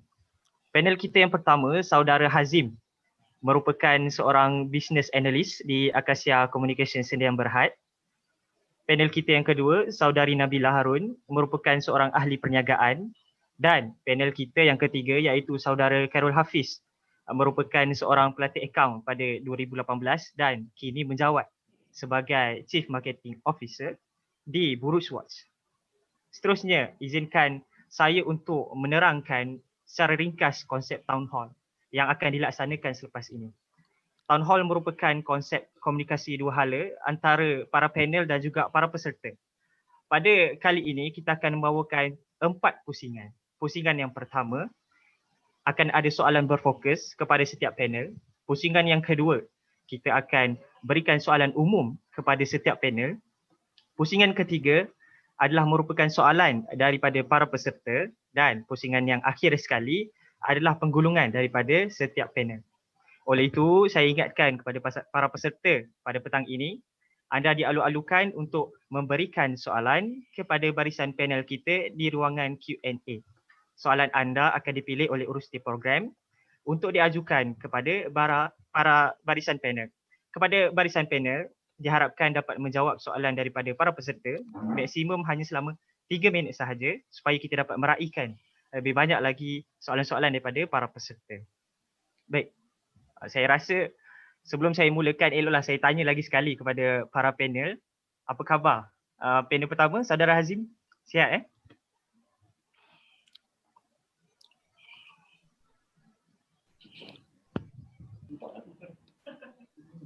sihat, okay. Untuk panel kita yang kedua, Saudari Nabila, sihat? Alhamdulillah sihat, cuma ni ada masalah teknikal sikit. Okey, tak apa, take your time. Sekejap saya try video setting. Okey, baik. Jadi, Saudara Hafiz, sekali lagi, apa khabar? Dah sihat? Alhamdulillah Dah sihat. makan Baru lepas. Oh. Saya minta maaf sebab lambat sikit sebab ada retreat company. Allah, okay. Tak apa, tak apa. Okey. Jadi macam mana? Semua dah bersedia? Para panel sekalian? Abi dengar kan Abi? Dengar. Okey. Mungkin boleh kuatkan sikit kot. Mic. Sebab jauh. Okay. Alright, tak apa. Okey. Jadi saya ingatkan kepada para peserta, para hadirin sekalian, sepanjang kita punya pusingan pertama, kedua dan seterusnya, para peserta dialu-alukan dan digalakkan untuk bertanyakan soalan dan tujukan terus kepada mana-mana panel yang ingin menjawab soalan tersebut. Baik. Seterusnya, saya akan mulakan terus dengan kita punya pusingan yang pertama ya. Pusingan pertama, saya akan teruskan dengan Saudara Hazim, panel kita yang pertama. Baik, saudara. Okey, untuk pengetahuan semualah, Saudara Hazim merupakan bakal graduan kerana Saudara Hazim ni baru saja sebenarnya menamatkan latihan industri pada awal tahun hari itu, betul? Betul.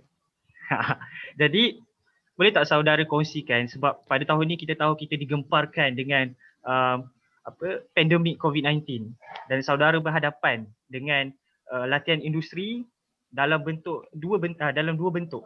Pertamanya bentuk work from home. Yang keduanya kita kena face to face di company masing-masing lah. Jadi macam mana saudara boleh kongsikan dengan kami macam mana saudara boleh menjalani pengalaman tersebut dan macam mana saudara boleh excel ataupun berjaya dalam menghadapi dua-dua situasi tersebut. Silakan. Okay, Assalamualaikum everyone. So it's really great question from Abi. Dan nak cakap sikit lah, Abi macam bahas pula rasa lah, macam cakap macam tu kan. Macam berbahas. So tak apa, kita proceed ke soalan. So Abi bertanya tadi soalan tentang macam mana kita nak handle internship time virtual dengan time internship met kat office kan. So sebelum tu nak cerita sikit lah macam apa tu internship kan, sebab takut ada yang first year atau second year yang tak tahu internship tu apa. So internship ni sebenarnya adalah satu course yang memang wajib semua student ambil. So kalau korang nak graduate memang korang kena wajib ambil internship ni. Kalau korang tak ambil internship korang tak boleh grad. Kalau korang nak grad tapi tak ambil internship pun tak boleh juga. So memang kena ambil internship wajib. So cara nak apply, so maybe lah ni just sharing sikit lah untuk share overall apa itu internship.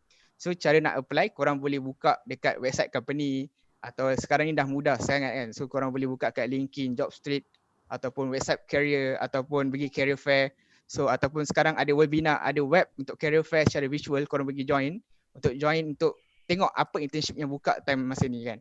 So macam Abi tanya tadi kan, memang satu soalan yang saya rasa memang sekarang tengah bagus lah sebab virtual dengan real life. So macam kita kalau korang students kan, korang kan students. So korang ada virtual class sebelum ni, sekarang virtual class, sebelum ni korang ada kelas, pergi kelas macam biasa lah kan. So korang pun sendiri dapat rasa beza antara virtual class dengan kelas biasa. So contoh lah, ni contoh bukan korang tahu, ni contoh. Contoh kalau korang pergi virtual class, mungkin kelas start pukul 9, Pukul 9 buka laptop, join kelas, tutup kamera, tidur. Kan? Contoh, kalau korang pergi kelas biasa, korang pukul 9 dah kelas. Tapi korang akan datang 8.30 dah ready. 8.40, mungkin 8.40 dah datang ke kelas ataupun dah ready, dah naik motor kan. So nampak tak? Di situ je dah ada beza sebagai seorang student. So kalau kerja pun saya rasa sama je lah. Virtual dengan real life memang jauh beza. So macam tahun ni kan. So macam saya start intern bulan 2. So masa bulan 2 tu macam biasa intern just pergi office, macam biasa check in, pergi buat kerja kat office. And then masa bulan 2 tu baru nak start COVID-19 dekat China. Baru nak hangat kan. Masa kat Malaysia baru 1-2 case.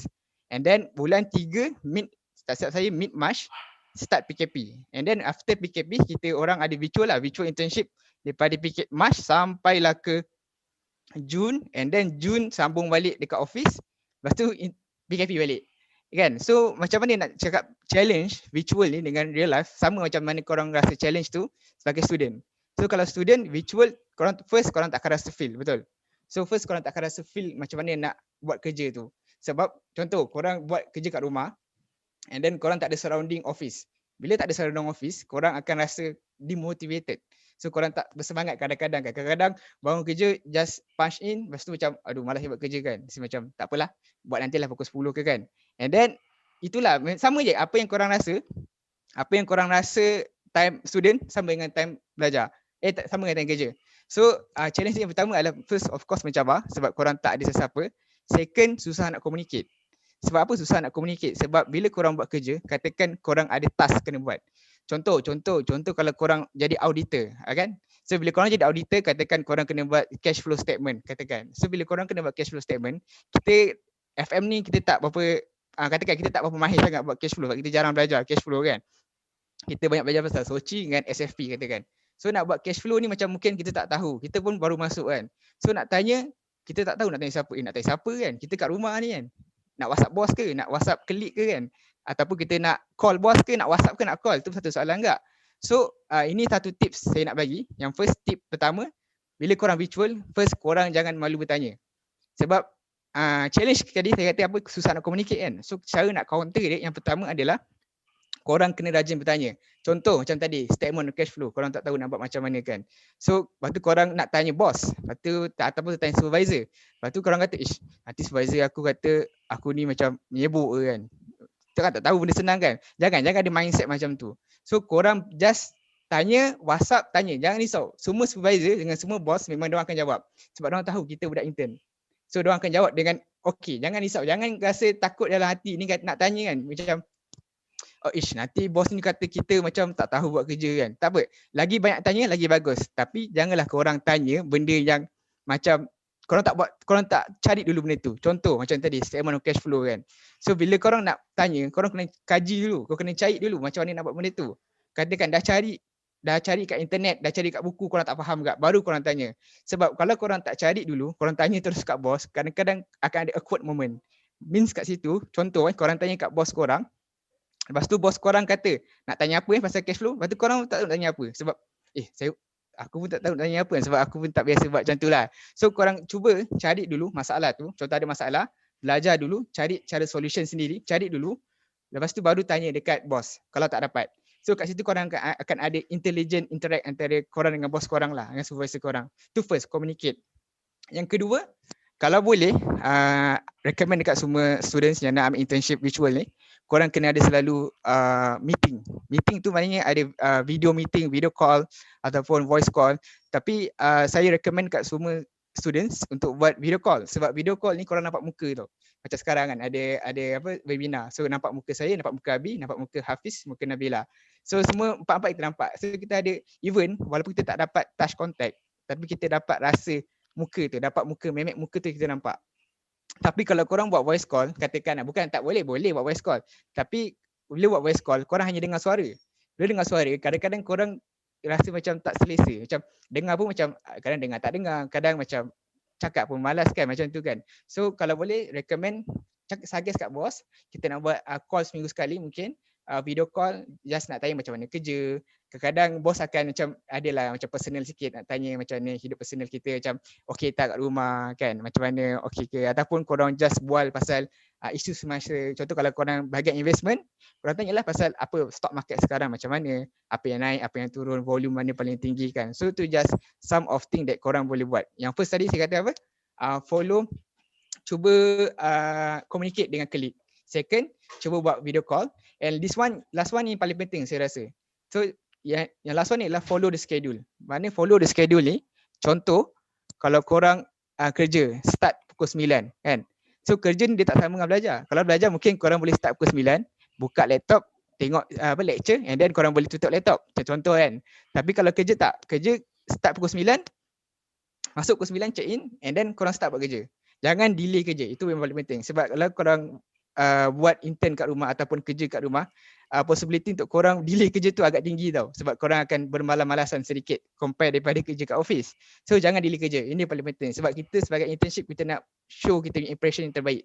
Sebab intern ni kita bawa nama universiti lah cerita kan. Kita bawa nama USIM, kita bawa nama financial mathematics student. So tak naklah kita mencalahkan image FM tu sendiri dengan USIM tu sendiri kan. So cuba bagi komitmen sepenuhnya, just ikut the schedule. Contoh kalau office start pukul 9, pukul 9 dah start buat kerja. Biasa kalau company dia akan ada punch in tau dalam website. So just punch in lah pukul 9 and then buat kerja. Sebab kadang-kadang bos ni dia tak menentu. Kadang-kadang pukul 9, 9.30 dia dah call. Tanya, contoh tanya, Hazim kerja dah siap ke? So kalau kita katakan kita tertidur, kita tak bangun lagi kan. Kita punch, lepas tu kita tidur balik kan. Kadang-kadang kita akan lambat balas tu, dia tak nice lah. Macam kita lambat balas respon kepada bos kita. Jangan bagi bos kita menunggu kita. Biar kita yang cuba interact kat bos kita. Sebab kita ni intern. Diorang tahu intern kita nak belajar. Bukan bos yang nak ajar kita, kita yang nak belajar. So try to communicate with boss sebanyak yang mungkin. Try communicate with colleague. Colleague ni pun penting tak? Sebab kadang-kadang bos ni kadang kita nak tanya pun segan kan. Nak tanya selalu kan. Macam nak tanya start hari, start masa pun susah juga. So try to find one colleague that kita boleh rapat. So tak kisahlah, mungkin kita dah jumpa sekali masa first day kita masuk dekat office, induction day kan, masa first day tu kita dah kenal dengan seorang office mate. So kita just baik-baik dengan dia, cuba tanya dia macam mana dia dapat semua kerja kan. So macam tu lah. So back to question Abi, macam mana pengalaman, itulah pengalamannya. Mencabar, memang mencabar, sangat beza dengan office. Dan saya pun tak minat sangat virtual kerja ni sebab kadang-kadang kita kat rumah kita ada lebih banyak komitmen yang bukan kerja yang kita kena jaga daripada kerja sendiri kan. So kalau recommend, kalau nak buat virtual, boleh buat virtual internship, tapi buat macam biasa, tapi lebihkan communicate dengan kita punya boss, dengan punya colleague. Itu dia punya main point dia. Lebihkan communication dengan kita punya colleague, dengan boss. So back to Abi lah, rasa ini just experience daripada saya, bukan nak share lah knowledge experience macam mana virtual internship dengan internship biasa. Kalau internship biasa ni macam korang biasa je, just pergi office, buat kerja, communicate dengan bos. Kadang-kadang buat kerja macam biasa. Lepas tu macam biasa standard kerja macam pagi balik petang kan. So kalau virtual ni lain sikit. Kadang-kadang virtual pun kadang malam pun kadang-kadang lepas office hour pun ada dapat messages kan, so buat kerja sikit kan. So just accept it, jangan risau, kita masih fresh, cuba adapt benda tu dulu. So lepas tu kita buat kerja macam biasa, itu je lah. So itu just sharing pasal internship untuk virtual. So back to Abi. Alright, thank you kepada Azim atas perkongsian yang diberikan. So dengarlah kawan-kawan, terutamanya yang 4 year tu. Kalau rasanya macam apa yang Azim kongsikan daripada kita tadi, saya rasa mungkin daripada rakan-rakan yang ada kat sini yang akan melalui fasa internship nanti, banyak lagi soalan yang nak tanyakan. Jadi saya bukalah terus, kalau ada nak soalan terus buka dan tuliskan dekat ruangan Q&A. Okay, terima kasih kepada saudara Azim. Mungkin saya boleh recall balik apa yang telah disampaikan kepada saudara Azim tadi. 3 key point yang mana kita boleh excel dalam dunia internship ni. Yang pertama adalah jangan malu bertanya. Communication is the key lah. Okay, yang keduanya adalah kita kena selalu ada human touch ataupun video call. Ini seperti yang Azim kata tadi. Yang ketiga adalah kita kena follow the schedule. Yang mana kalau kerja kita start pukul 9 lah kita kena punch card dan kita kena mulakan kerja. Okay, terima kasih kepada saudara Azim. Baik, kita akan teruskan dengan kita punya panel yang kedua, Sis Nabila. Sis Nabila, okay. Okay, dah bersedia? Ya dah. Okay, saya akan teruskan dengan soalan. Baik, Sis Nabila, sebagai seorang ahli perniagaan. Macam mana saudari Nabila boleh mendapat keyakinan untuk libatkan diri dalam bidang perniagaan, dan kenapa saudari Nabila rasa yang keputusan bahawa perniagaan inilah yang patut kita lakukan pada dunia kini? Silakan.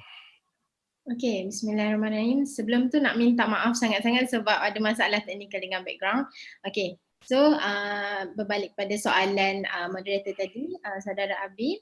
Okay, so nak katanya keyakinan kat sini sebenarnya first kali bermula dengan mindset kita sendirilah, sebab saya ada beberapa pengalaman yang sebenarnya saya tak minat bisnes pun sebelum ni. Saya juga macam ada impian macam orang lain yang macam yang adik-adik semua dah kerja study sebagai dalam financial maths. Mestilah nak kerja nanti dalam bidang tu juga. Saya pun pernah ada cita-cita macam tu. Keluar lepas grad nak kerja dekat bank lah, nak buat master lah, macam-macam. Tapi nak dijadikan cerita, tak ada, saya ni berubah sikit selepas saya grad. Macam kahwin, lepas tu terus mengandung, dan lepas pantang sebenarnya saya ada pergi beberapa interview.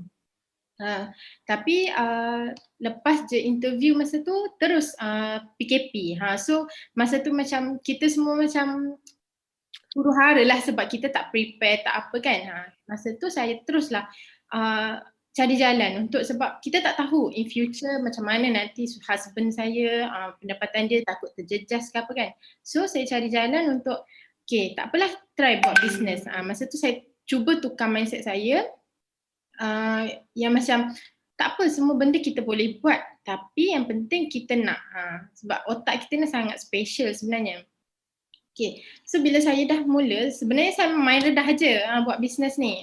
So macam dengan no knowledge, no experience, tak. Sebab masa saya menganggur tahun lepas pun, ramai orang offer saya suruh buat bisnes ke apa. Tapi masa tu saya yakinnya sebab saya cakap lepas pantang saya nak kerja. Nak ada makan gaji macam kawan-kawan saya yang lain, kerja bank, kerja company. So masa tu mindset saya macam tu. So saya tak try bisnes apa-apa. Tapi bila dah ada agensi yang macam sekarang ni lah, dengan PKP-nya ramai orang yang kena buang kerja, hilang kerja semua tu, saya cuba. Dan bila masuk tu saya pun macam wah, okay, nice benda ni, sebab kita tak expect pun apa yang kita dapat kan. Tapi saya buat je, kira main redah, memang main redah betul-betul tapi dengan mindset yang betul. So saya buat dan rezeki jugalah. First month okay, dalam business sales pun banyak semua tu kan. Dan masa pengalaman yang mengajar kita. So first month ada langgar dinding sebab kita tak ada pengalaman. Tapi saya buat, kita tanya mentor, kita ada leader untuk kita belajar. Dan sekarang ni ramai orang yang buat bisnes online, betul tak? Sebabnya macam student sendiri pun sekarang ada buat dropship, jadi agent. Dan yang paling mengejutkan saya dalam bisnes Shakily sendiri pun dah ada student yang dah jadi master coordinator, dah ada income tertinggi. So saya macam terkejut sebab dia baru umur 23 dah ada income 6 angka. Tapi saya ni baru start. So macam kenapa aku tak start dari awal kan? Saya masa fikir, tapi saya tahu ni jalan hidup saya.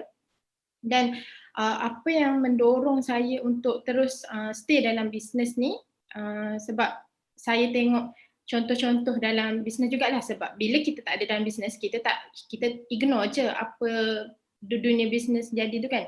Kita macam tak ambil tahu pun. Tapi once kita duduk dalam sesuatu bidang tu, kita belajar, kita tengok, kita baca story.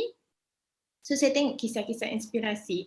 So leader saya ni dah ramai yang berjaya, tapi diorang dah start 4-5 tahun yang lepas, 7 tahun, dan sekarang ni dia dah berjaya.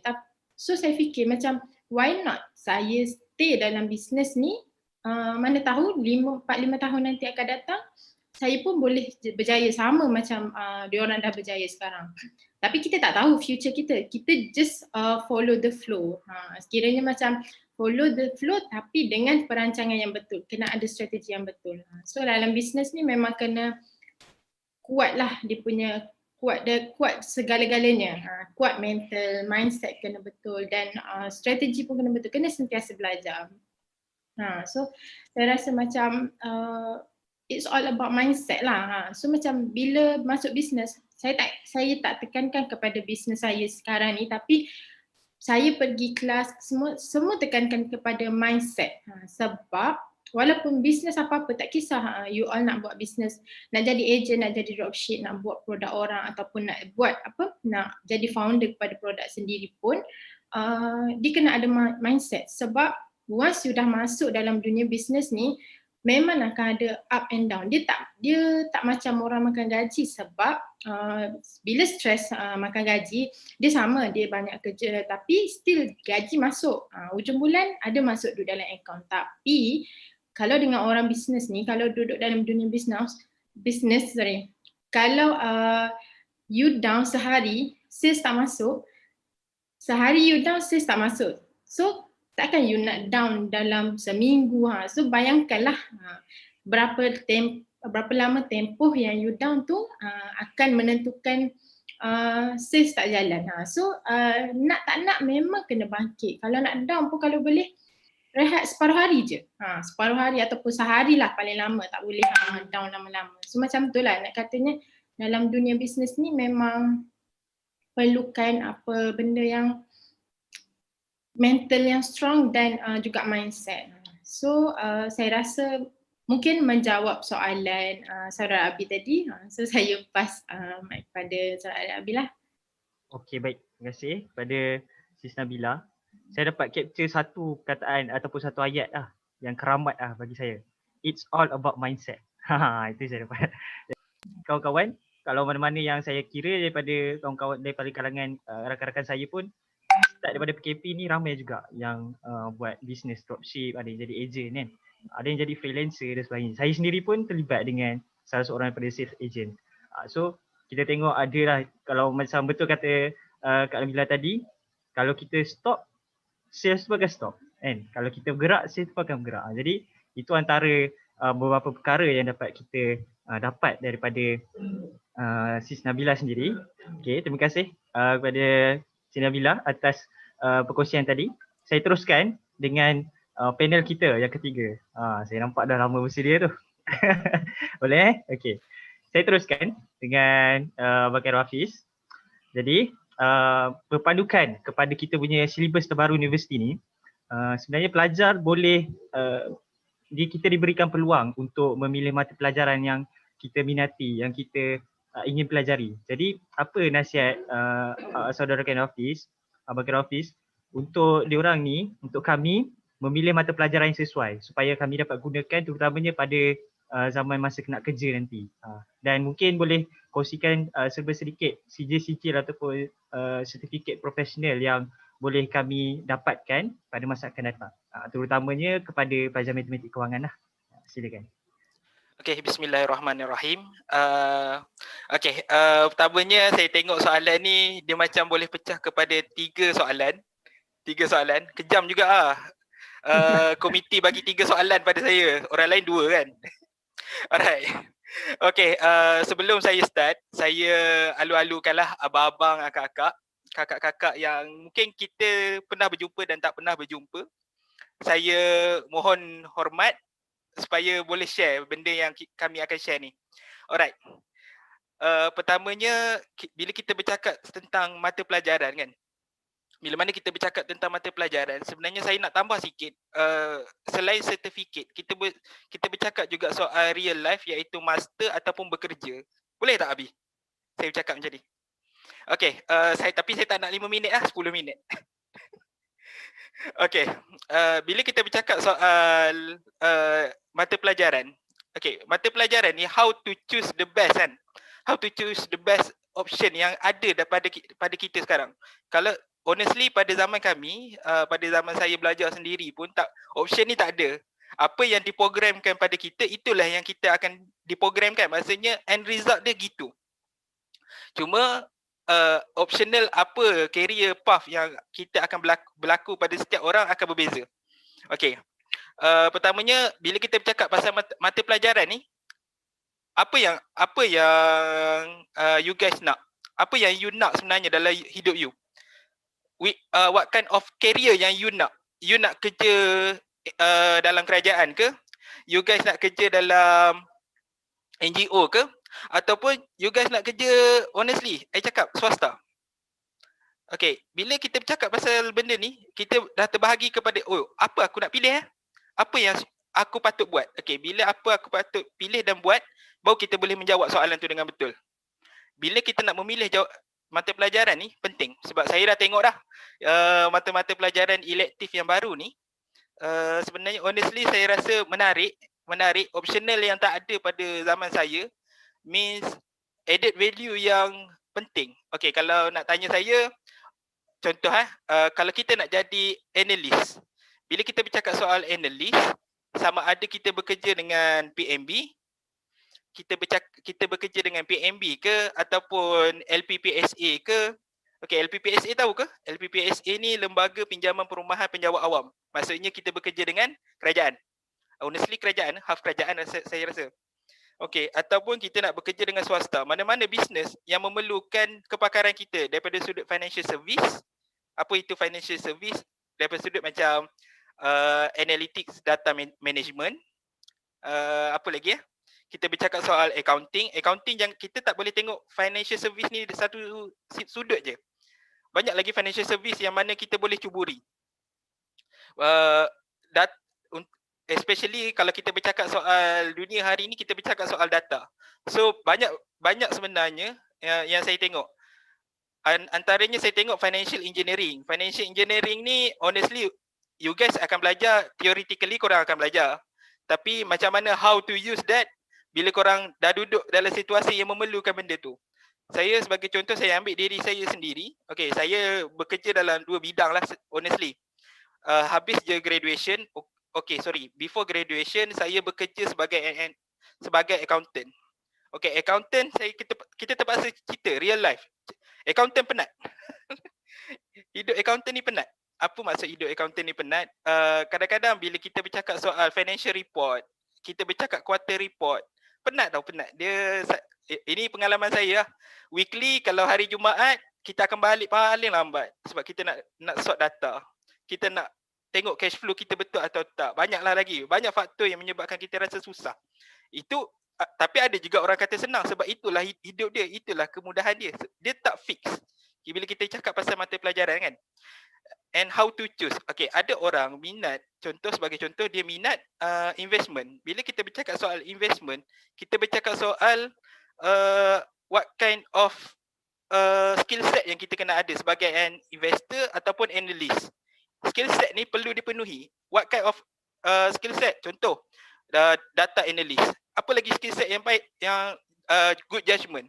Saya bercerita ni disebabkan pengalaman saya habis je graduation, saya minta antaranya one part of investment bank Dekat Malaysia, saya cerita kat sahabat-sahabat, bukan abang-abang dan kakak-kakak, ada yang bekerja dalam investment banking, commercial banking atau SME bank. Okay, bila kita bercakap pasal bank ataupun banking kan, banking sector, saya mencuburkan diri minta interview di HSBC Bank. HSBC Bank kita tahulah international company, honestly saya cakap, dan dia merupakan investment bank. Bila kita bercakap soal investment bank, saya melalui lebih kurang 5 tapisan dan tapisan saya adalah 40 orang yang terakhir. Dan waktu tu saya bercakap saya ni lah fresh grad. Yang lain dah ada pengalaman, real life pengalaman tau. Diorang dah ada skill set yang firm dah. Diorang dah buat investment yang firm dah untuk company masing-masing. Kita ni apa je yang saya ada? Saya boleh offer thesis saya je. Apa je saya boleh offer? Maksudnya saya boleh offer thesis ataupun theoretically yang kita belajar. So honestly saya cakap before or after. Maksudnya kalau kita sekarang tengah bergerak, maksudnya kita dah menuju tahun akhir, what kind of skill set yang kita nak? Itu keputusan yang kita perlu lakukan. Kalau kita berada di tahun 3, 2 atau 1, sekarang dah kena fikir aku nak jadi apa, ataupun lebih baik mungkin tahun 1, tahun 2 tak nampak macam mana nak buat keputusan. Yes, saya faham.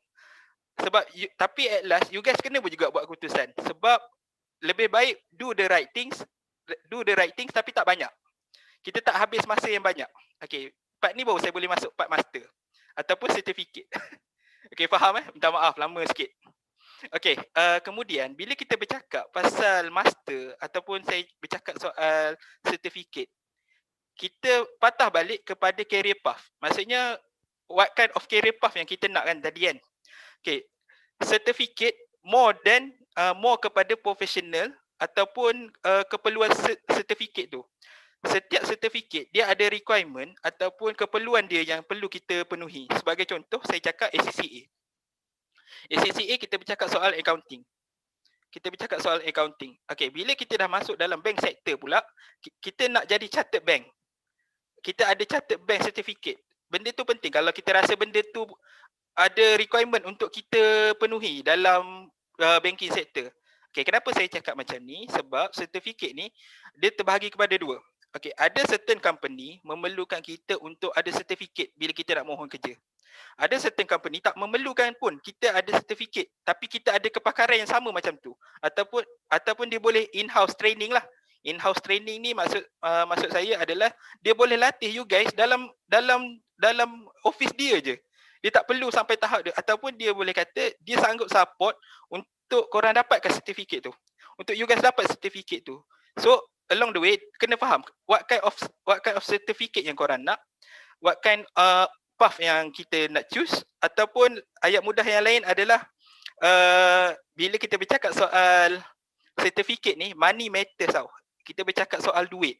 Sebab bila nak ambil certificate, kita perlukan bajet. Kalau kita tak ada bajet, susah. Honestly saya cakap bajet tu tak murah lah. Tak murah lah. Tapi okay, ada certain yang kita boleh ambil waktu kita belajar. Ada certain yang kita boleh ambil waktu kita belajar. Especially certain yang saya rasa memang FST sediakan. Apa financial mat boleh offer. Maksudnya benda tu boleh rujuk balik dengan ketua program. Apa je yang certificate yang boleh diberi. Okay, kita bercakap soal reality. Kita bercakap soal reality. Ada certain kawan-kawan, ada mungkin dia rasa certificate dia tak perlukan sekarang. Dia tak perlukan sekarang. Tapi dia nak perlukan kerja dulu. Sebab tu, pada saya money matters. Sebab kita berdepan dengan reality. Adik-adik, kawan-kawan yang belum bekerja berdepan dengan reality. Reality ni kita perlu faham. Dan kita perlu memahami soalan reality. Apa yang kita patut buat dalam kehidupan kita. Okey, kemudian mungkin saya nak sambung sikit. Boleh saya, Abi? Boleh tak, Abi? 2 minit. Boleh Okey. Sila. Saya nak sambung sikit pasal master. Sebab saya cakap soal certificate tak fair kalau saya tak cakap pasal master. Sebab bila kita bercakap soal master, maksudnya ataupun kita panggil postgraduate, kita sambung belajar lepas belajar, betul tak? Susah ni. Dah lah sambung belajar 4 tahun, nak sambung lagi belajar. Yang kita tak tahu when habis kan. Alright. Master kita bergantung pada diri kita. Keyword ni you guys kena ambil. Yang mana depends pada diri kita. Means fungsi postgraduate adalah untuk kita faham kita ni akan masuk kepada academic world. Kita nak pergi kepada academician, kita nak jadi academician. Mungkin ada certain saya tak rasa semua company memerlukan kita menjadi master. Maksudnya kita ada master, kita minta company itu senang. Tak, dia tak macam tu. Lebih baik kita kerja certificate. Lebih baik kita fokus certificate yang hanya ambil masa around 6 months, kita habiskan masa. Kemudian kita dah boleh fulfill requirement tu untuk masuk certain company tu. Sebagai mungkin sebagai senior manager ke ataupun senior analyst ke, itu ada requirement yang perlu kita penuhi. Tapi untuk master tidak. Master kita menjuruskan hidup kita kepada academician. Kita menjuruskan hidup kita kepada akademik. Okey. Tapi untuk siapa yang nak berjalan dalam dunia master, mungkin ada beberapa tips yang saya kena share dulu. Pertama adalah kita kena ni, bukanlah, mungkin saya faham, ada financially strong. Dia finance dia strong. Ataupun support farmer dia pun power. Tak dapat support farmer, kita boleh kata dia dapat support daripada JPA ke, daripada certain bank ke, ataupun certain company ke yang boleh support kita untuk sambung master. Sebab possible je kita sambung master masa kita bekerja, possible. Tapi kita bercakap soal reality yang akan datang ni, money matters kan. Maksudnya korang berdepan dengan reality yang mana duit ni penting. Okay, yang kedua sebenarnya honestly bila kita bercakap pasal master ni, after grad kan, after graduation, okay, dah dapat sijil, kita dah tangkap gambar. Waktu tu dia banyak sangat angle yang kita tengah fikir. Nak apa ni? Dah grad nak terus sambung ke? Grad dah belajar terus nak belajar. Okay, ataupun kita nak kerja dulu lepas tu baru sambung. Lepas tu sambung atau sambung terus ataupun tak sambung. Means kita nak terus belajar ataupun tak nak belajar terus. Kita fokus. Sebab tu saya kata key yang saya nak guna kat sini adalah do the right things. Do the right thing within limited time. Maksudnya hidup kita yang kita nak within 2 years kita ada certain requirement dalam kehidupan kita yang kita dah fulfill. Okay, saya bercakap dengan benda ni mungkin sebab faktor saya bekerja dengan seorang bosses yang hanya ikut requirement dan ikut target dia je. Dia so far dia tak kira saya buat kerja waktu pagi ke malam ke, tapi at the end dia result. Dia nak saya ni result. Bila saya bekerja dengan orang macam ni, saya mudah. Dan kat sini kita akan nampak kehidupan ni kita boleh limitkan pun. Maksudnya kita ada cara lagi cepat untuk kita capai sesuatu tu bila kita do the right things. Contoh dia do the right things adalah macam sekarang lah. Kita ambil pengalaman senior, kita tanya. Okay, apa yang patut kami buat lepas grad? Okay, dia banyak jawapan bila banyak orang. Macam-macam jawapan kita boleh jumpa. So reality dapatkan pengalaman orang yang bersambung dengan master ataupun orang yang tak bersambung dengan master. Ambil reality dia orang. Reality ni kita lebih dekat dengan kita. Ataupun macam ayat Hazim tadi, kita tanya klik, bila kita ada masalah kita tanya je klik kita, senang, mudah. Kalau korang tak faham klik tu apa adalah rakan kerja lah. Kalau tak faham klik tu apa kan. Klik ni bahasa Inggeris dia towards the same goals, tak silap saya kan. Bahasa Inggeris dia, meaning dia. Tapi klik kalau kat office itu lah, maksudnya kita bekerja dalam goals yang sama. Kita tanya dia. Alright, so far jangan risau. Bila kita cakap pasal master, saudara Hafiz lagi 20 saat. Okay, 20 saat. Okay, saya conclude sikit. Okay, sambung belajar dalam akademik tak pernah rugi.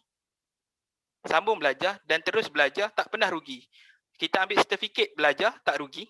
Sambung belajar tak pernah rugi. Yang penting ada 3 benda ni. Pertama, komitmen. Yang kedua, fokus. Yang ketiga, strong. Okay, kita proceed next session lah kalau ada siapa-siapa nak tanya lagi. Alright, thank you. Okay, terima kasih kepada saudara Khairul Hafiz, panel kita yang ketiga. Banyaklah yang saya boleh concludekan kat sini. Tapi masa pun mencemburui kita akan teruskan dengan pusingan kita yang kedua. Boleh Okay, dah bersedia? Okay, untuk pusingan kita yang kedua ini adalah soalan yang umum kepada setiap panel. Setiap panel boleh menjawabnya soalan yang sama. Okay, saya akan mulakan dengan panel kita yang pertama dulu. Soalannya, sebagai alumni ataupun graduan, apa pandangan Hazim berkaitan dengan kos matematik kewangan ni? Dan boleh tak saudara Azim senaraikan apa peluang-peluang pekerjaan yang ada untuk kos matematik kewangan ni? Silakan. Okey, terima kasih Yang Dipertua Abi. So, kita dah dengar penjelasan daripada Nabila, saudari Nabila dan saudara Hafiz. So, saya nak tambah sikit lah daripada Hafiz tadi. Menarik tak dia punya topik tadi pasal sertifikat kan? So, sertifikat ni korang jangan kecilkan skop pada master saja. So, macam Hafiz kata tadi, pasal apa? Kos kan? So, pasal kos, korang boleh buka Yayasan Peneraju. Yayasan Peneraju ada buka banyak sertifikat untuk financial punya kos. Daripada CFA, kepada FRM, kepada Chartered Banker, kepada apa sahaja jenis yang korang nak jadi in the future, korang boleh pergi apply kat Yayasan Peneraju. Memang recommend. So memang recommend sebab insyaAllah kalau korang ada rezeki dapat, diorang akan bagi korang scholar untuk korang buat tu sama ada 4 tahun, 3 tahun ataupun paling short 6 bulan dia punya course tu. So tu saja nak share sikit. So back to the question for Abi. So the question is about what is the cost of financial mathematics students? The word job. I'm sorry, a bit easy, a bit soundy. So about the job scope for the financial mathematics.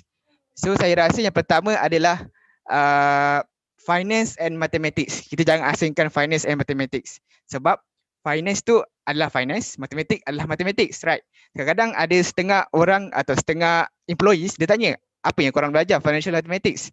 Sebab finance mathematics. Macam kadang-kadang ada employees yang kata macam ada agak beza sedikit. So kita boleh cakap yang kita job scope ni ada dua-dua. Kita boleh pergi pada finance punya job scope, kita boleh pergi pada matematik punya job scope. So contoh finance punya job scope adalah macam biasa auditor, finance executive, kita boleh pergi kepada investment. And then mathematics ni jangan kecilkan scope kepada benda-benda matematik, calculus, statistik semua tu. Sekarang matematik ni very broad. What I mean here is, for example like sekarang ni kita nak go to digital. So bila nak go to digital, so kebanyakan kerja-kerja yang sebelum ni ada brick and mortar, diorang akan tukar kepada digital punya kerja. Contoh, dulu ada engineer. Sekarang engineer dah berkurang sedikit sebab kebanyakan dah guna automation punya machine kan. So macam kita adalah matematik, kita boleh go kepada matematik punya course. Contoh macam data analyst, data scientist, macam saya business analyst. So business analyst ni banyak guna matematik sebab korang kena guna macam statistik sikit, and then korang kena guna programming sedikit untuk korang punya macam mana korang nak make sure korang punya kerja tu jalan lah ke. Macam programming, mathematics, korang kena ada programming, korang kena ada statistik sikit, and then korang pergi kepada kerja-kerja yang berkaitan dengan mathematics. So itulah job scope-nya. Job scope-nya finance, matematik, and then korang boleh pergi kepada semua bidang. So yang the best one about the financial mathematics is korang boleh pergi kepada kebanyakan company.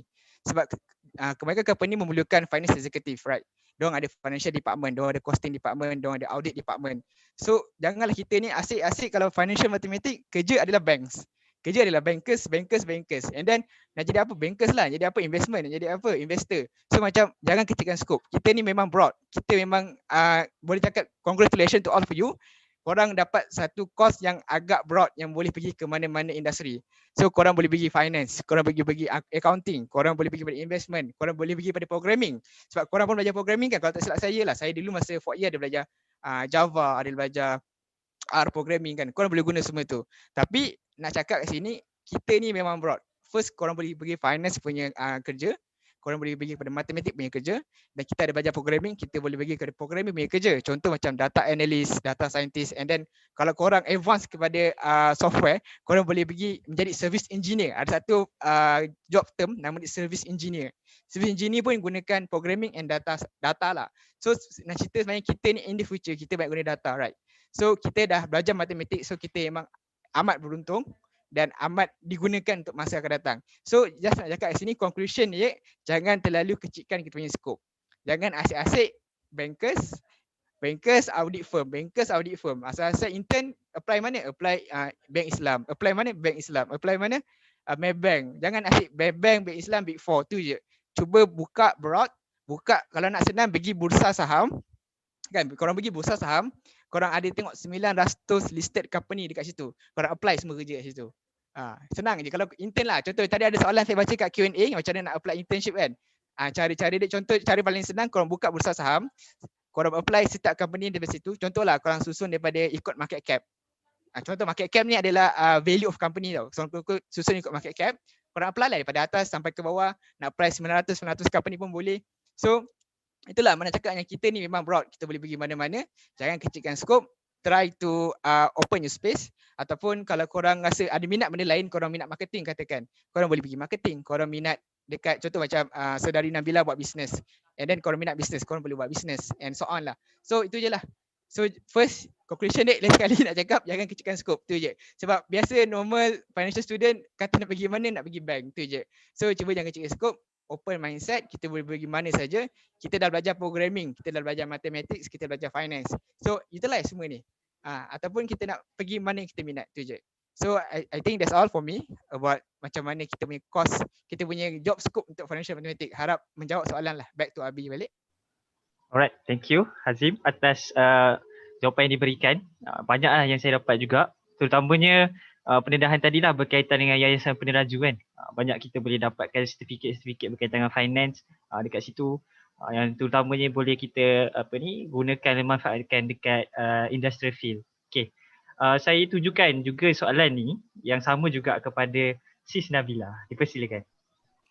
Okay, so saya tertariklah dengan ayat Saudara Hazim tadi.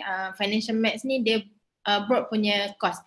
So benda ni saya tak perasan sebenarnya masa study dulu tau, sebab kita masa tu tengah fixkan mindset kita untuk fokus kepada study saja. Dan bila keluar tu baru rasa macam bagus sangat financial mathematics ni, sebab dia rasa macam saya punya pandangan, saya rasa macam course yang sangat menyeluruh. Bila masa saya study for a year dulu, saya macam intern pun nak pergi bank, KWSP, semua macam tertuju kepada satu sektor sahaja. Tapi kan kita punya macam orang yang dah experience intern, memang rasa serabut masa tu bila kita apply orang tak respon, kita apply orang tak respon. So macam saya pun banyak company yang saya minta, lepas tu come across tiba-tiba saya ada ternampak satu iklan ni, company travel. Saya macam oh menarik juga sebab dia nak finance department lah. So saya macam okay pergi dan diterima. Masa tu supervisor, ketua program Dr. K, dia memang betul-betul teliti pasal benda ni. Kalau bagi yang for year nanti akan tengoklah macam mana Dr. K dan ketua program yang sekarang handle semua student dia macam sangat teliti supaya dia kita tak tersilap langkah, tak tersilap pilih company. So bila saya masuk intern tu, it's a good experience for me sebab kita buat account receivable. Macam Azim cakap sendiri tadi, semua company memerlukan finance. Sebab memang tak ada, saya rasa memang tak ada langsung lah kalau company yang tak melibatkan finance sebab it's all about money. Sebab kita nak buat apa-apa bisnes memang kena ada duit. Okay, so di sinilah yang memerlukan seorang yang mahir tentang finance untuk bekerja dalam satu company tu. Okay, so bila saya intern semua tu, okay dah habis saya punya tempoh intern, saya pula pergi kepada dia macam kalau kita panggil sekarang protege. Protege tu kan yang ada tempoh program, dia macam mentor, macam intern juga tapi dibayar mahal sikit lah. Dia macam saya pergi pada tu dan saya ada experience sebagai credit control dan juga saya pergi kepada customer service. Kiranya saya deal dengan customer, experience saya deal dengan customer ni 6 bulan. Dia bukanlah semata-mata kita nak finance, kita nak bank. So macam kalaulah student adik-adik sekarang fikir macam tu, saya dulu pun macam tu juga. Tapi bila saya dah keluar ke dunia realiti sekarang ni, saya macam oh sebenarnya macam semua boleh masuk, semua boleh try. Cumanya ketahanan kita tu boleh ke tak. Macam saya dulu experience dekat credit control 3 bulan. Bila kita cakap tentang deal dengan customer, memang kita perlukan ketahanan mental yang kuat sebab customer macam-macam ragam. Dan saya bertukar dari credit control kepada customer service pun sebab credit control tu kita kena minta hutang. Kita kena collect payment untuk company sebab kan kalau tak ada payment dari company semua tu kan macam tak jalanlah syarikat sebab syarikat perlukan duit. Dan nak dijadikan cerita, bila saya collect payment tu, ada customer yang okay, ada customer yang sangat baik dan ada customer yang harsh. Macam kita minta, dia hutang dengan kita minta hutang, dia marah kita. So siapa yang salah sebenarnya? Sebenarnya dia yang salah kan. Tapi bila kita dah dalam bidang kerja, kita tak boleh nak marah customer. Kita kena cool down tapi kalau nak carut tu carutlah lepas cakap ke semua tu kan. Tapi nak katanya memang banyaklah pengalaman bila kita tengah macam bila kita buat kerja yang susah pun ada pengalaman dan itu sebenarnya mengajar kita jadi lagi kuat. Saya so bila macam saya start dengan credit control tu lah yang saya rasa saya betul-betul mental saya macam makin kuat. Padahal waktu tu kita stress sebab macam-macam lah customer cakap itu ini tapi after that experience kita jadi lagi strong, lagi nak hadap benda yang lagi kita rasa kita okay. Customer service kan. So nak katanya kat sini list pekerjaan tadi tu kan macam betul lah yang saudari Hazim kata tadi tax. Lepas tu apa yang saya boleh listkan ialah first kali yang bidang financial mathematics ni boleh pergi kepada bank, KWSP. Ini memang tak tertentu lah kalau bagi kita punya kita punya yang kedua boleh kita juga boleh pergi insurans dan takaful, kita belajar juga. Kita ada subjek juga insurans. So, apa account, macam account lagi entrepreneur, sebabnya tu yang saya cakap best ni financial mathematics, sebab kita belajar banyak subjek walaupun tapi kita ada knowledge tentang sesuatu. Walaupun macam okay, ada juga guru saya ada juga macam mungkin alumni sekarang dia pergi juga kepada bidang audit. So benda tu walaupun kita tak belajar dulu tapi applicable nak apply, sebab bila kita dah belajar, bila kita dah keluar ke bidang reality sebenarnya dia tak memerlukan, bukanlah nak kata tak perlukan sijil ke tak perlukan pengalaman atau experience, tapi once kita sanggup untuk belajar benda baru, so benda tu kita akan lagi, kita boleh handle. So itulah saya macam, saya sukalah nak tu kepada apa mindset tadi tu, sebab saya memang sekarang ni pun saya banyak belajar tentang mindset. So macam otak kita ni sangat stretchable, apa yang kita nak sebenarnya kita boleh dapat. So bila kita merasakan benda tu susah sebenarnya sebab kita dah letak limiting belief, kita dah letak block dekat otak kita supaya kita tak dapat benda tu. Padahal kita boleh je kalau kita nak. So saya rasa mungkin dapat membantu sedikit sebanyak. So macam kalau yang nak menghadapi dunia intern nanti pun sebenarnya tak perlu stress ke apa, just go, just follow the flow. Cumanya perlukan hati yang kuat dan macam kita prepare je. So macam saya rasa tu kot. So saya pass balik kepada saudara Abi. Okey, terima kasih si Sabila atas perkongsian yang diberikan. Tadi saya dapat kalau macam pusingan pertama tadi, apa yang saya dapat conclude daripada si Sabila, it's all about mindset. Kalau macam yang pusingan kedua ni, it's all about finance. Tadi saya dapat tangkap kataan tu. Jadi itu antara konklusi yang boleh saya bagikan daripada perkongsian daripada si Sabila. Saya teruskan dengan panel kita yang ketiga, saudara Hafiz. Silakan. Okey, bismillah. Okey, tadi memandangkan nampak macam Dr. K ada ni. Okey. Alright, Assalamualaikum Doktor. Or any lecturers in the webinar. Okey, sebelum tu saya nak address dua soalan. Okey, saya nak address dua soalan. Okey, in case korang, you guys nak tanya pun boleh tanya. Okey, specifically pun tak apa. Alright, saya nak address soalan Iman Ryan. Iman Ryan ke Iman? Iman lah Han. Alright, okay, Iman tanya, do you agree that communication skill is one of the crucial skill set to develop career? How do you set up your communication skill? Alright, okay, bila kita bercakap soal communication, kita bercakap soal communication dalam career, kita bercakap soal communication dalam kehidupan. Okay, communication ni, kalau ini personal matters pada saya. Okay, communication lebih baik, ini saya punya key dalam kehidupan untuk saya punya communication. Lebih baik tanya soalan yang betul daripada jawab soalan yang salah. Lebih baik tanya soalan yang betul, Lebih baik tanya soalan yang betul daripada jawab soalan yang salah. Okay, apa maksud saya? Tanya soalan yang betul means how to address kita punya problem, how kita nak solve problem kehidupan kita. Kita kena tanya soalan-soalan macam ni dalam kehidupan supaya kita tahu career kita nak pergi mana. Kita tahu kita nak buat apa dalam life kita. Sebab bila kita bercakap soal life, kita bercakap okay, kita cakap pasal 2021 lah. Okay, next month kita dah bermula kita bermula dengan tahun baru. Bila kita bercakap soal tahun baru, 52 minggu kan? 52 minggu. How kita nak address kita punya life. Kita tak nak buat benda yang banyak, tapi kita nak buat benda yang betul. Kita nak buat benda yang tepat. So communication tu penting. Kita tanya orang, apa nak buat next year? Apa patut aku buat supaya income aku naik? Apa aku patut buat untuk certain company ni boleh terima? Okay, kita kena address soalan ni pada diri kita, ataupun soalan ni kita address pada orang lain yang ada kepakaran untuk jawab soalan kita.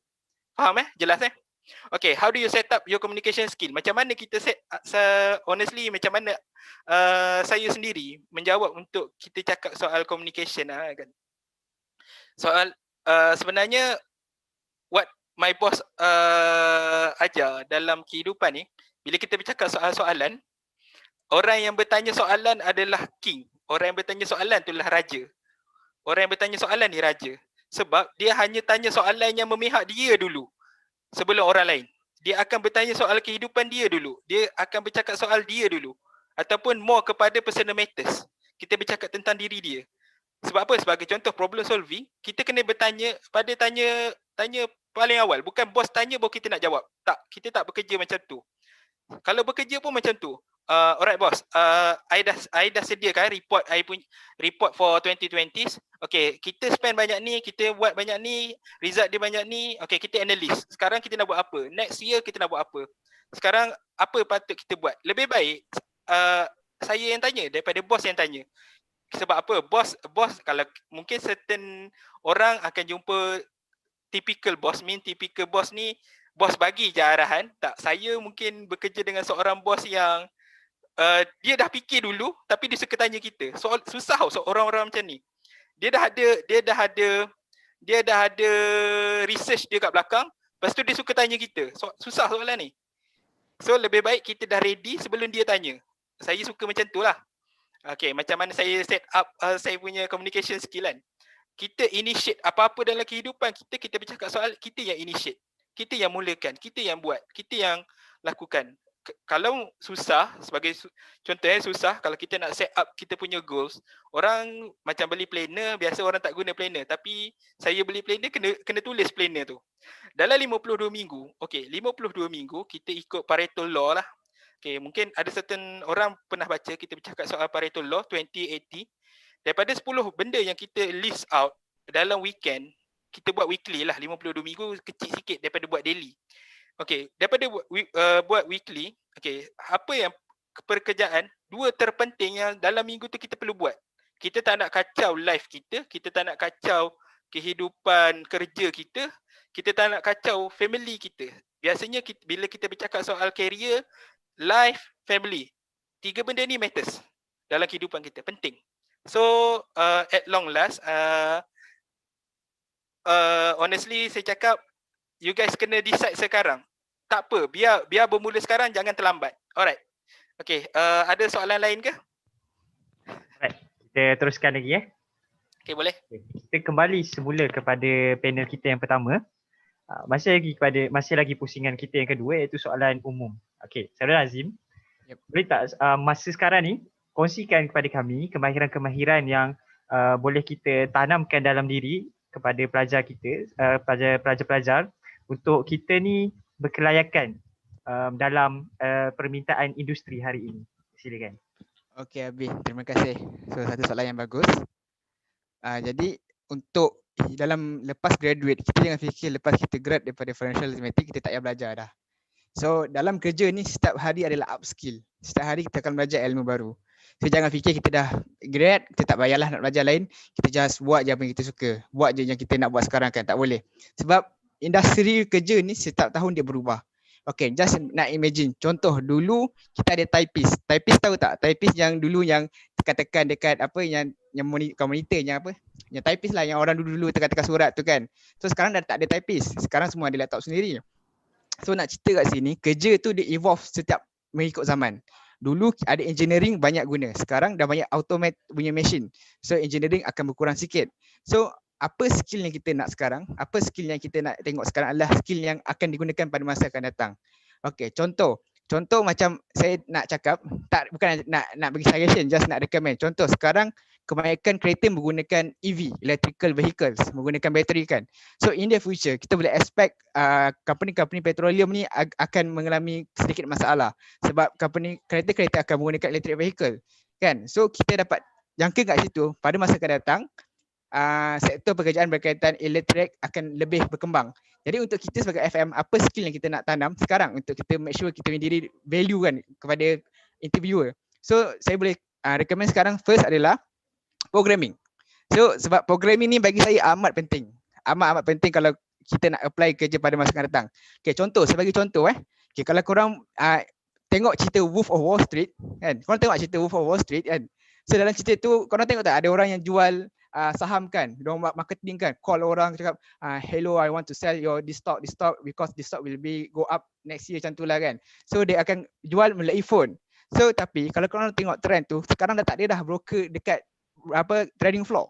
Trading floor tak ada broker dah sebab semua orang invest melalui phone, melalui platform. So semua orang akan invest melalui phone. So kerja-kerja yang dulu memang popular, memang antara high earning job broker, sekarang dah kurang sebab dah trading floor tak ada. Lepas tu kalau korang tengok statistik daripada 5 company terbesar investment bank dekat dunia, Goldman Sachs, JP Morgan. So kalau korang tahu lah, ada satu job scope nama dia proprietary trading. Proprietary trading ni adalah orang yang dapat duit daripada bank bagi diorang duit, diorang kena trade duit diorang tau. So tapi lepas financial crisis, kerja-kerja ni demand dah tak ada. Sebab diorang rasakan diorang tak memerlukan trading ni sebab diorang menggunakan algorithm trading sekarang. Algorithm trading, diorang menggunakan programming campur dengan financial, campur dengan machine learning, campur dengan AI untuk investkan duit tu daripada compare diorang gunakan manusia. Sebab manusia ni dia ada satu problem, iaitu ada emotional problem lah kita. So kita ada terikat dengan emosi.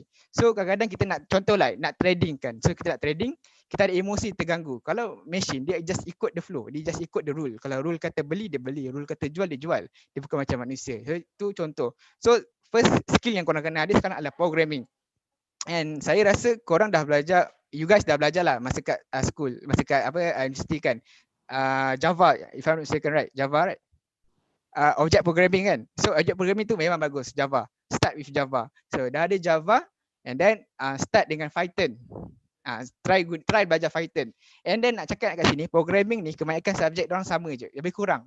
Adalah beza sedikit-sedikit. Macam mungkin ada guna colon ataupun ada macam command yang lain sikit. Tapi overall sama.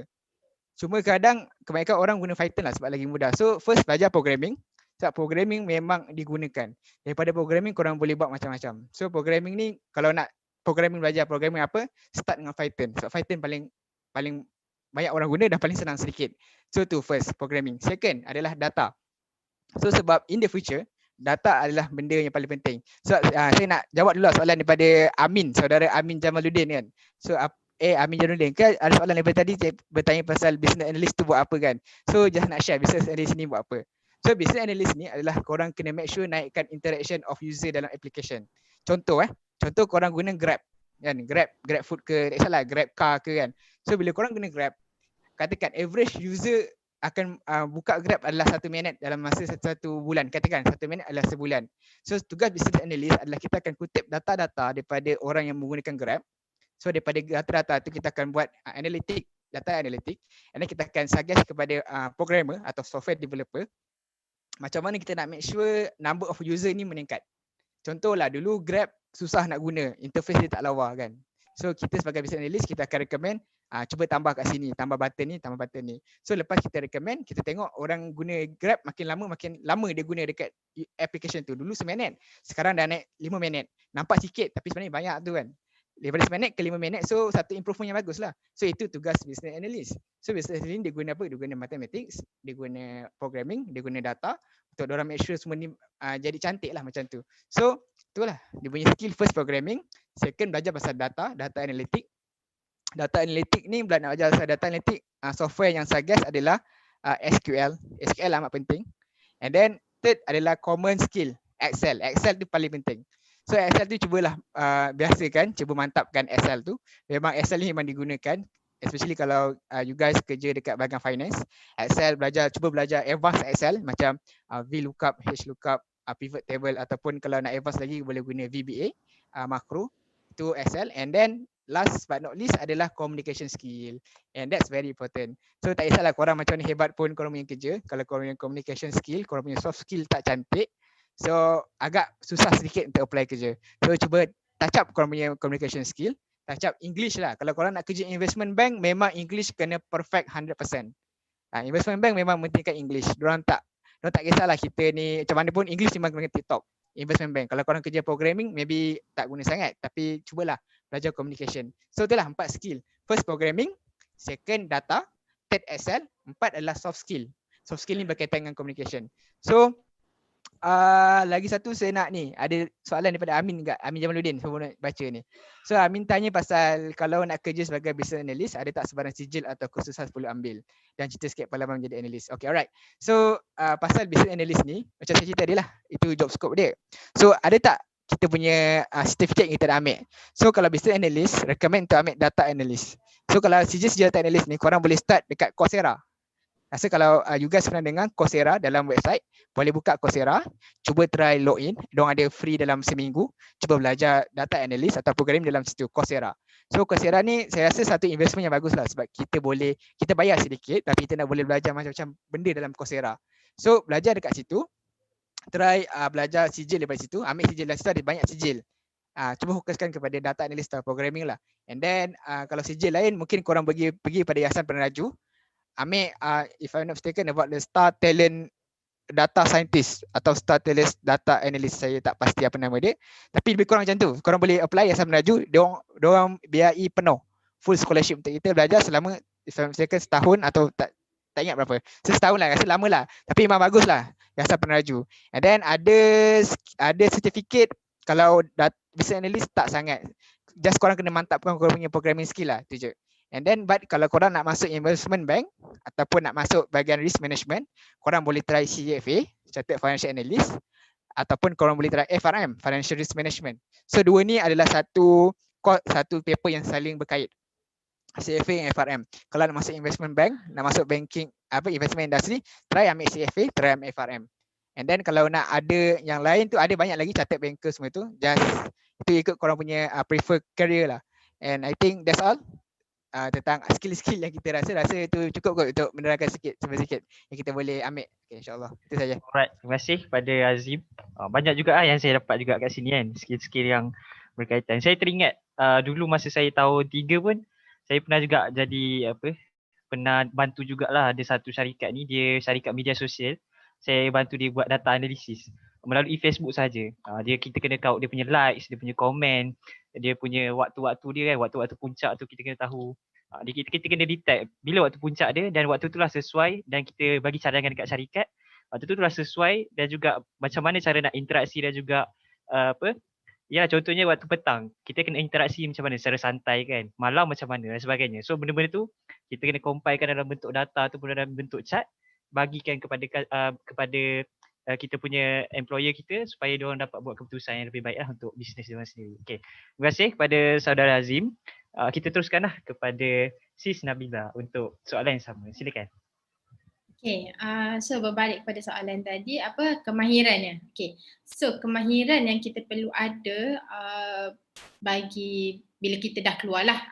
So first kali untuk yang khususnya student financial mathematics ni, penting sangat kita ada kemahiran teknikal macam apa yang saudara Hazim cakap tadi, software apa semua tu kan. So macam saya lebih kepada financial sendiri, finance punya course, sebab saya kurang sikit bab mathematics ni. So macam programming semua it's not my thing lah. So finance ni bila kita intern semua, Excel tu sangat penting, sebab masa saya study dulu saya sangatlah tak mana kata buta IT tu memang buta IT. So bila intern tu barulah kita belajar semua macam nak catch up tu kira okay, boleh control lagi, tapi once kalau ada lagi macam advance punya Excel sebenarnya lagi membantu, sebab mungkin banyak benda yang supervisor boleh bagi kerja kat kita kalau kita pandai ni semua kan. So macam kita tak perlulah nak mengharapkan orang lain buat semua macam coding untuk Excel ke semua tu kan. So kita boleh buat spreadsheet sendiri. Nah, macam saya ni, saya buat Excel tapi bukan lebih kepada advance lah. Okay. So tu yang kemahiran teknikal yang perlu kita ada. Tapi once saya kiranya macam saya ni kan dijemput sebagai business. Okay, so saya akan cerita kemahiran yang mungkin menjurus kepada bisnes lah. Sebab saya dulu tak ada pun experience bisnes apa semua. Tapi alhamdulillah setakat dah 7 bulan experience dalam bisnes ni, dah banyak benda yang saya belajar. So macam copywriting, untuk branding, untuk marketing, semua kita kena tahu. So sebelum saya buat bisnes saya tak tahu pun, saya tak belajar. Tapi bila once kita dah letak kaki dalam sesuatu bidang tu, memang kita kena mahirkan semua benda. Tapi dia macam satu-satulah. Okay, so benda yang penting sekali lah bagi saya dalam bisnes ni itu branding. Okay, so branding ni macam mana kita nak tonjolkan diri kita, macam mana kita nak lagi-lagi bila kita cakap pasal bisnes online kan, so memang kita kena muncul di social media. Sekarang ni banyak sangat yang Facebook, Instagram, Twitter, sekarang ni famous, yang viral di TikTok kan. So sebagai orang bisnes, kita tak boleh nak guna satu platform sahaja. Kalau boleh memang kena mahirkanlah semua. Dan itu yang saya cakap tadi, kena mental kuat sebab kita kena belajar semua benda. Okay, so lagi how to skill macam yang soft skill kan, how to deal with people, how to macam attract customer, macam mana nak close deal. Ni kiranya saya spesifikkan dalam bidang bisnes lah. Sebab kalau saya nak cakap yang communication apa semua tu kan, so macam benda tu common. So dalam bisnes ni macam marketing, okay. Marketing ni banyaklah juga macam mana nak video marketing, copywriting, macam orang buat FB ads, IG ads semua tu. So kita kena tahu macam mana kita nak buat dan macam mana cara nak belajarlah. Sebab sekarang ni pun kira saya sebagai sekarang ni kan sebagai leader, so saya adalah downline saya macam kira dah nak sampai 20 kot. So ada macam yang datang, yang pergi, so macam bila dah buat ni kan kebanyakan macam macam downline saya ni banyak average umur 23 yang baru fresh grad maksudnya. Macam yang tengah belajar pun ada. So basically banyak bila diorang rasa macam banyak benda yang kena belajar, diorang stop. Sebenarnya benda tu tak betul. Bila kita macam banyak yang tak tahu, kita kena belajar dan kita kena proceed buat. Tapi itulah gunanya seorang mentor dalam suatu bisnes yang you all masuk. Maksudnya bila you dah join macam dalam sesuatu bisnes, macam jadi dropship, jadi agent, you kena manfaatkan leader you. Sebab leader ni dia banyak tahu daripada you sebab kita baru kan. So kemanfaatkan dia. Kalau nak belajar pasal copywriting, pergi kepada dia. Nak belajar pasal branding, tanya dia. Semua macam leader ni dia kira dah ready dah nak bagi semua ilmu sebab dia belajar untuk dia bagi ilmu pada anak-anak tim dia, anak-anak didik dia lah. So nak katanya macam sebab sekarang ni saya rasa macam ramai sangat lah yang student sekarang ni pun dah buat bisnes online kan, macam which is bagus sebab muda-muda lagi dah cuba untuk cari side income, dah cari duit lebih. So maksudnya macam nampak kat situ dah ready nak prepare untuk pergi kepada dunia realiti yang kita kena cari duit sendiri. So benda-benda ni kena belajar sebab bila ada orang bila dia masuk bisnes dia tanya macam mana nak promote, okay dia post gambar poster kan. Sebenarnya macam saya dulu pun buat macam tu juga masa awal-awal sebab tak tahu kan. Tapi bila macam buat benda tu kadang-kadang orang yang tengok dia akan rasa macam sekali dua okay, tapi akan rasa macam kadang-kadang annoying. Tapi tu sebab itulah yang kita macam orang bisnes ni dia kena mindset tu macam kalau orang reject ke apa, tak payah peduli, ignore je sebab kita nak buat bisnes kita. Kalau kita dengar orang kecam kita, kalau kita dengar orang macam kutuk kita ke apa, dia tak bagi duit pun kat kita. So kita ignore je semua benda-benda yang negatif, kita just follow the flow, kita proceed kepada next step apa yang macam strategi yang kita dah buat. Okay, so memang so conclude yang kepada kemahiran orang dalam bisnes ni satu lagi lah, sorry tertinggal, how to handle rejection. Yang ni sangat penting sebab kalau nak kata macam tak berani nak dengar orang cakap buruk pasal kita, kita tak akan buat apa-apa dalam bisnes ni. Macam nak post, alah takutlah orang cakap ni pasal kita, nak post video, alah macam takut lah, macam semua fikir pasal orang takut, macam takut orang cakap, takut orang fikir apa. Sebenarnya tak payah peduli pun. So macam nak katanya saya dulu tak pandai pun nak cakap depan video macam ni. Nak buat video pun memang rasa macam tak lah, tapi Sebab kita paksa diri kita cabar diri untuk at least kita buat sesuatu benda yang kita tak pernah buat. So macam buat video, tak apalah, kita belajar sebab benda ni life is a learning process.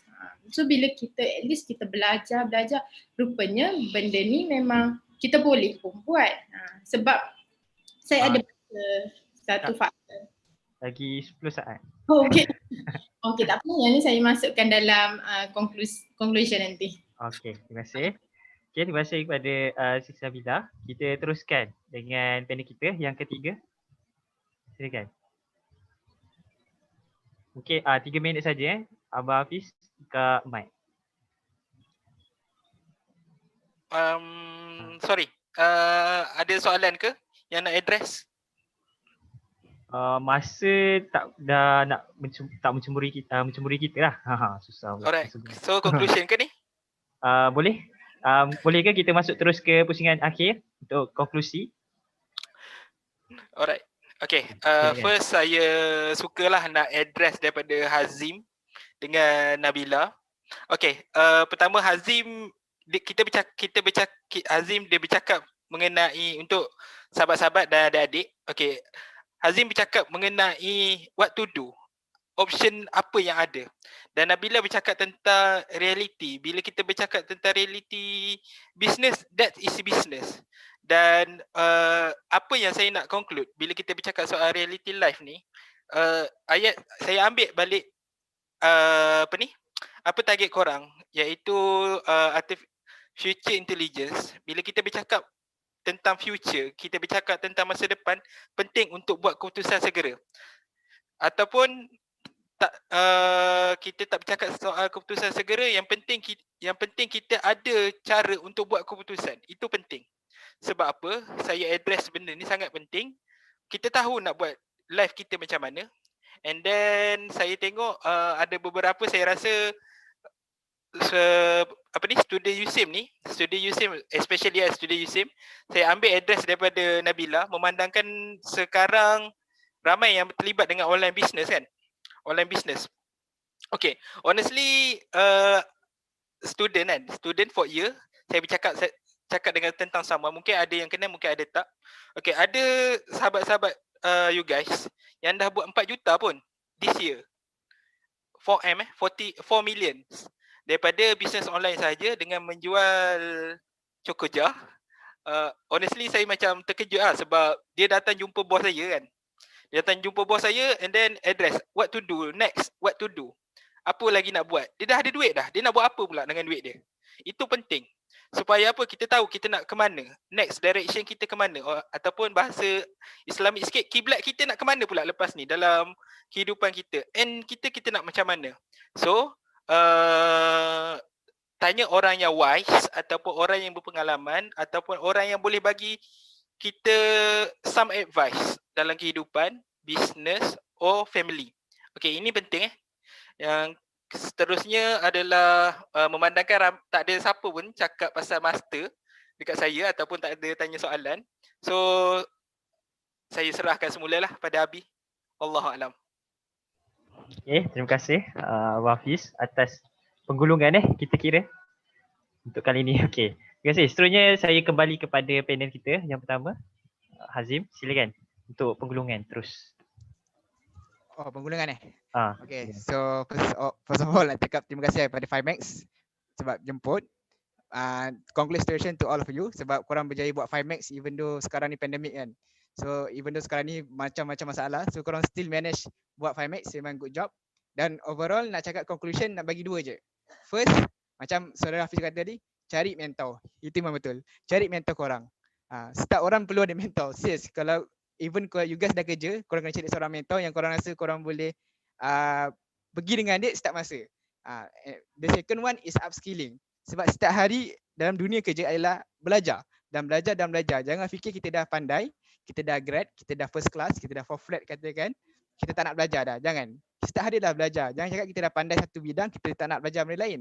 Contoh, kalau kita dah power pasal finance, kita nak cakap kita dah power pasal finance, ada orang lagi power daripada kita pasal finance. So just be humble, keep learning, keep upskilling ourselves sebab setiap hari ada belajar dan kerja pun sentiasa berubah. And itulah dua, cari mentor and keep upskilling tu je overall. And thanks guys for inviting me. That's all. Alright, terima kasih pada Hazim. Kita teruskan dengan satu-satunya sis kita pada petang ni. Silakan untuk penggulungan. Okay, so untuk penggulungan, so saya conclude lah sebagai orang yang ada pengalaman dalam dunia bisnes.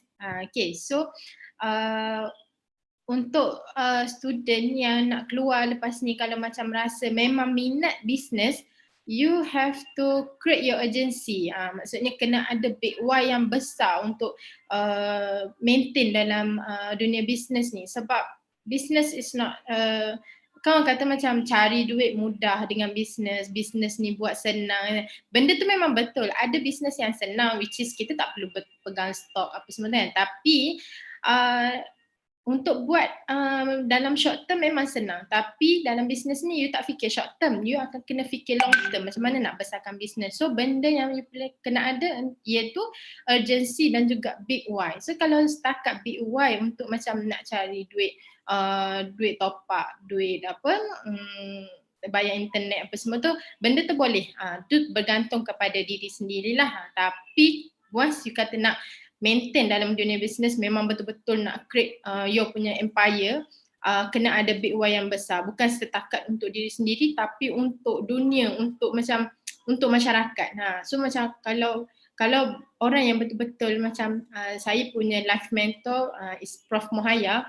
Prof Mohaya dia pesan, kalau you nak buat bisnes, jangan setakat fikir nak untung, jangan setakat fikir nak duit, tapi kena fikir untuk bagi manfaat pada orang luar sana. Nak buat bisnes, bisnes apa you buat? Macam contoh saya sekarang bagi Shakely is supplement. So macam Prof Mohaya sendiri dia pesan, kalau nak buat bisnes ni, make sure produk yang you jual ni boleh bagi manfaat pada orang. Tak pun kalau macam kita buat produk yang kita rasa macam okay, macam makanan, tapi at least duit untung yang kita dapat dari hasil jualan kita tu simpan, tak pun kita bagi dekat orang, kita bagi sedekah sikit, kita bagi tolong family, which is sedekah yang paling bagus ialah kita tolong family terdekat kita dulu. Okay, so benda tu kita kena ada big why yang besar, bukan setakat diri kita.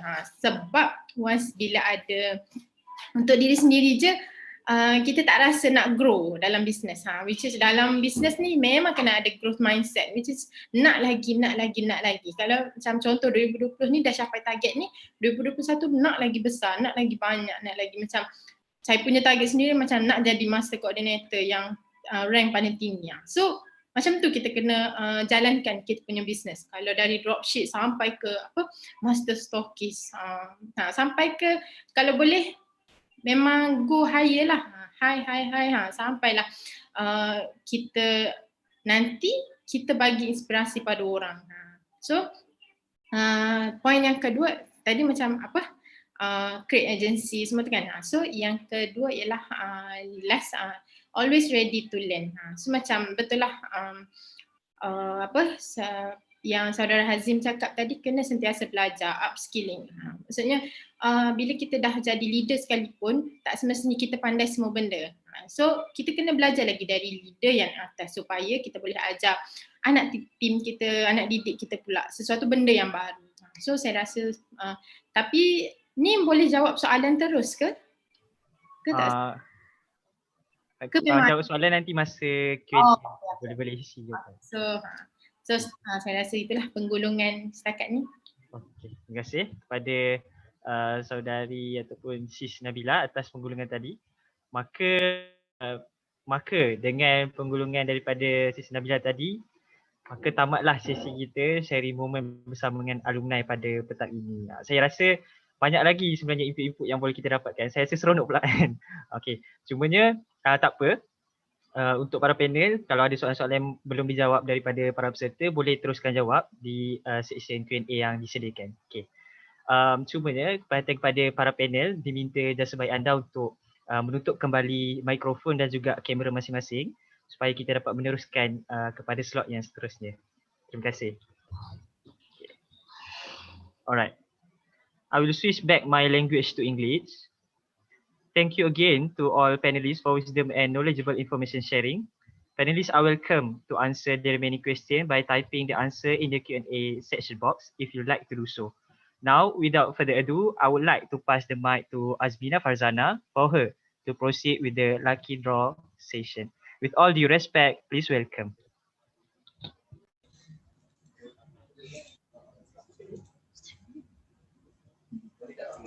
It is me again, your MC Azmina. I will proceed with the last event, which is lucky draw session. We will have 10 winners for this session, which means that 10 lucky numbers will be selected and stand a chance to win amazing prizes. So please remain in front of your camera and wait till the end.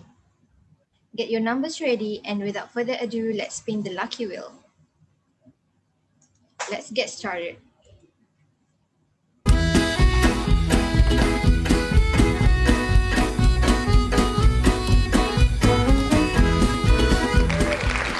The first lucky number is F0292.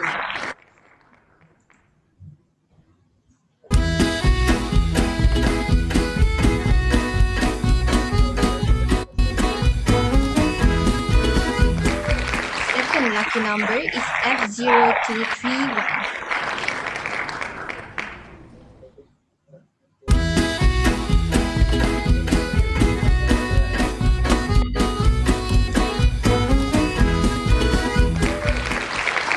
Third lucky number is F0247.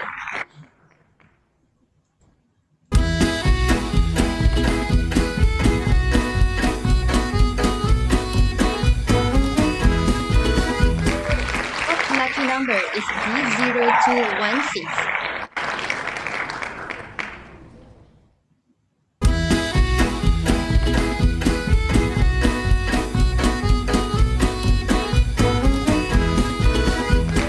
Fifth lucky number is F0260.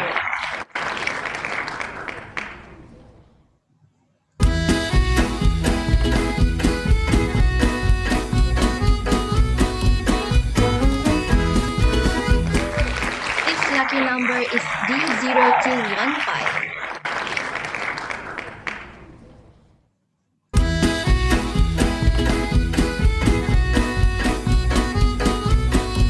Seventh lucky number is F0258.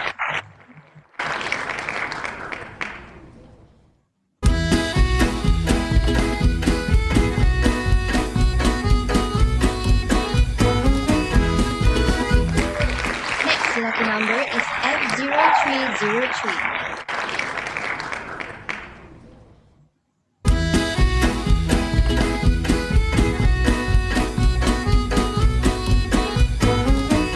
Next lucky number is F0219.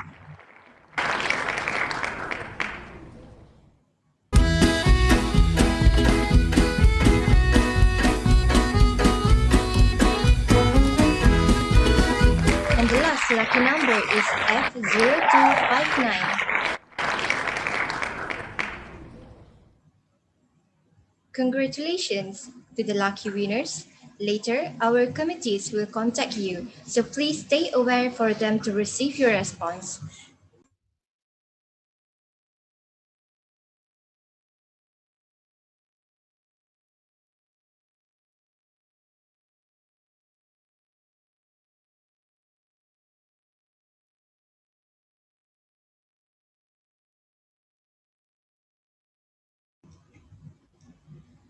We are reaching the end of this webinar. Hi, I'm MC Najwa. Will be joining MC Azmina during this closing ceremony to help her with the announcement of the winners for all the contests. Thank you, MC Najwa. As you can see from the slide, there is a QR code for you to scan. A Google form will appear so all the respected participants can have their e-certificate and we can receive the feedback of our webinar today. Kindly put your comments so we can improve more in the future. In case some of you are having problems in scanning the QR code, our committee members will send the QR code through the chat box.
Please scan the QR code for those who have not do so. Thank you.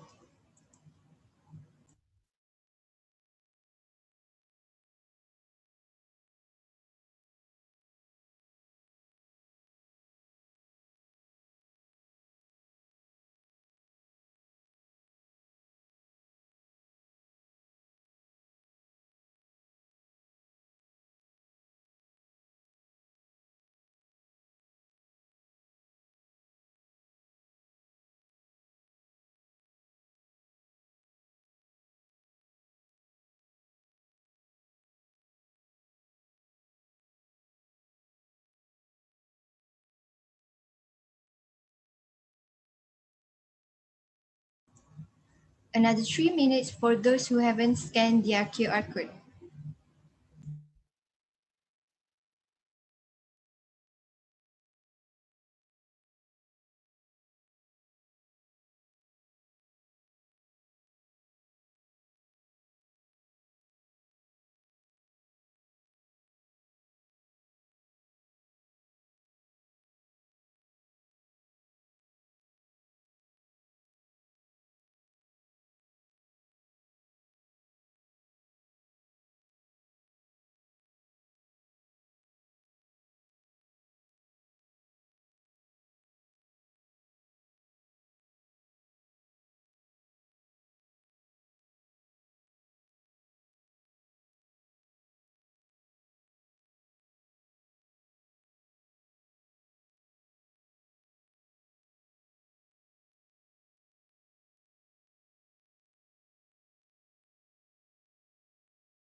Thank you to those who have scanned the QR code.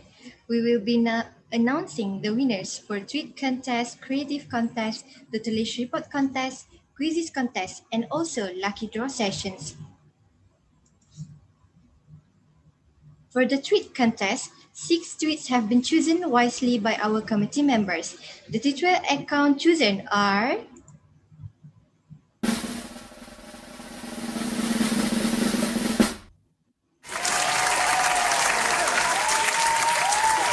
at Amir Shahril 28, second at Hazim Madzin, third at Anis alias underscore, fourth at Muhammad, fifth at PSJ Stylinson, sixth at Dayanku, and the last one at Ashrus underscore.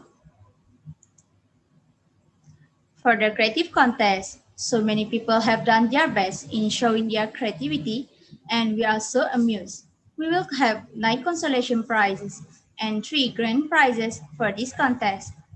The winner for the consolation prize are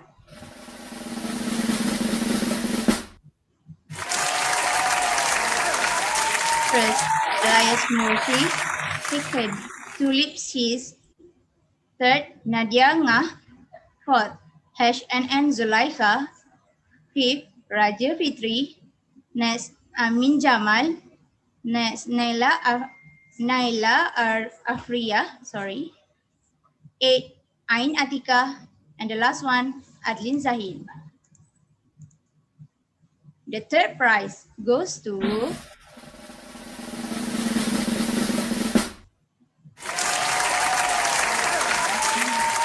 from Instagram, Elias NRNIINA, Nurnina. The second prize goes to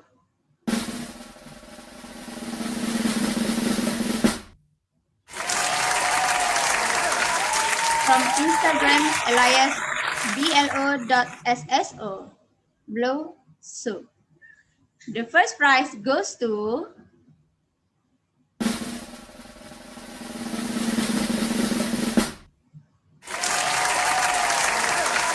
from Facebook, Edman Carnegie.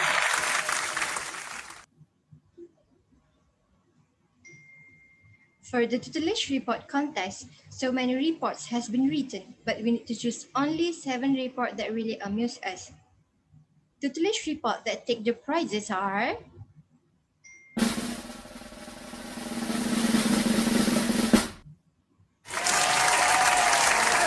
first, tutelage with Dr. Fadlina. Next, tutelage with Dr. Masita. Next, tutelage with Dr. Raihana. Next, tutelage with Dr. Carmila. Next, tutelage with Dr. Asma. Next, tutelage with Dr. Safwan. And the last one, tutelage with Dr. Norizarina. For the quizzes contest, 15 lucky number will be chosen. We will choose top 5 and 10 consolation prizes. The winner for consolation prize in the first session of quiz contest are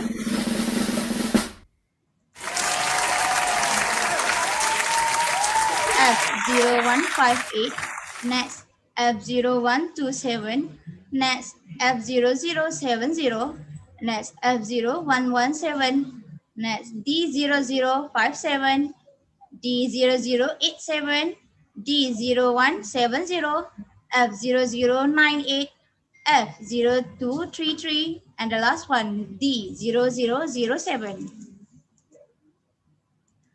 The top 5 for the first session are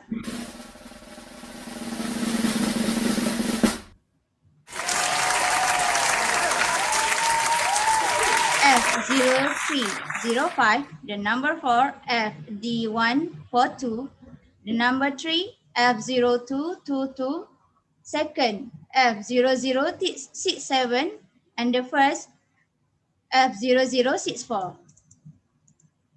The winners for consolation prize in the second session of quiz contest are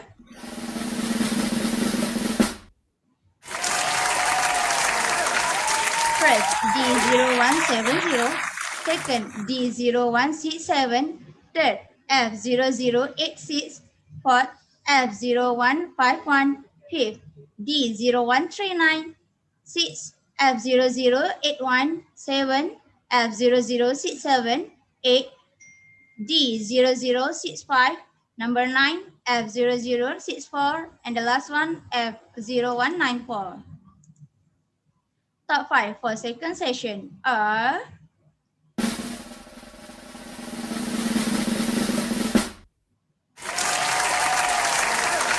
fifth F0145, fourth F0305, third D0081, second D0124, and the winner F0117. Congratulations to the winners. For the lucky draw session, I am pleased to repeat the lucky number that have been chosen for lucky draw session today. The total number is 30 winners as we have 5 winners from first to fourth session and 10 lucky winners from the last session. Those lucky numbers are